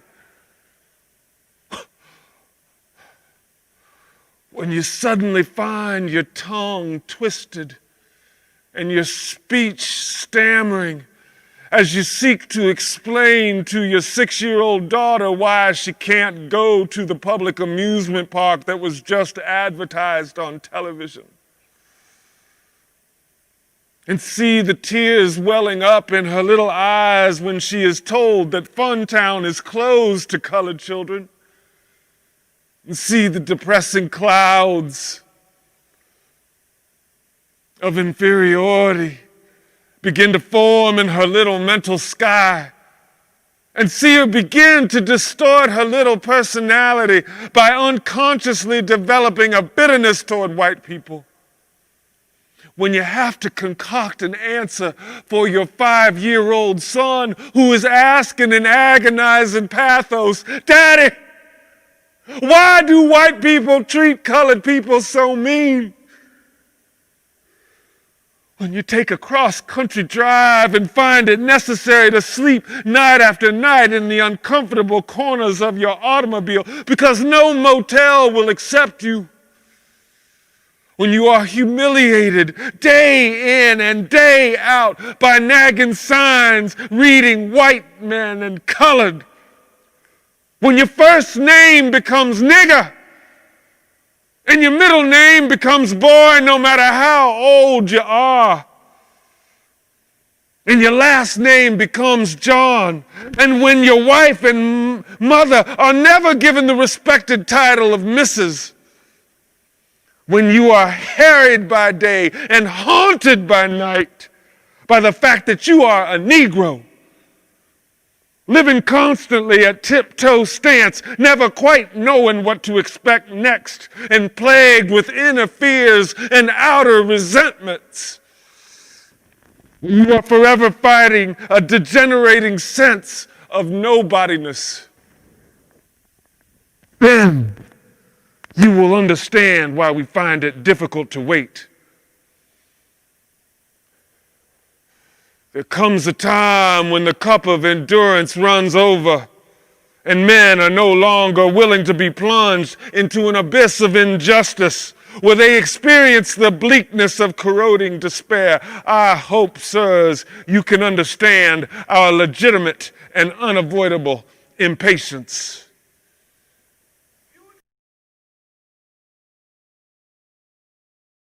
You express a great deal of anxiety over our willingness to break laws.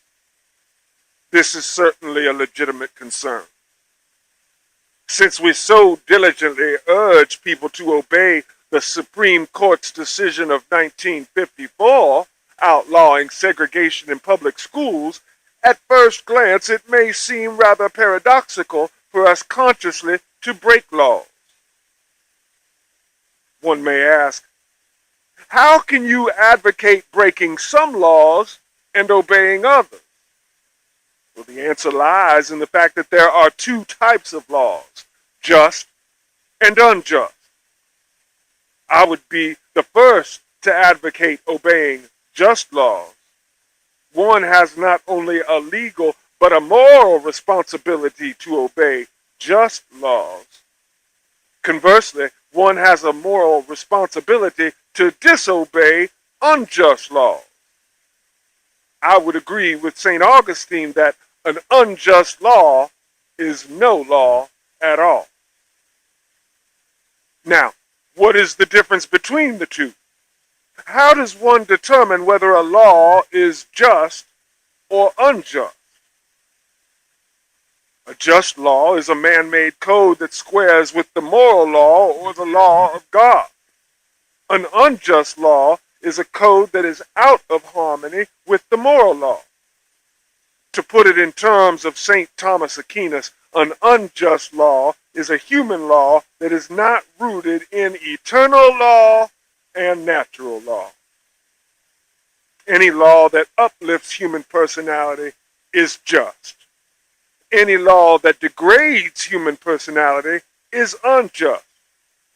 All segregation statutes are unjust because segregation distorts the soul and damages the personality. It gives the segregator a false sense of superiority and the segregated a false sense of inferiority. Segregation, to use the terminology of the Jewish philosopher Martin Buber, substitutes an I-it relationship for an I-thou relationship and ends up relegating persons to the status of things. Hence, segregation is not only politically, economically, and sociologically unsound, it is morally wrong and awful. I hope you are able to ace the distinction I am trying to point out. In no sense do I advocate evading or defying the law as would the rabid segregationist. That would lead to anarchy. One who breaks an unjust law must do so openly, lovingly, and with a willingness to accept the penalty. I submit that an individual who breaks a law that conscience tells him is unjust and who willingly accepts the penalty of imprisonment in order to arouse the conscience of the community over its injustice is in reality expressing the highest respect for law. Of course, there is nothing new about this kind of civil disobedience. In our own nation, the Boston Tea Party represented a massive act of civil disobedience. We should never forget that everything Adolf Hitler did in Germany was legal, and everything the Hungarian freedom fighters did in Hungary was illegal. It was illegal to aid and comfort a Jew in Hitler's Germany. Even so, I am sure that had I lived in Germany at the time, I would have aided and comforted my Jewish brothers. If today I lived in a communist country where certain principles that are dear to the Christian faith are suppressed, I would openly advocate disobeying that country's anti-religious laws. I must make two honest confessions to you, my Christian and Jewish brothers. First, I must confess that over the years, I have been gravely disappointed with the white moderate. I have almost reached the regrettable conclusion that the Negro's great stumbling block in the stride towards freedom is not the white citizen's counselor or the Ku Klux Klaner, but the white moderate, who is more devoted to order than to justice, who prefers a negative peace, which is the absence of tension, to a positive peace, which is the presence of justice, who constantly says, oh, I agree with you in the goal you seek, but I can't agree with your methods of direct action. Who patternistically feels that he can set the timetable for another man's freedom, who lives by the myth of time and who constantly advises the Negro to wait until a more convenient season. Shallow understanding from people of goodwill is more frustrating than absolute misunderstanding from people of ill will. Lukewarm acceptance is much more bewildering than outright rejection. You spoke of our activity in Birmingham as extreme. At first, I was rather disappointed that fellow clergymen would see my non-violent efforts as those of an extremist. I started thinking about the fact that I stand in the middle of two opposing forces in the Negro community. One is a force of complacency, made up of Negroes who, as a result of long years of oppression, have been so completely drained of self-respect and a sense of somebodyness that they have adjusted to segregation, and a few Negroes in the middle class who, because of a degree of academic and economic security, and at points they profit from segregation, have unconsciously become insensitive to the problems of the masses. The other force is one of bitterness and hatred and comes perilously close to advocating violence. It is expressed in the various black nationalist groups that are springing up all over the nation, the largest and best known being Elijah Muhammad's Muslim movement. This movement is nourished by the contemporary frustration over the continued existence of racial discrimination. It is made up of people who have lost faith in America, who have absolutely repudiated Christianity, and who have concluded that the white man is an incurable devil. The Negro has many pent-up resentments and latent frustrations. He has to get them out. So let him march sometime. Let him have his prayer pilgrimages to the city hall. Understand why he must have sit-ins and freedom rides. If his repressed emotions do not come out in these nonviolent ways, they will come out in ominous expressions of violence. This is not a threat. It is a fact of history. So I have not said to my people, get rid of your discontent. But I have tried to say that this normal and healthy discontent can be channeled through the creative outlet of nonviolent direct action.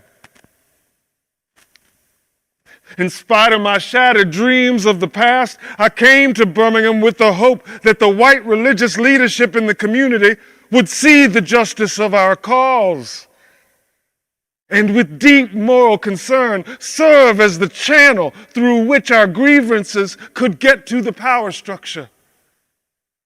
I had hoped that each of you would understand. But again, I have been disappointed. I have heard numerous religious leaders of the South call upon their worshipers to comply with the desegregation decision because it is the law. But I have longed to hear white ministers declare, follow this decree because integration is morally right and the Negro is your brother. In the midst of blatant injustices inflicted upon the Negro, I have watched white churchmen stand on the sideline and merely mouth pious irrelevancies and sanctimonious trivialities. In the midst of a mighty struggle to rid our nation of racial and economic injustices, I have heard so many ministers say, those are social issues with which the gospel has no real concern. And I have watched so many churches commit themselves to a completely otherworldly religion, which made a strange distinction between body and soul, the sacred and the secular. I hope this letter finds you strong in the faith. I also hope that circumstances will soon make it possible for me to meet each of you, not as an integrationist or a civil rights leader, but as a fellow clergyman and a Christian brother, let us all hope that the dark clouds of prejudice will soon pass away and the deep fog of misunderstanding will soon be lifted. And in some not too distant tomorrow, that the radiant stars of love and brotherhood will shine over our great country with all its scintillating beauty.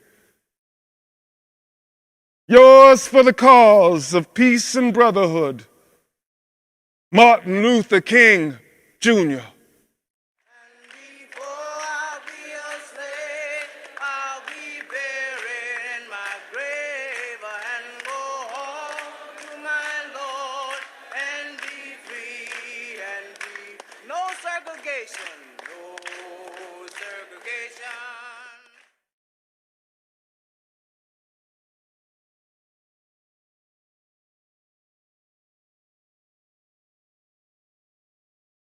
If you have lived in the city of Columbus, it's a building that we're very familiar with.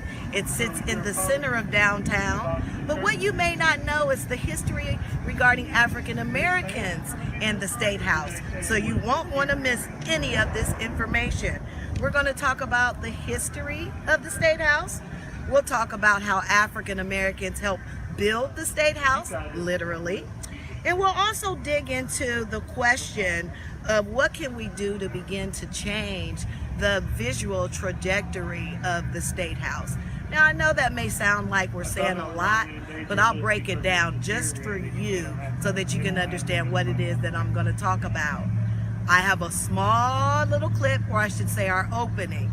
I'll see you guys in a second.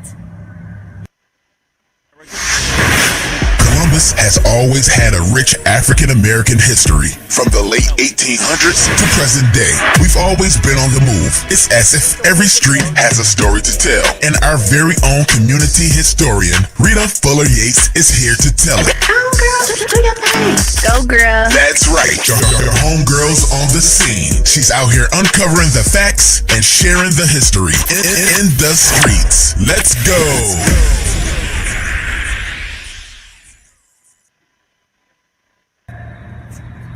To get up there and then I'll start. I'll just talk.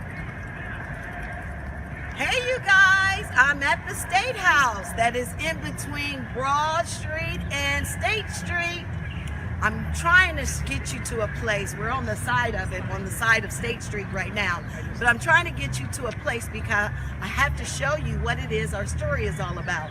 Although we're going to talk about the history of the State House, what's more important is that we talk about how African Americans played a role in the State House.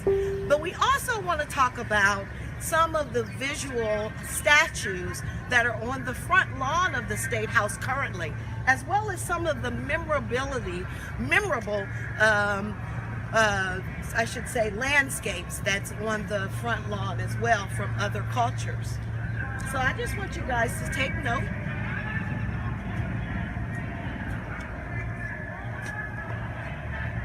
I want you to take note first. There's a statue here. Did you say that was McKinley? That's McKinley over there. Who is this? That's Christopher Columbus. That's Christopher Columbus?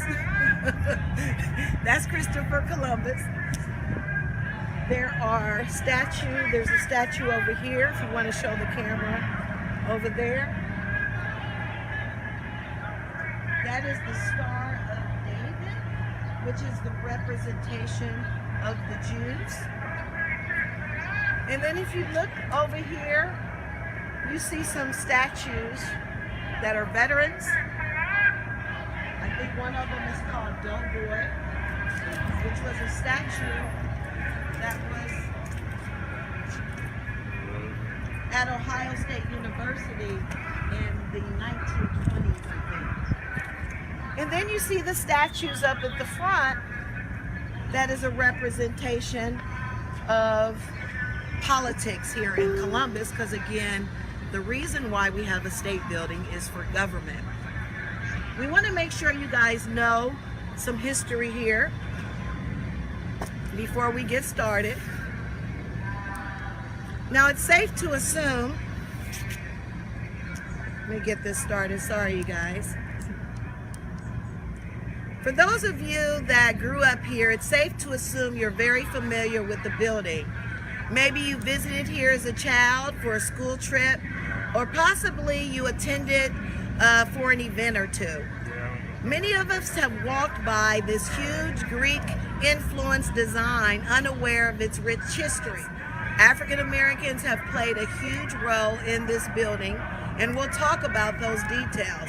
But before I share, I want to tell you a little bit about what I do know about the State House. First off, Chillicothe was the original capital of Ohio in 1803. We're going to show a little image of that building in 1803. It was in Chillicothe. Columbus, Ohio State Building was originally erected in 1814 on the southwest corner of High State. We have an image of that as well. And there was a fire that occurred in 1852, burning the State House down. It took years for the city to rebuild the new State House, but just so I don't miss any information or any details, please check out this first clip, and we will return with you to talk about it in a minute. The Ohio State House is situated on 10 acres of land, donated by John Kerr, Lynn Starling, John Johnston, and Alexander McLaughlin, who were four prominent white landowners from Franklinton. Prior to the fire occurring in 1852, the city of Columbus prepared to build a new, innovative state house, beginning on July 4th, 1839. It would take 23 years for the structure to be completed in 1861. Prison laborers were used from the Ohio Penitentiary to construct the foundation and ground floors of the building. Another restoration would take place in 1901 with the addition of the Judicial Annex, and then again in 1990, where it was expected to restore the State House to its original condition. The Ohio State House is on the National Historic Landmark and is the perfect example of Greek Revival public architecture. Okay, we're making our way on the other side of the State House because, again, it's more important for me to visually show you what it is that our history represents as of 2020, because I have a little secret to share with you at the end. So we talked about the statues that are on the other side. We talked about the players and the cultures that were represented on the other side. Now we have here a ring of leaders of the Army. Now, a lot of times we wonder, why is it that I, as a historian, would not know this information pertaining to what's on our State House lawn? I even question myself as to why it is that I'm challenged with learning what it is that our State House has to offer. But what I learned is I've been here for 50 years, and honestly, the State House represented only a certain group of people. And unfortunately, to this day, it is 2020, and I have to sadly say that we still represent in a very small manner. We have some history on the State House lawn, but I'll have to explain to you where our history is and what it actually pertains to. But before we get started, I wanted to make sure that you guys walked away knowing and learning some excellent history skills. Now, the State House website, located at www.ohiostatehouse.org, says, in the course of the past 160 years, Ohioans have gone from honoring specific military and political leaders to depicting the common soldier, remembering the significant contribution of women, children, and African Americans, and relating the stories of men and women who served their country in their own words. That particular monument is on the back side of the building, which we won't see, which is an indication from veterans who wrote letters to their parents or to a loved one that lived here in Columbus, and they depicted that on a wall. I love that type of stuff, right? We love that the VA was represented. We love that these Confederate leaders were represented. We love that there's politicians on the front of the state lawn represented.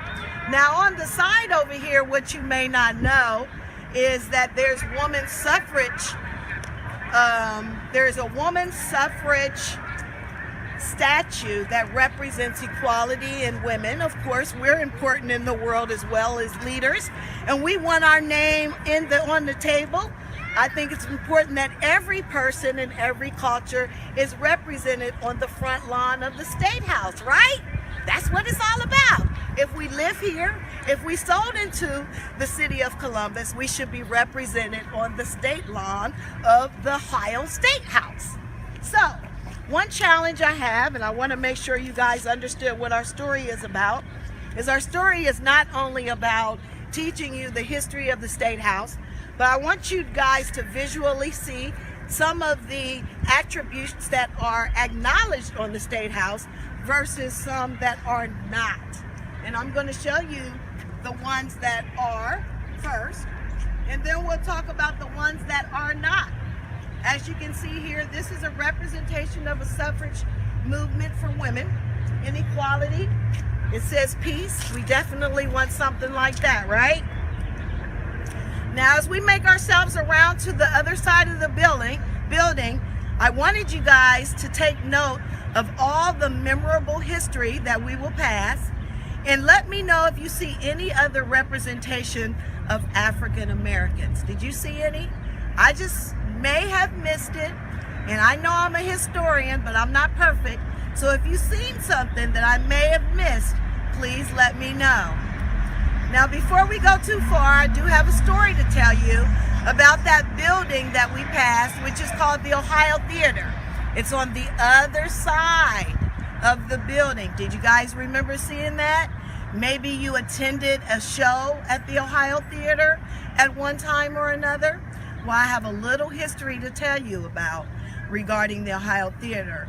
A significant black man worked in that building in 1842.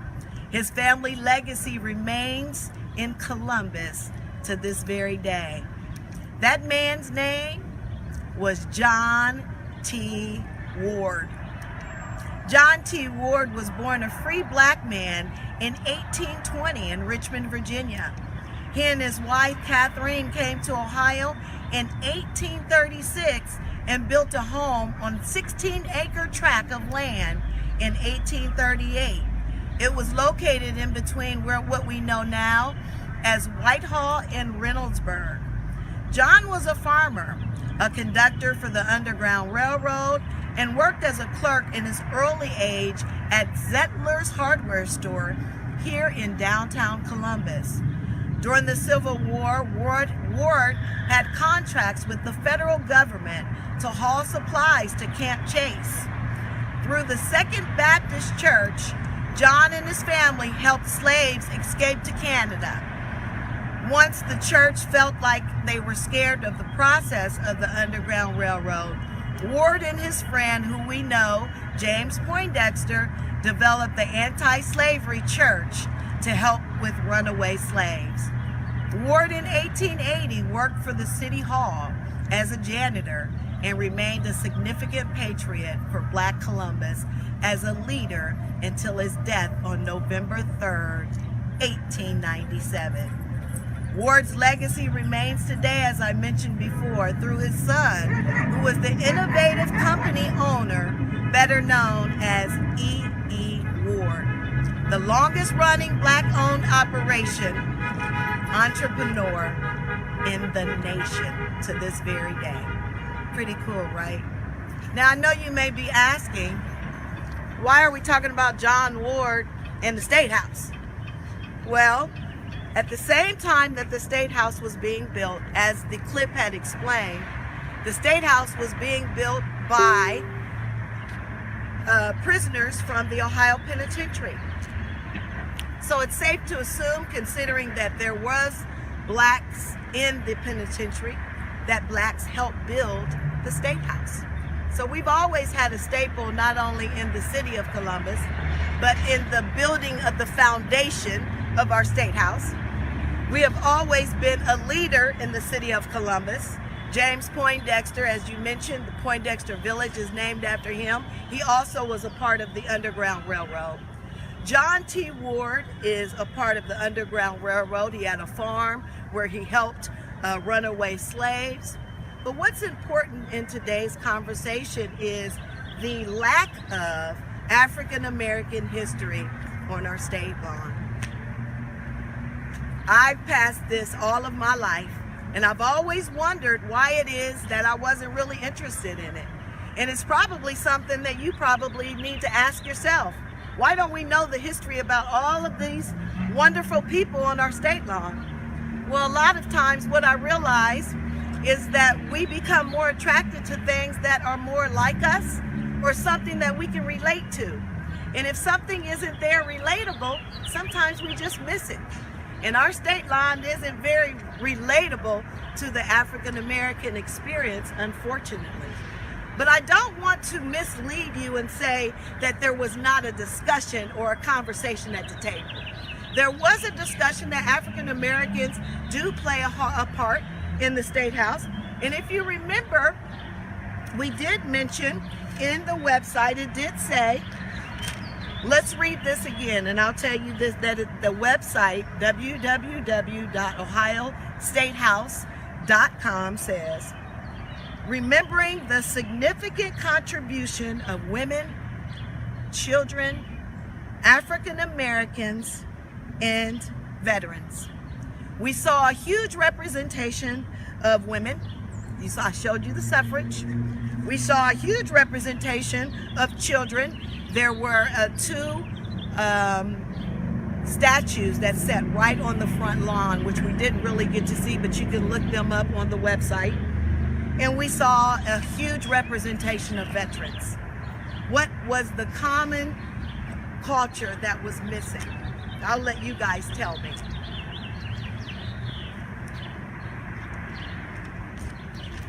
African Americans.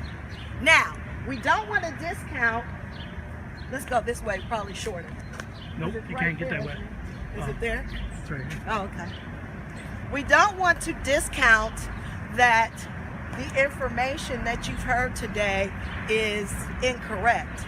The information you heard today is correct, where there was African Americans were recognized, and I'm going to show you where we were recognized and why we were recognized. And then we'll talk about what it is that we can do to change the conversation so that my grandchildren or my great-grandchildren will have an actual representation of who they are on the front lawn of the State House, right? The front lawn. Now, as you can see, we're walking around to the back of the State House.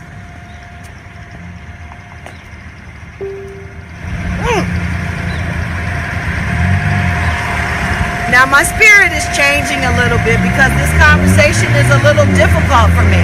It's challenging for me at this time because I am challenged to understand that this is our representation as African Americans on the State House lawn of the State House. So let me read it to you. The Underground Railroad was neither underground nor a railroad, but a system of loosely connected safe havens where those escaping the brutal conditions of slavery were sheltered, fed, clothed, nursed, concealed, disguised, and instructed during their journey to freedom. Although this movement was one of America's greatest social, moral, and humanitarian endeavors, the details about it were often cloaked in secrecy to protect those involved from the retribution of civil law and slave catchers. Now, it says a little bit more, but I have one point.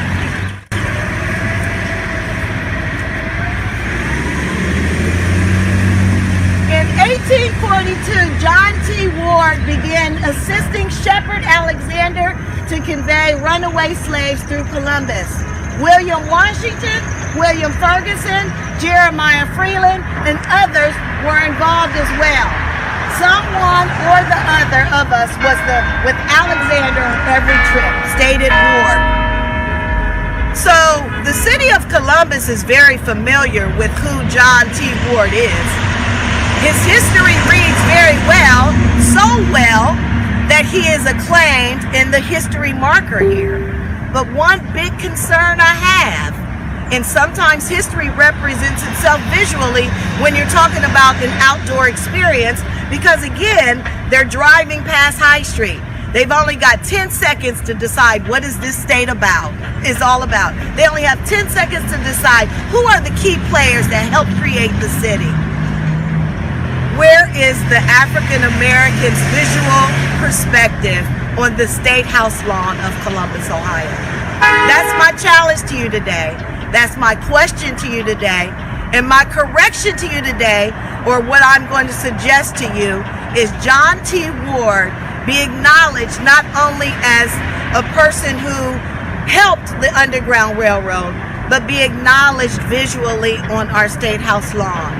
This is going to be a conversation that we're going to continue to have for weeks and months and years to come until this changes, until the visual trajectories of the State House lawn changes. Today's conversation was tough. I know it seems when we drive by this, we are just used to this as African Americans. But as I grow older and as I know my grandchildren will probably be just like me, I have to decide that that's going to be very valuable for them, to have them walk by a statue that represents who they are as Black people. I think it's so important. I think it's valuable. I think it's a conversation that we have to have. Okay? So today you learned about the history of the state lawn.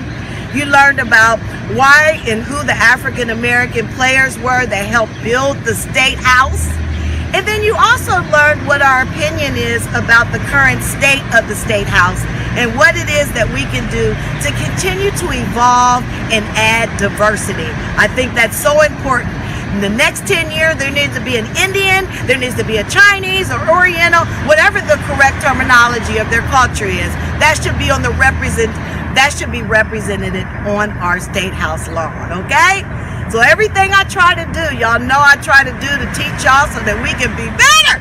We gotta be better. But when we know it, I know for a fact we can be better. I am your lifestyle expert. None of this is done in vain. Everything I do is to help you improve your life every day in history. Thank you for joining me today. I will see you next time. Bye-bye.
shall overcome someday. And we are not afraid. No. We are not afraid. We are not afraid. We are not afraid. Today.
this is the start of the ComFest season for all of us. So we're having the logo contest for the t-shirts for ComFest. And if you win the logo contest, your logo, your art will be on our t-shirts in the 2014 ComFest. So primarily, there are artisans throughout the community who look forward to this every year and hoping that their logo is the one that gets picked. Because when it gets picked, you're looking at least 4,000 people who are going to wear this shirt, and not just for the weekend, but also for the rest of the year and years to come. And that's the most amazing thing, because all of a sudden you'll see somebody in a ComFest t-shirt years from now, and you go, nice shirt. It will be a collector's item because the only people that get these t-shirts are the people who volunteer at ComFest. Look for something that captures both kind of the, well, I'd probably say spirit and purpose, but it's the idea of it's got to have a political thread, it's got to have a cultural thread, I guess. And anything that's too busy or has tiny lines usually won't make it. The only thing we ask is that you have the date of the festival and the Hopewell symbol included in it. It is a symbol that ComFest adopted a long time ago. The Hopewell were the mound builders, the early people of Ohio. They hold our history. They were a peaceful people. That there's never been any evidence that they warred with anybody.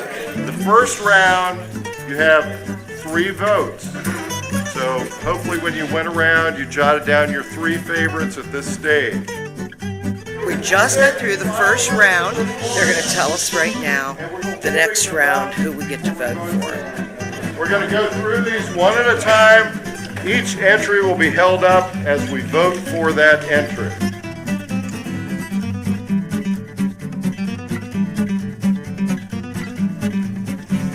This is our final round. Everybody gets 1 vote. We're down to 4 entries at this point. Number 4. I did a design based on Art Nouveau advertisements, and I thought it really fit well with the theme of the festival.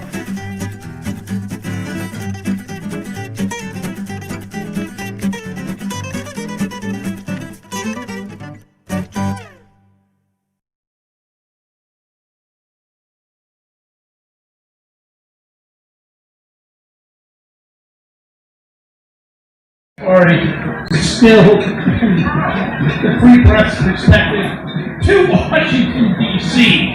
So we'd like to invite those people on the stage.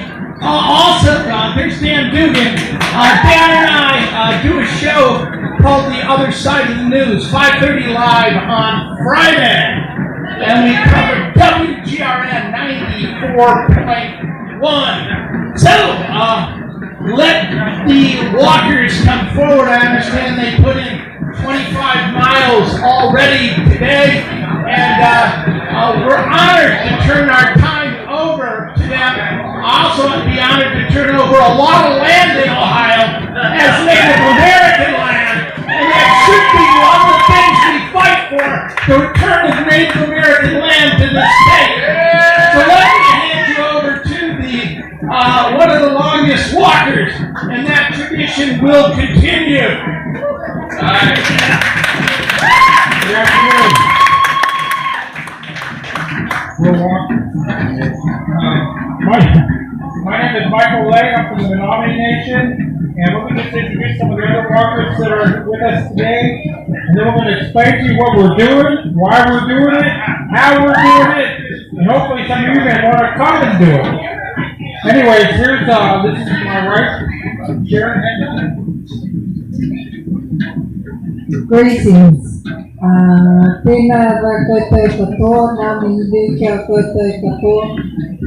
Ko mainga pohatu, ko mainga ko ohi te mataro o te awa, ko tūho te iwi, ko Sharon, Rose, Hita, ahai. Kia ora. I just introduced you in my native language from Aotearoa, New Zealand, where I was born and raised. I introduced you in relationship to my mountain, Nagopoatu, and into my rivers, Ohine Mataroa, into one of my tribes, which is Tuhu. Kia ora koutou katoa. It is such an honor and a pleasure to meet you all today. Thank you to the organizers for this town festival. Yes, thank you. I am a member of, I am a walker, just a walker on the longest walk. We shall continue 2019. And this is my third walk across the country. My first walk was when in 2008 we came to Columbus, and I grew with my husband Michael and our daughters, 3 daughters at the time, who were twins were 9 and our eldest was 15. And we walked to DC, and I'm very honoured and grateful to be able to be a part of that walk. And the only reason why I was a part of that walk was because I did not know that my husband was the original walker in 1978. And here we are as a family walking in 2008. So I really want to emphasize as a mama and as a grandma that it was for me and for us a family walk as well. It is on family. In 2013, I was also on the walk, longest walk, which turned out to beginning from Washington DC and ending in the island of Alcatraz and San Francisco Bay.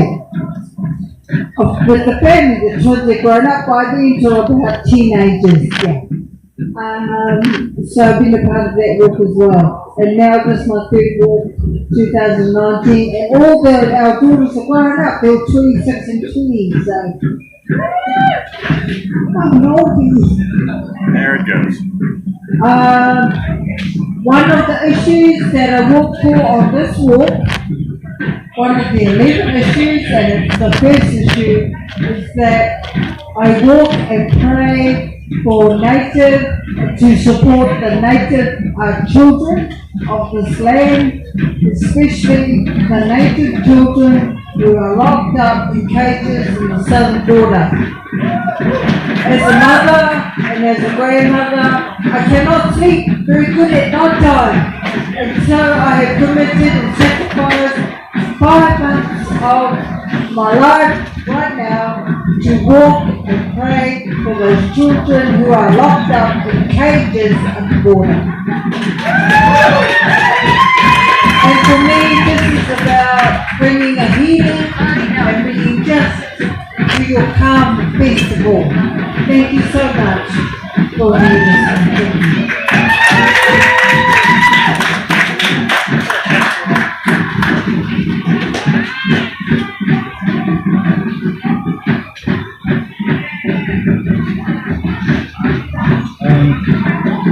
What's up? My name is Carl Patrick Sampson.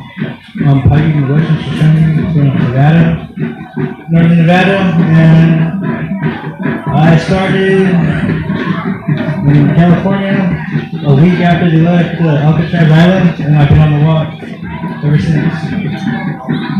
On this 5-month journey, and we got 15 more walking days left, and 382 miles left to Washington, D.C.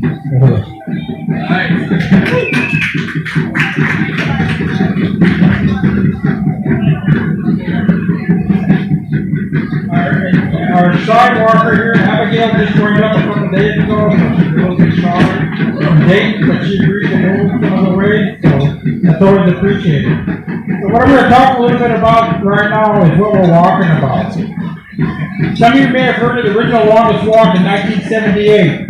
And at that time, there were 11 bills in Congress that would have eliminated certain rights, one of them being abrogation of all Indian treaties. At that time, some of you may have heard of Dennis Banks. Him and a few other people in the Bay Area organized the original longest walk. And they didn't organize it as a protest walk. They didn't organize it as some form of, counter-revolutionary activity or anything like that. They're organized as a spirit affirmation of indigenous sovereignty based on our traditional spiritual beliefs, our land-based spiritual beliefs. And you have to understand that when we talk about land-based spiritual beliefs, we're not talking about, airy-fairy kind of stuff. It's hard. It's hard to walk that way. It's hard. And since that time, none but one of those bills ended up passing, but the issues continued. And we were in Washington, D.C., a Muskogee elder named Philip Deere. One of the things he said was that we were continuing to walk and walk and walk until our native rights are recognized. And so here we are. Here we are. The longest walk we shall continue. We came through here in 2008 on the longest walk to Northern Route. And the place that we had the most contentious issue with was the Columbus Police Department. Some of you may have heard of this police department. And at that time, we were told we were jaywalking and walking without a parade permit, the only place in the country, and they had about 20 or 30 police converge on us. And I almost got shot in the head for jaywalking. So when the security came around and he got slammed to the ground and arrested. And that was our welcome to Columbus back in 2008. Then we came through here again in 2013, and we were liaising with some various parties, and then they had a car follow us, and it turned out the officer was from Venezuela, and we were invited to circle up, and we finished at the day, and he said, "No, I can't, I'm on duty." Because we had sage, and we had to assure him that sage is not a hallucinogenic drug that he could participate. So that's a very different experience. And we just walked through Columbus last night and today, and we're out by Hebron. Now when we say we walk, we carry a sacred staff. And that staff has medicine on it that was blessed on Alcatraz Island. Alcatraz has a lot of significance because of the occupation in '69. So a lot of ceremonies happen on Alcatraz on a regular basis. And that medicine, we call it medicine, was made there on Alcatraz. And we say every step is a prayer. And we carry that staff every step of the way. Not every other step, every step of the way. When we walk to a certain place, we retire the staff at night, we go to where we're camping, we come back and start the next day. Yesterday evening, we finished over by the JC Apartments over there on 5th and Main, and we went to Hebron today. We got an early start so we could be here today. So if I fall asleep in the next 15 minutes, we'll go home. And we did 25 miles. And that's what we're going to be averaging the next 15 days. If anyone wants to come and help us with that, it's all good. Because we're walking about 11 issues. And we encourage you to look at those 11 issues. You don't have to like us. You don't have to like the movement. You don't have to like anything, but learn about those issues. Because here's the reason we're walking. As a spiritual walk, we're following the route of the 78th walk. And these 11 issues are very important. And we're not going to D.C. to put our hat in hand to Congress. We're not going to D.C. to put our hat in hand and have a photo op with that orange ear dude over there. We're not going to D.C. for any of those things. We don't want a certificate, unless I get one for cat herding. Other than that. But what we want to do is we want communities to talk about those 11 issues. We want you to think about what those 11 issues are. We want Columbus to look at those 11 issues, have a meeting at the same day we get to D.C. on the 15th, and say, what can we do to strategize, to find common ground, and find solutions to these issues? Because the solutions, they're going to come from those other people. They're going to come from people like yourselves, or you're indigenous or non-indigenous. What are we going to do about those 11 issues? Some of those issues are quite serious. Well, they're all quite serious. We're walking and putting ourselves through all this ordeal. And one of those issues that we're talking about that Sherry mentioned is protecting indigenous and Indian children. And there's about 3 different parts to that. And it's the number one issue. And the first part is the Indian Child Welfare Act was passed in 1978, and it protected the Indian children from the multi-million-dollar adoption industry. Prior to that act, the different adoption agencies would do deals with different states, and there would be wholesale adoption of Indian children, whether it was married or not. It doesn't mean that non-Indians can no longer adopt Indian children. It simply meant that tribal courts had jurisdiction. And they want to do away with that on the pressure of the wholesale adoption industry. And the grounds that that legal decision was made in the Northern District Court in Texas was that state rights trumped tribal sovereignty. I get the pun? But that was how they actually made that ruling. It's now in the Fifth Circuit Court of Appeals. However it turns out there, it will go to the Supreme Court. So it will be Trump appointees that decide whether or not tribal sovereignty continues to exist. Some of you, let's say, see this goes over. Anyone seen the Avengers Affinity game? No? Oh, got two, three. There's something called the Thanos snap where he wiped out half the universe. That's how what would happen to tribal sovereignty. The Supreme Court ruled in the favor of the states that are pressing for the elimination and non-constitutionality of the Indian Child Welfare Act. So if that's upheld, no more tribal sovereignty. Over almost 200 years of legal precedent will be overturned. And it really hinges on Kavanaugh and Gorsuch. So it's kind of a thin red line, as it were. And so we need to be very wary of that. We need to be very concerned about that. Because in the past, if they had terminated tribal sovereignty, just so you understand, does not come from the United States government. It does not come, it's not granted to us. It doesn't come from treaties. All those things recognize tribal sovereignty as something that is inherent. That means it's natural, it was born to it. It existed before the United States.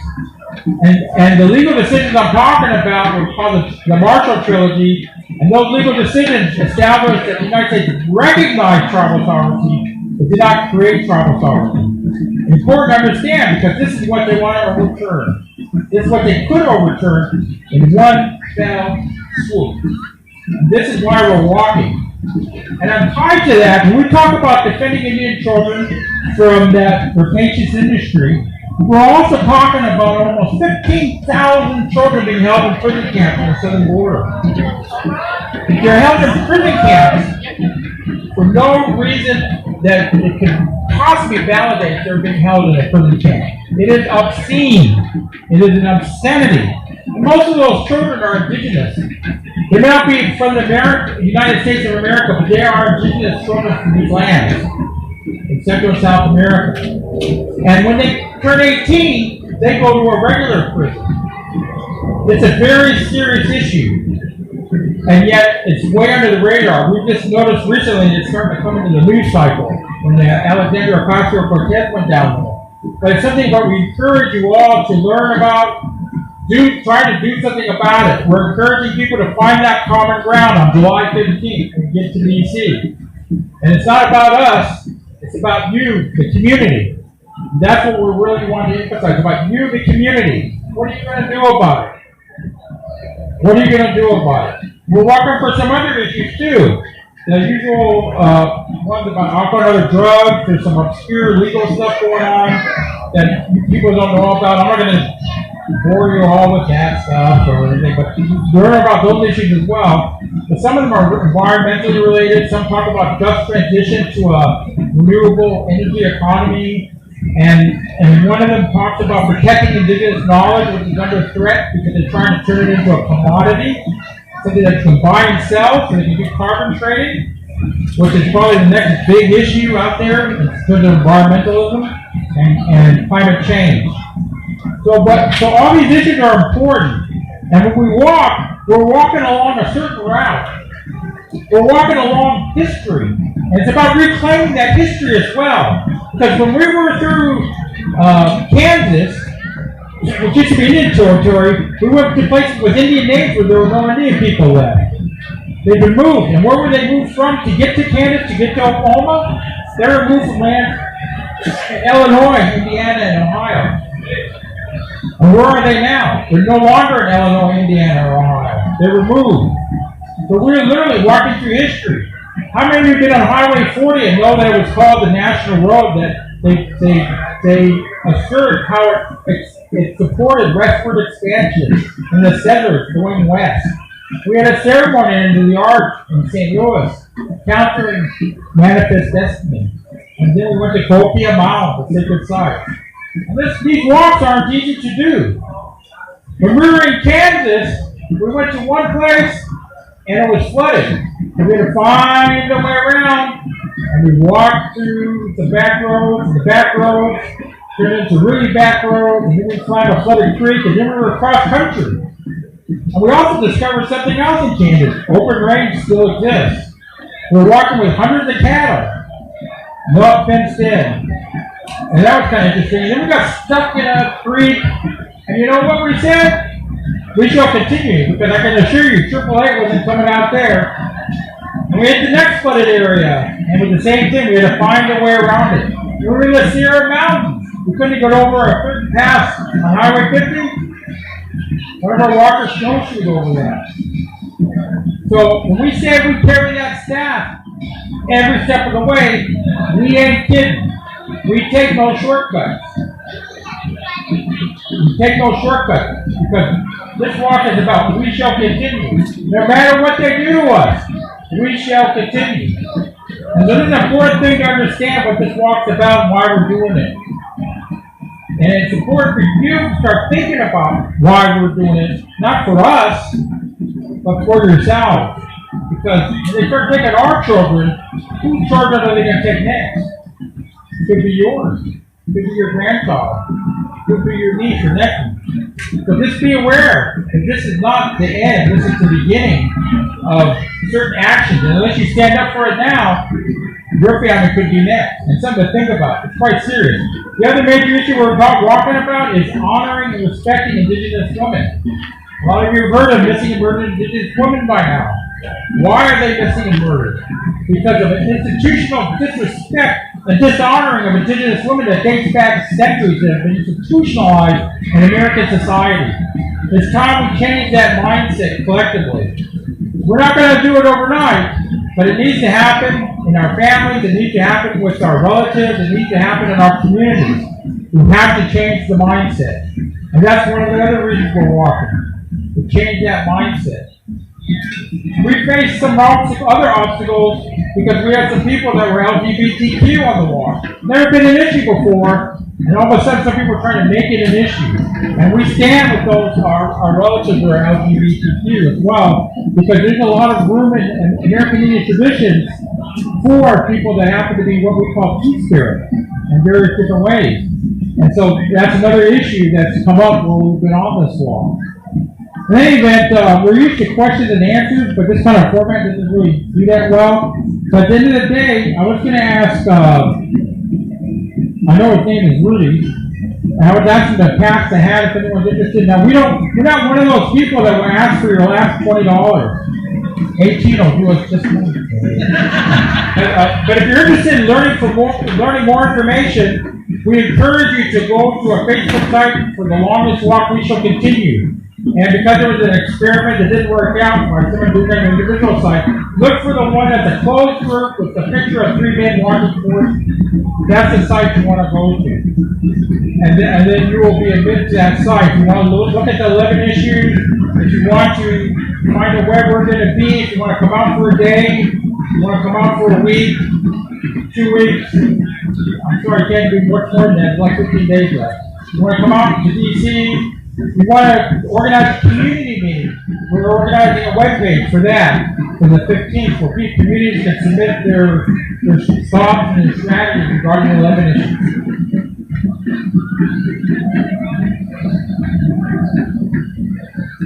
Oh, we can do questions and answers apparently. Would anyone like to ask a question?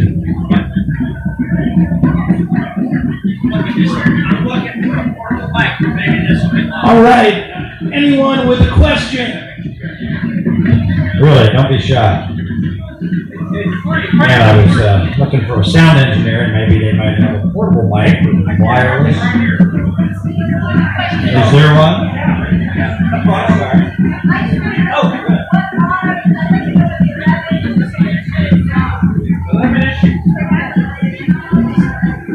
Give me a second.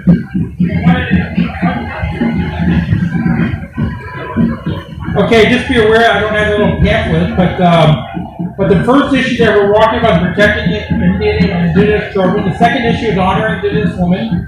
The 11th issue is confronting alcohol and other drug abuse. Then there's some other ones. No, one of the issues that we're looking at is in terms of contaminated sites, is inequitability and cleanup. For example, the Church Rock spill in '79 was probably one of the largest nuclear disasters anywhere that probably anyone heard of, and they're still trying to clean it up. And the funding that they get for that cleanup is significantly lower than other sites in non-indigenous communities. So we're looking for equitability in terms of cleanup. Another issue is just transition, indigenous just transition. There's a whole framework of that. It's not about smashing capitalism or embracing socialism, whatever that may be, but it's following an indigenous way of economics, in which the framework isn't just economics, but quality of life as well, based on traditional values. Another issue has to do with overturning the plenary power doctrine. That's the obscure one that hardly no one knows about, but it's really important because what that was from a legal decision of U.S. v. Kagama that said that Congress has authority over Indian affairs, and so we can't go to court since that decision in 1886 and say, well, Congress is doing something unconstitutional.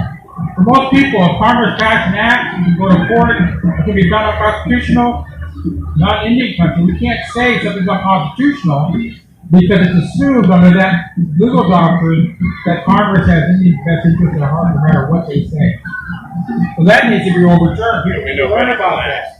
The termination policy in the 1950s, the termination policy where they said Indian tribes no longer existed for certain tribes, 105 were targeted, most of it were scored, and yet we're still living with termination era policy with something called Public Law 280, which in some states gives the state's jurisdiction over Indian tribes for criminal and civil matters. And that's another issue we're trying to bring up. Yeah, we like to protect sacred sites. That's a good thing. And that was a law in 2008. So that's another one. Oh yeah. And the threat to the indigenous knowledge threat is huge.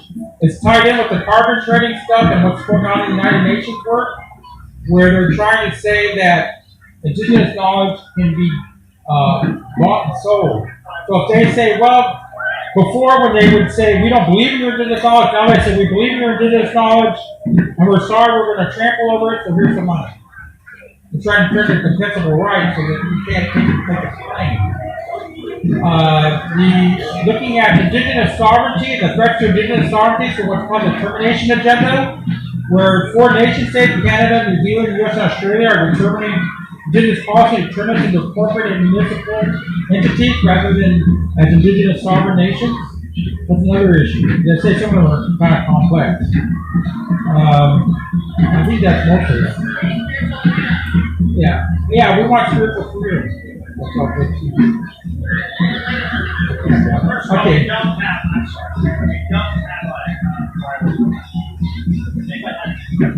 Any other burning questions? And also,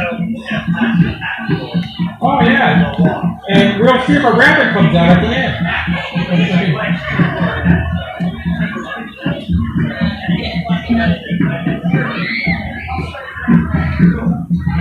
And it's important to know that I lost 2 teeth on this walk, so that is.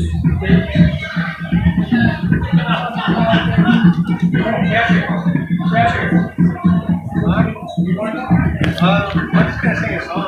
Oh, and Banner will sing a song.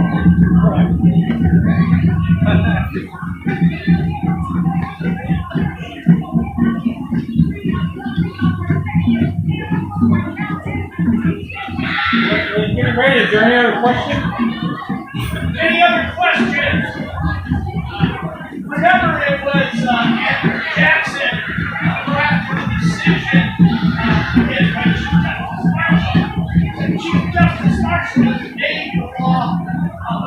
course, we hope to travel here. Andrew Jackson, of course, got in trouble today. Controversy of slaveholder. That's why the money issue, of course, the $9 bill is so important.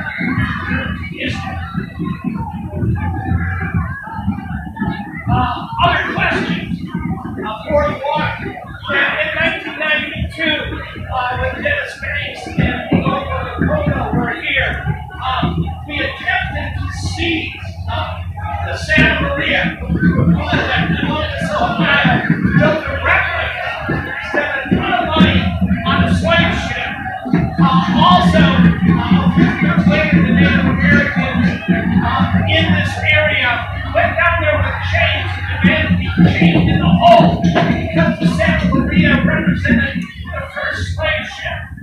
So they wanted students who were coming down to see what that slave trade was really about. And get it out of the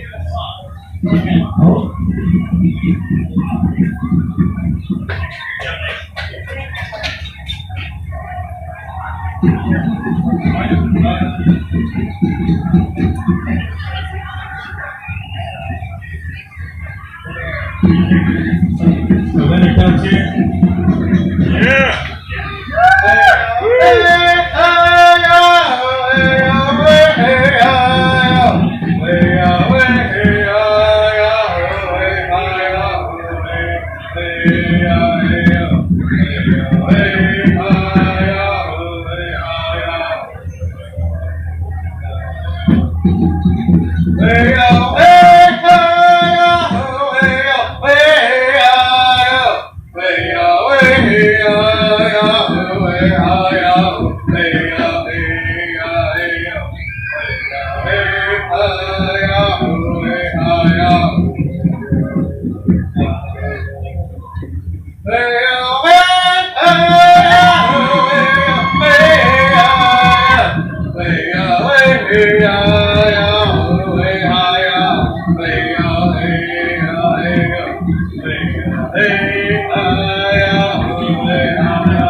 Last chance, we're going to be walking away here. So, that's a fun. Last chance, if you have any questions. We're going to go east, DC. Tomorrow we're going to be walking from Hebron to Zanesville. Yeah, we'll make it to Zanesville. And then from there, I think it's to Cambridge. Then it's a couple days to Wheeling. Then we're going to Somerset. And then we're going to Chambersburg. And from Chambersburg, we're going to cut down to DC. No. It's kind of fluid. We're going to be staying, the next stay place is going to be the Salt Fork State Park. We've had two gracious hosts, Rudy and Elizabeth, have hosted us for the last three or four nights. And also our little dog's Smiley. And we'll be staying at Salt Fork State Park if you want to visit us there next. And then we stayed there in 78 and 2013 and 2008. Yeah, we do have time for that. We've already done our 25 miles today because we found out that when it's 90 plus degrees with ozone alerts, it's best to get up early and walk. Thank you very much. So, any other questions? Rudy. Well, you know, we walk through rain or snow or sleet or ice. We're kind of like the U.S. Postal Service used to be. And we keep on going. We walk through thunderstorms. When we clear all the flooded area, we've got all about tornado alerts, and you have to look all right. The secretary said you're a bit close, so you better circle up When we drove to past the small town, these sirens went off. I think that's a tornado warning. So a tornado was coming, so we had to take shelter in a local Methodist church. And we passed out the cookies that all of them. True story. So we walked through tornadoes. But we shall continue. We shall continue. Any other burning questions? Other questions? Smoldering questions are okay too. If you don't have a burning one, smoldering.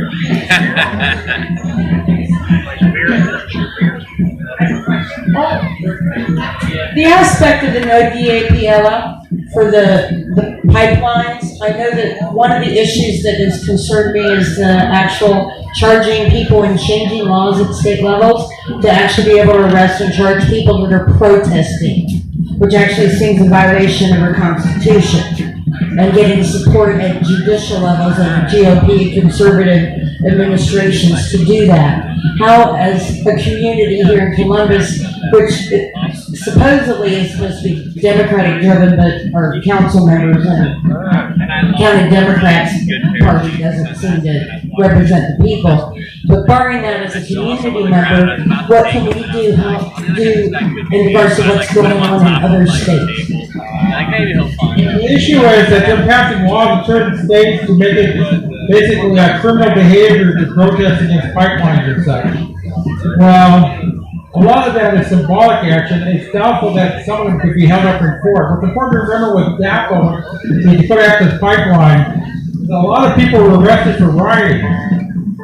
But to actually be engaged in rioting, you have to have 5 or more people engaging in violent and disruptive behavior. And they never had 5 or more people engaging in violent or disruptive behavior. Therefore, no one was actually committing rioting. They just needed an excuse to do 2 things. One, to arrest a lot of people, but B, to justify the militarized police force action that they took. Because without the rioting, they couldn't have done it. So, what's happening now with this legislation is hard for the same thing. They're passing the legislation to scare people from exercising their First Amendment rights. And those First Amendment rights for us as Indian people aren't just their freedom of expression for protest, but also for practice of our spiritual faith. What we're doing now is a spiritual walk. We carry that sacred staff every step. The protocols that people come that no alcohol, no drugs, and we expect people to honor them. And so if they try to interfere with us, they're not just violating our civil rights, they're violating our spirituality as well. And the same thing happened in Standing Rock, and the same thing happens in many other places, where Indian spirituality takes a back seat to other forms of spirituality. And it's happened in different texts. I don't want to get into too legalistic, but there's a couple of decisions that some people do make decisions. There are new lawyers or potential lawyers out there where the freedom of religion is sacrosanct except for Indian people practicing language to which is spiritual. So these are some things we're looking at. We're thinking that those legislations make for that as well. Just saying.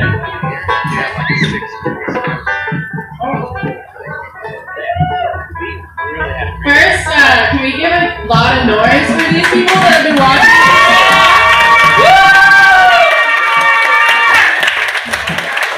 My name is Elizabeth. I live on Rights Petition. A lot of us aren't familiar with Indigenous rights issues. They've been popping up a lot because of the different resistance camps like Standing Rock. And we have our own issues here in the state. We have our own battles here in the state with the laws and policies, every corporation. We have it here.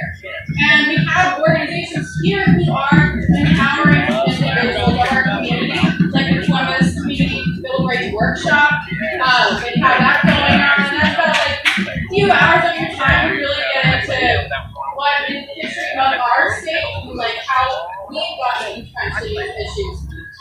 That's the first thing just to go on your question. And then the other thing I wanted to say is that, yeah, we don't have indigenous reservations here. They're not in our forefront of our mind.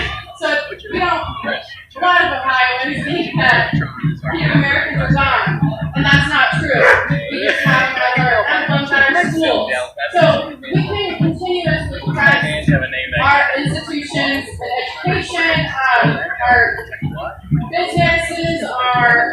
thanks each other to do better for these people because we do have nations in our state. There's massive relocations like Columbus, Cleveland, Cincinnati, Dayton, and we gotta be there for those people.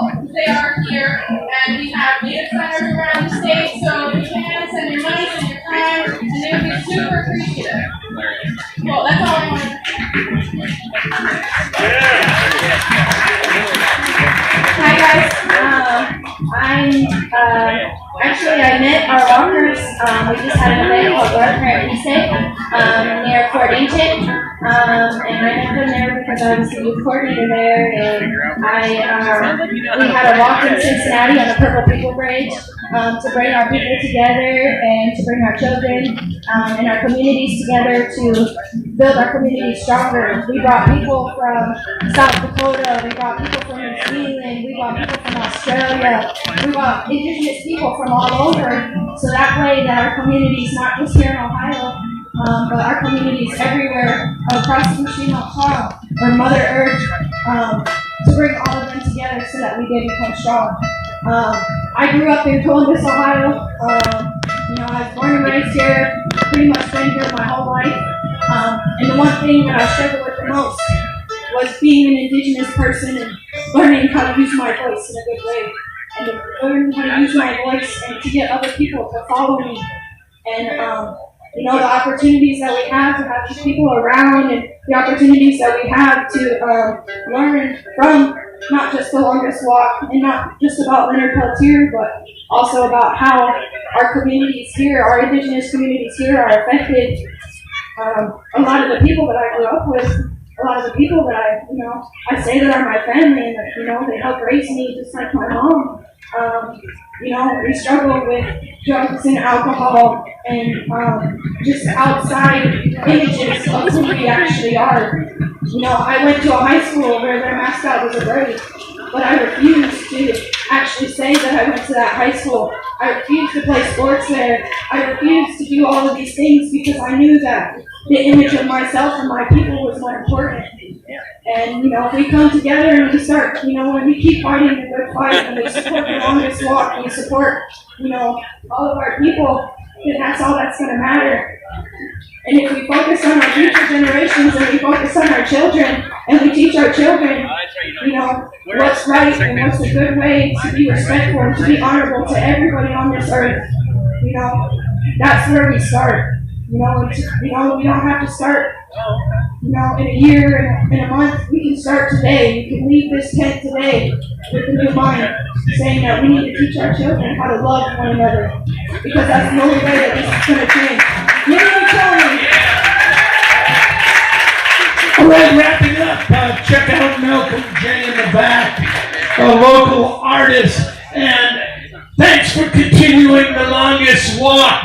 And to all of you, for 10 years I was the lawyer for the Native American Indian Center here, but in the Pakawasi, all my relations, all of us are related, and we're related to the earth as well. Go to freepress.org, action alert, you can check out and learn how to support the walkers.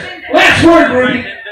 Last word tonight from 8 to 10 on WCRS. My show is going to feature these guys. So if you want to hear more, 2 hours of Indigenous rights tonight on WCRS. You can listen to WCRSFM.org, locally at 98.3 FM and 92.7 FM. Thanks to Bob and Suzanne.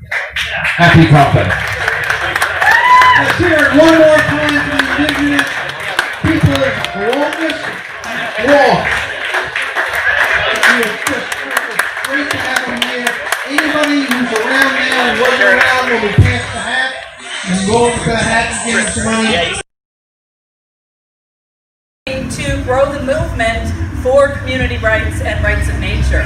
Now, some of you may not be familiar with what community rights is about, and so that was hopefully gave you an introduction to the community rights message and strategy. I'd also like to thank David Harewood for taking on directing our ragtag team here. So just like Dorothy and Time's Out, many of us find ourselves upset about injustices in our own communities, right? And we read about things taking place in our communities. We read articles and see headlines like 90% of the Great Barrier Reef is being destroyed, 72 million pounds of known carcinogens are released in the atmosphere every year, 2 trillion pounds of livestock waste is laced with antibiotics, hormones, and chemicals and are being dumped into our waterways. Chromium 6 and 8 are found in Ohio waterways, in case you didn't know. There's lead in the water in Flint and Sebring, Ohio, and we know that toxic algae is suffocating Lake Erie. The planet is virtually on the verge of collapse, total ecological collapse. I mean, and we see it every day. It seems depressing, I know. And just like Dorothy, we often spend much of our time and a lot of our energy trying to convince those people who make the laws and enforce the laws to enforce the laws instead, and trying to help the people in the environment. But what we don't realize is that those laws are set up by the people who are profiting from them. The system's there to protect their profits and not people in nature. It creates an illusion of protection. And we, the people, have been led to believe it will work for us in nature. I think the headlines are pretty clear that it's not working. We're living with the dire effects of this delusion. And just like Dorothy, we need to wake up and snap out of it. We need to see reality and work together to change the status quo. We have been lulled into accepting and believing that that's the only way. Well, we're currently witnessing this being played out in real time with the Lake Erie Bill of Rights in Toledo, Ohio. So I thought I would tell you a little bit about that story. In August 2014, Toledo residents woke up to all kinds of warnings all over the TV, the radio. They were told to not drink the water, not do laundry in the water, don't take a shower in the water. They were basically told, don't touch your water because it will make you sick. This went on for 3 whole days. Businesses closed, employees were sent home with no pay, hospitals turned away patients except for the most critical, and store shelves were depleted within hours of all bottled water. Think about if you woke up tomorrow morning and you had those warnings. Remember Flint. So the people of Toledo did what Dorothy and the rest of us usually do, and that is they started contacting their electeds. They voiced their anger at the situation and told them they had to fix it. Well, guess what? This August 4th, it's 5 years since that day, and the electeds and state government have done nothing to protect the people of Toledo and Lake Erie, except to promise more of our tax dollars funneled into more studies and more testing, and making the polluters take some voluntary actions. Big deal. Nothing the government has done has actually been aimed at prohibiting the problem in Toledo and to the lake, but just about spending more of our money to appease the people and make it seem like they're addressing the problem. Now I want all of you to think about an issue you're passionate about. Obviously you're not on Lake Erie, but you are passionate about some issue, maybe something you've donated time and money to. Does any of this sound familiar to you at all? Well, after 2 years of playing in this fixed game, the Toledo residents approached the Community Environmental Legal Defense Fund, and it was suggested that maybe they should consider a law put forth by the people and voted on by the people to give Lake Erie rights of its own. It's a living entity. Give the lake the right to thrive, to flourish, to be healthy. Why not? We all know living without a clean lake and healthy Lake Erie, the people can't be healthy either. So like Dorothy, the people decided to do what others would not. Challenge the system and powerful directly. So the people worked on their language just like the group here in Columbus is doing, of what the law they wanted it to say. They circulated petitions to put this on the ballot. They said that any corporation or government that was going to violate and harm the rights of the lake would be in violation of their law, and the people could bring a lawsuit in the name of Lake Erie. After all, we do claim to be a self-governing people, don't we?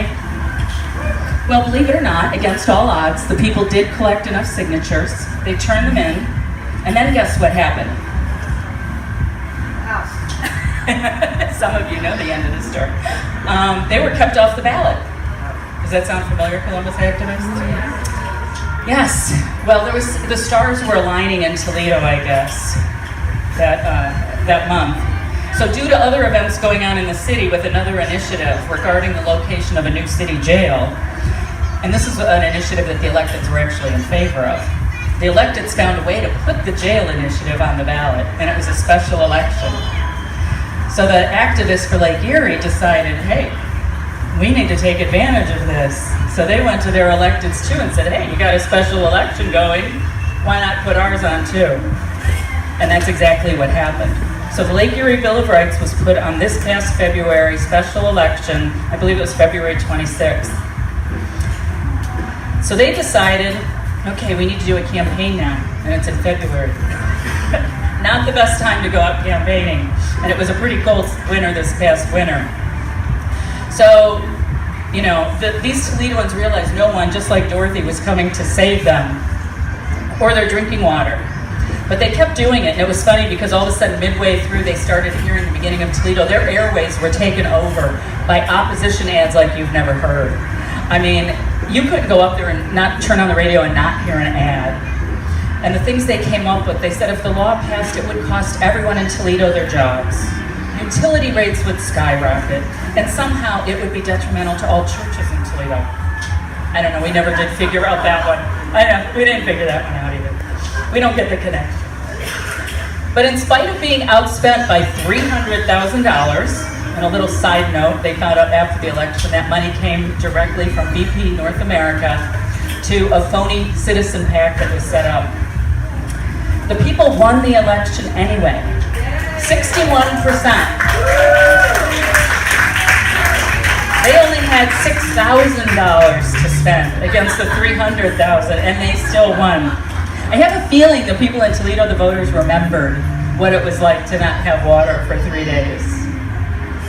They had done it themselves, even though everyone who is part of the system all along the way told them they couldn't do it. They were told their law was illegal. It was unconstitutional.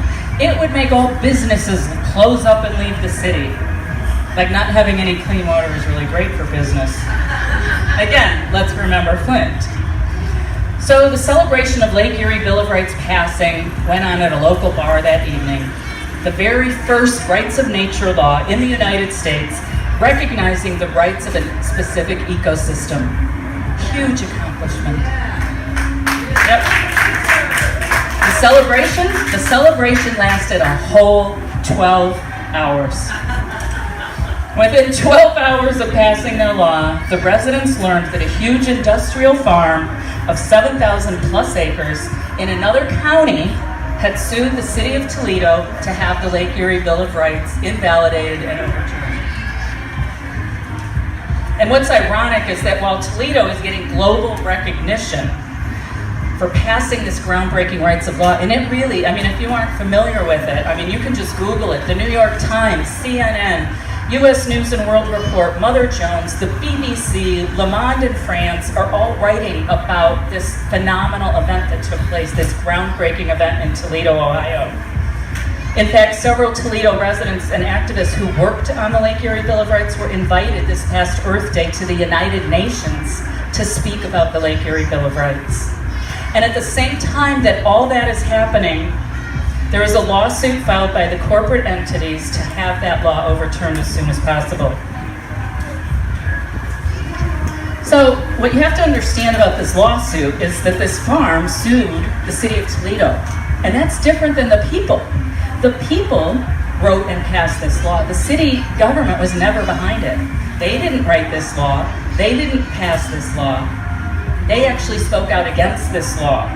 But yet now they're having to defend the law. So the people said, well, they're not going to make our arguments. How could they? They don't support this. So what they did is they filed a motion, and this gets into the legal part, but they tried to get into the lawsuit. They said, yes, most people don't want to be on a lawsuit, right? In this case, they tried to are fighting to get in. They said, we want to be in this lawsuit. We want to make our arguments and defend our law. Well, guess what happened? The judge said, no, you can't intervene. Now, to keep the story going and make it more interesting, there's another party that wants to get into the lawsuit that isn't named in the lawsuit, and that's the state of Ohio.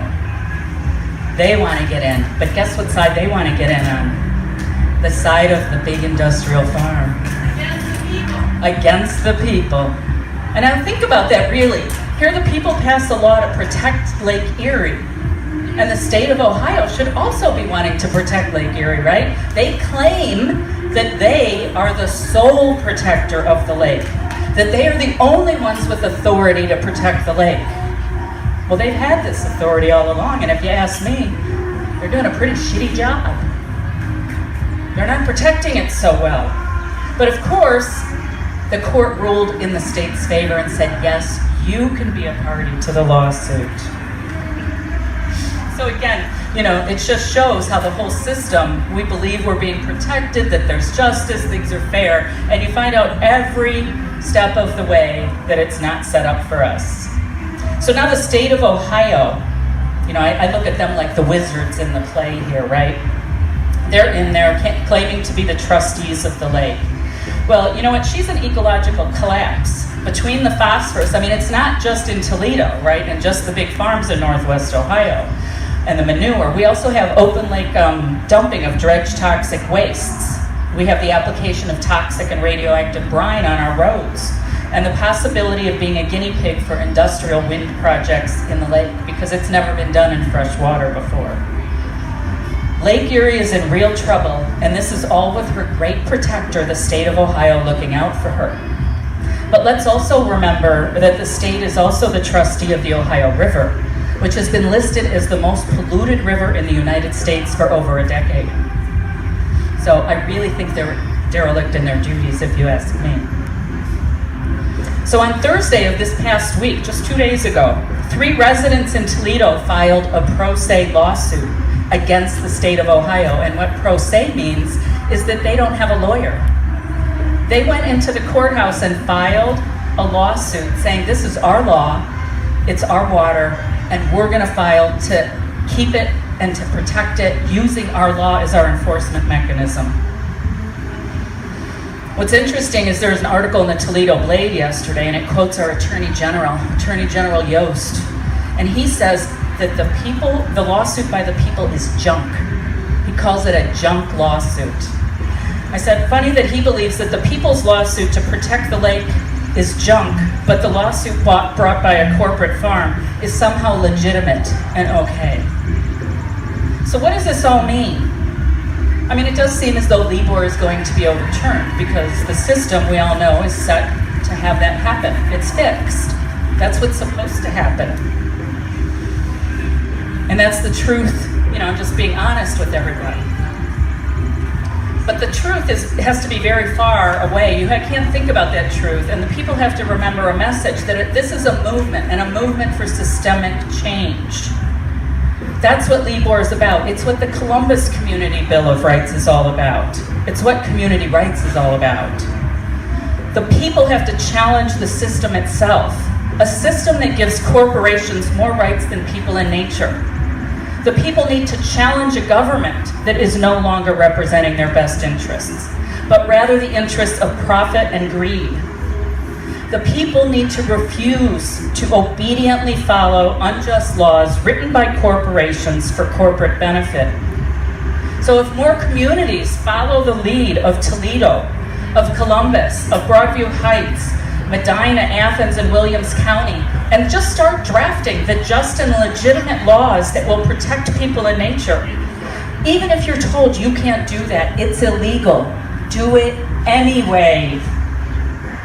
Remember, women were told to simply accept not being able to vote, and if they tried, it was illegal. Rosa Parks and those brave men and women who sat at the lunch counter were told, you can't sit there, and they sat there anyway. LGBTQ folks were told they had no rights and couldn't marry, and yet one town at a time changed laws to recognize their rights.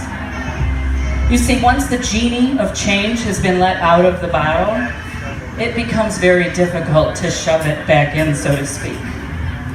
Movements are about bringing about cultural change and changing minds when that happens. And when that happens, the laws will follow. It's hard work, of course. It's not like you just snap your fingers or click your red slippers together and it just happens. But if we're going to make the necessary change, it's what has to happen to the system. And in the end, it is well worth the pain that we suffer along the way. Lastly, the only thing else I want to say quickly is that I want you to think, because this coming week is the 4th of July. And it's a holiday, that we celebrate in every community. I want people to think about what they're celebrating as they're watching those fireworks go up in the air and oohing and aahing over them. Think about the colonists. They governed their communities, and they knew what was best for their communities. It was that king across the ocean who didn't like that they were governing their colonies here. The king said, no, I'm going to make the laws, and they're going to benefit me, and they're going to benefit the East India Corporation, my buddy, and my buddies who own that. Well, that's what it was about. So the colonists really, were the radicals of that time. They were very radical, and they said, no, you know what? We've tried to plead with you, we've tried to reason with you, and you've refused. So we're actually, when I watch those fireworks go off, that's what I think of. We're celebrating those radicals who stood up. Just like the radicals here in Columbus, the radicals in Toledo, the radicals all over the state working to challenge the system as it is. Think about it and volunteer to help these, if you're in Columbus, these community activists in Columbus challenging the system that is permitting harm to your drinking water.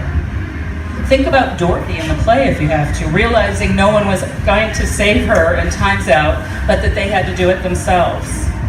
That's what the community rights movement is all about. And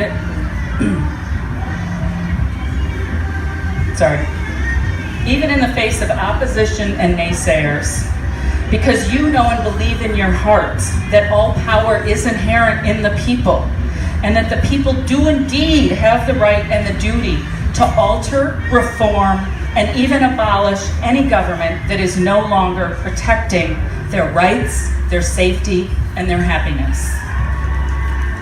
So thank you very much. We do have, if you want to learn more about the community rights movement, there's some literature in the back. We also, I can come out, I'm the state organizer, talk in your community. We have films that we can show. And please, if you're in the Columbus area, the Columbus Community Bill of Rights, they have a booth here. Go over, check them out, sign the petition. They need 10,000 signatures to put their Bill of Rights on the ballot. They collected enough last year, but the system kept them off the ballot. And that means all of you voters, your vote was suppressed because you did not get to cast a vote for that. Just to let you know what else the community rights group is doing here in Ohio, we've also filed a federal civil rights lawsuit, because what we're finding is the people, as they push and challenge against the system for what they believe in, what's right for their communities, and try to pass laws, they're taking that right of initiative away and trying to stifle it. They've done it to communities over and over in the last few years, and so we filed a federal civil rights lawsuit claiming that they're violating our right to free speech, to due process, voter suppression, our right to petition the government for grievances. So, that's another thing. You're not going to find a lot of this in the newspapers either, in public media. And the other way you can help with a movement, because a movement by the people needs the people to tell the stories and spread the message themselves. So please look for these. Go to the Ohio Community Rights Network website. Go to Columbus Community Bill of Rights and share the stories you see there. Share what you've heard today with other people, because that's the only way we're going to make an impact here. Thank you. Thank you all very much.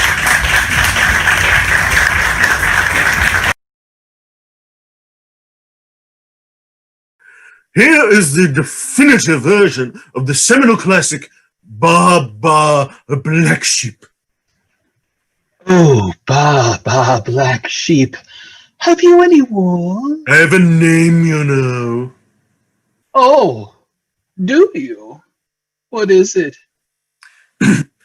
It's Ba Ba. Yes, that's what I called you. Yes, but Black Sheep isn't my last name. That's just what I am. How about I call you Master Tall Human? Master is not my name. It's what I am. You're not my master. No, but I work in a sex dungeon. Then why do you need wool? I'd imagine you'd be more into leather. Wool makes the handcuffs more comfy. Okay, never mind. I really don't want to know anymore. Here's one bag full. Thank you. Oh. Ba, Black Sheep. Have you any wool? Oh, yes, ma'am. For you, I do. And you just doo-dooed right on my foot. Oops.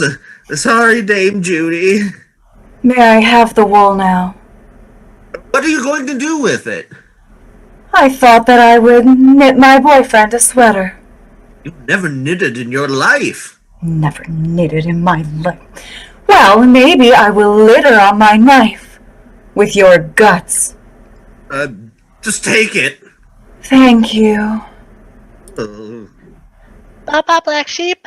Yes, little boy who lives down the lane. Do you want a bag of wool, too? Yes. Well, I only have one left. That's all right. I'd settle for lamb chops for dinner. Lamb chops are my favorite. Here, just take the wool. All right. And I'll be back for the rest later.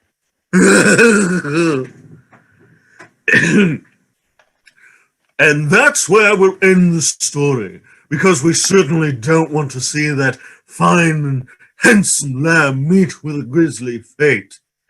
The moral, of course, is don't give away anything, because people will just want to take more and more from you. I have been Sir Hubert Donald Redkin Fivel Noah Esquire the Third. A good night.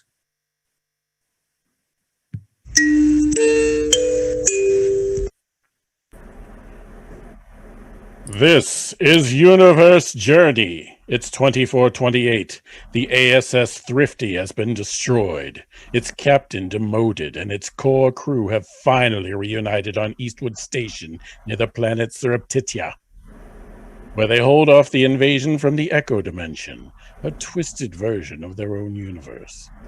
First, Commander Richard U. Kakay, who was in charge of Eastwood Station, but took off to surrender himself in order to bring peace with the Command Domain. And it worked. One war down, one more to go. Woohoo! Also, I am in charge. Am I in charge? No, you left Commander Takalati in command of Eastwood Station. Right. I am so mad at you, Dick. You didn't tell me where you went. I think Takalati might be more mad at Jay, her boyfriend, who turned out to be Admiral Jameson's son from the Echo Dimension. I'm mad at them both. The Echo version of me's son. He's not my son. My son died years ago. Right. Next, Commander Meow Meow, the liaison between the ASS and the Command people, whose Echo duplicate just murdered his sister and parents. What? That is not information I possessed. Oh, yeah. That was rough. They did not die quickly. Well, but the intros aren't canon anyway, so you did not find that out from me. There's Commander Colm Foley, Chief Engineer of Eastwood. Hi. I'm just happy to be back among me friends. Last but not least, an android member of the Science Department, Ensign New. I am also learning how to sing. Singing is stupid. Dick? Space. We are in you. We travel far beyond the stars, from Pluto all the way to Mars and beyond, for we go much, much, much further with lots of enthusiastic fervor. Our mission is never ending. like Facebook will be ever friending. Join us every month on our journey. Though you may want an attorney, for we won't be held liable for your claims. And if you ask us again, we'll say the same.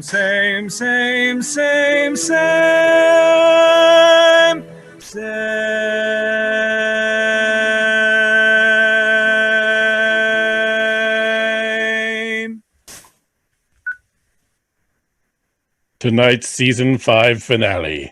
Come on, Uppance. We begin at ASS Command on Earth in the office of Admiral Jenko, the leader of the fleet.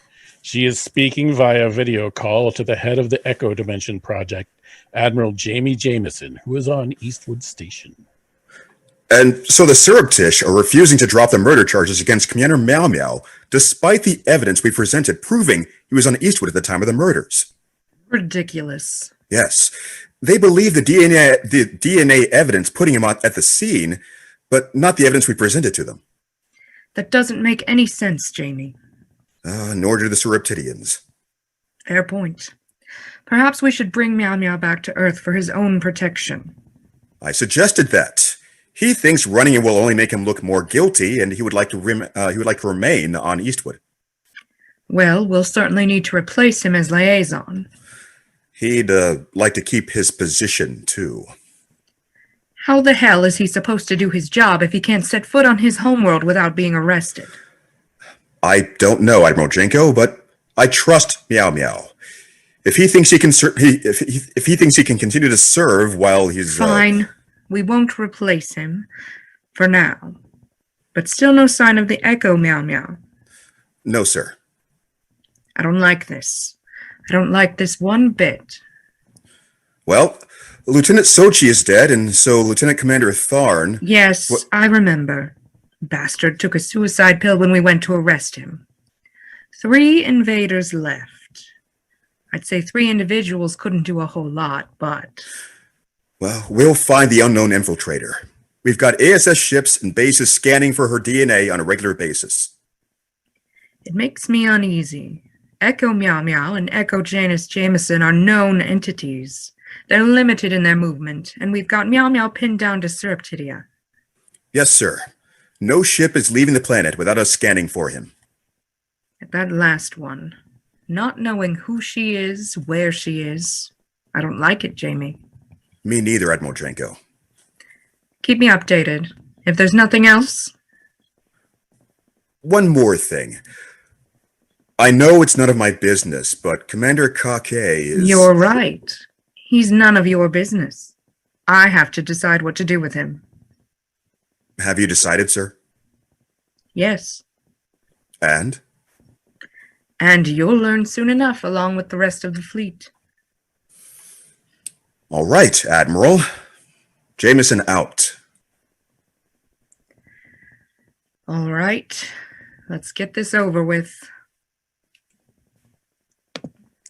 On the mall of Eastwood Station. Mish!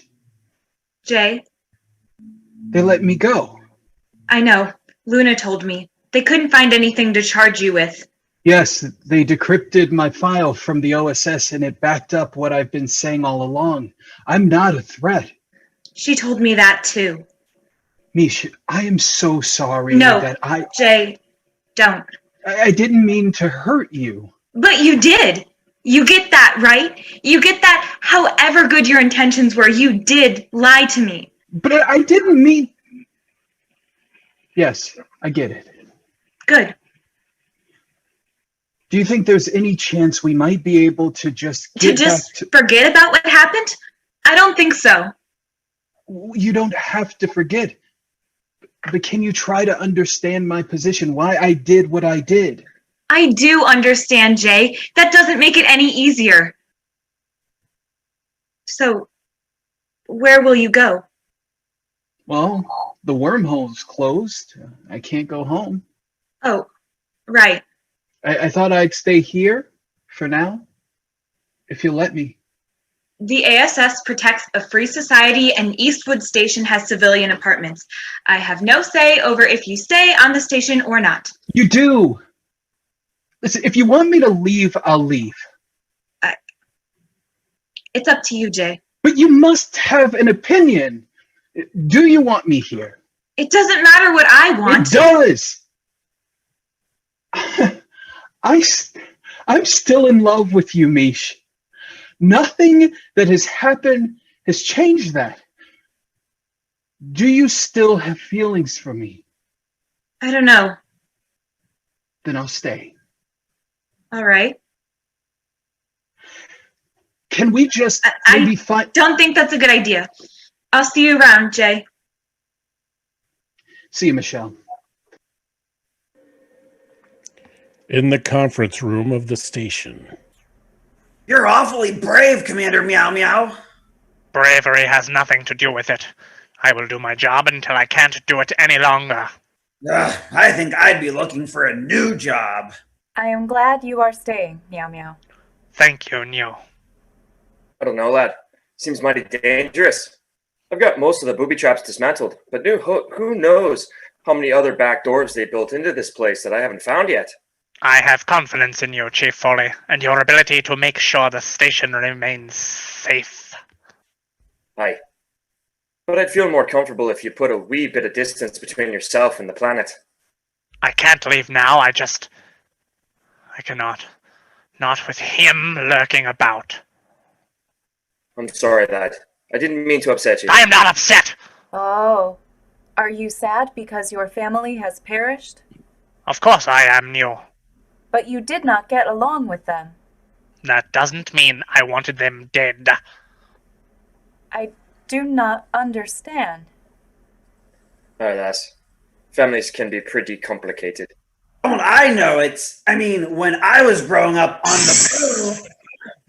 Sorry, I'm late. You're not late, lass. It hasn't started yet. Commander Tokolati, do you think Commander Kake will get to return to Eastwood Station? I don't know, New. He must be allowed to return. We don't know what He went to the commands. They have called off the war. Therefore, he must have successfully sued for peace. I don't know. We just don't have any details. I'm so mad he didn't loop any of us in. I'm kind of used to it. So, thanks for including me in this, by the way. Of course. You're one of us, Anders. Well, he is. Commander Kake did a great service for the fleet. That should be recognized. Maybe, but if he did so completely on his own. Janko doesn't like that. Aye. But he's come through before, and Janko's fair. His reasons are good enough. She'll see it. If Commander Kake chooses to share his reasons, last time he did not, and he was demoted. Do you think they'll demote him again? No, I do not. Whew! Thank goodness. I think he may be fired and or imprisoned. Oh, crap. He will not be fired or imprisoned, you'll see. We don't know that. Damn it, Dick! Why the hell did you do it this way? Why didn't you let us help you? Commander Tokolati, the video conference is not two-way. He cannot hear you. I know, New. I know. Look, there's Janko. Here we go.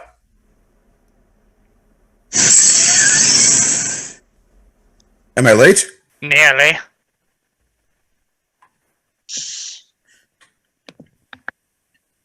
At ASS Command. Rise, Commander Kake. Hello, Admiral Janko. You're looking pretty great today. If I were you, I would cut out the shenanigans, Kake. Yes, sir.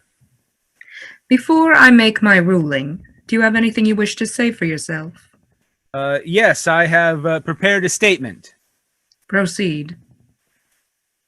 Admiral Janko, all in the ASS who are watching at home, I am guilty of the charges against me.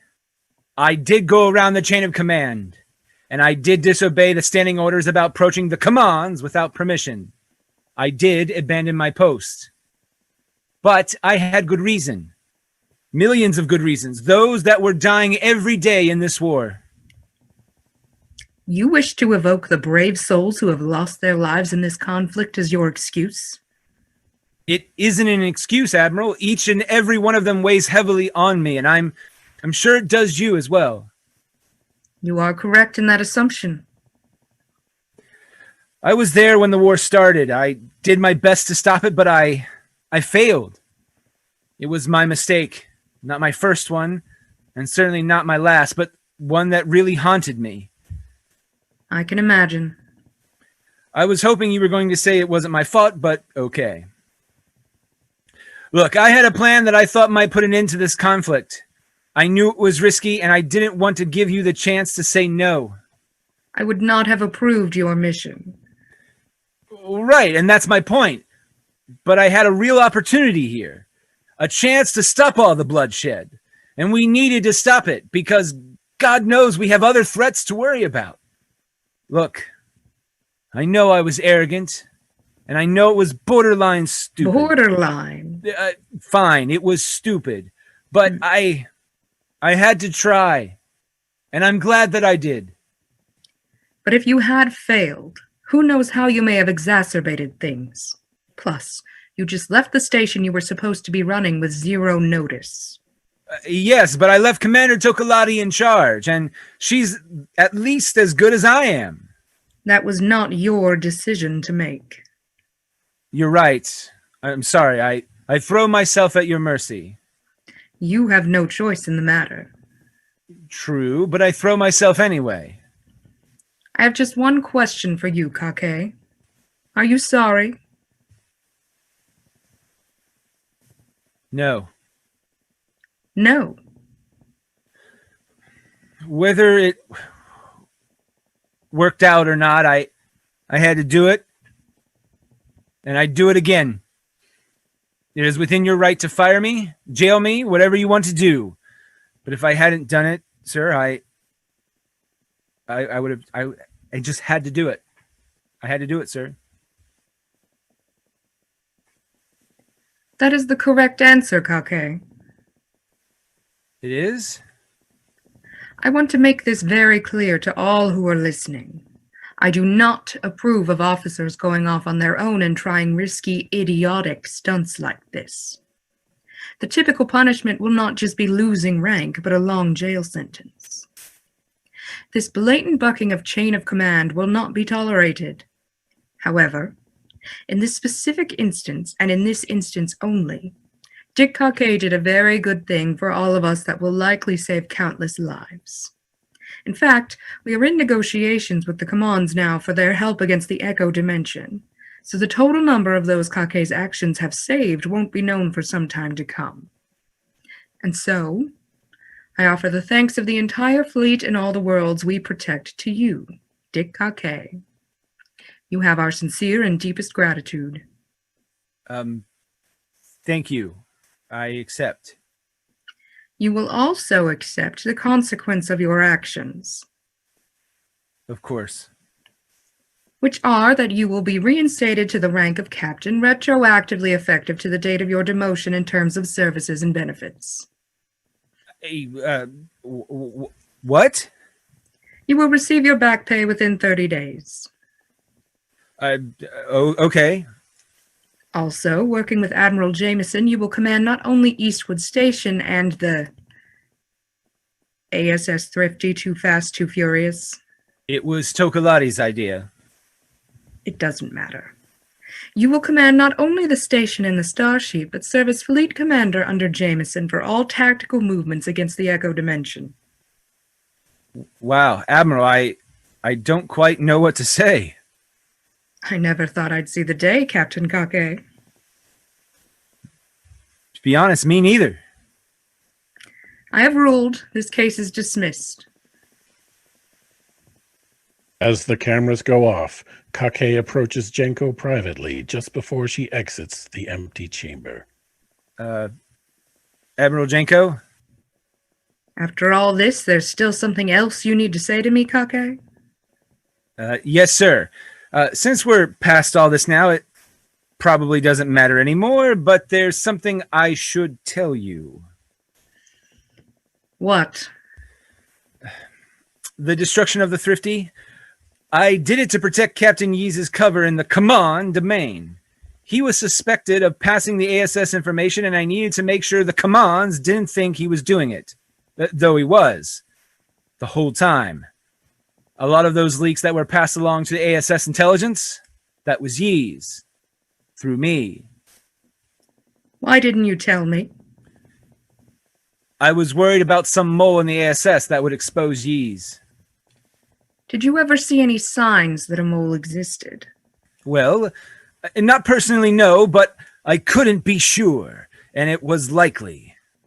Is that all? Yes, sir. What makes you think I didn't already know that? Did you? I'm the head of the ASS, Captain Kake. Nothing escapes my notice. Dismissed. Thank you, Admiral.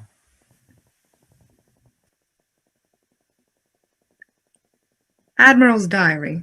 Private. Encrypted entry, my eyes only, or for the next head of the ASS in the event of my death. Oh my God. I can't believe it. I can't fucking believe it. Kake working with the commands in secret this whole time. How the hell didn't anyone in the fleet figure that out? Intelligence, my ass. Damn it, I knew Kake was good, but this is just insane. I mean, come on. This is the tale of our noble crew. Kake is a captain again. Yippee. Join us in August, my friends, for a whole new season on another universe journey. Thank you very much, ComFest, for having us out. We appreciate you running this video, and thank you to everyone that watched it. Our big 5th anniversary show is Saturday, the second Saturday in July at 5 p.m. Eastern. Get all the details, including time and streaming link, on our Facebook page. It's All Been Done Radio Hour. It will be free streaming live on YouTube, so we hope you will check that out, and thanks.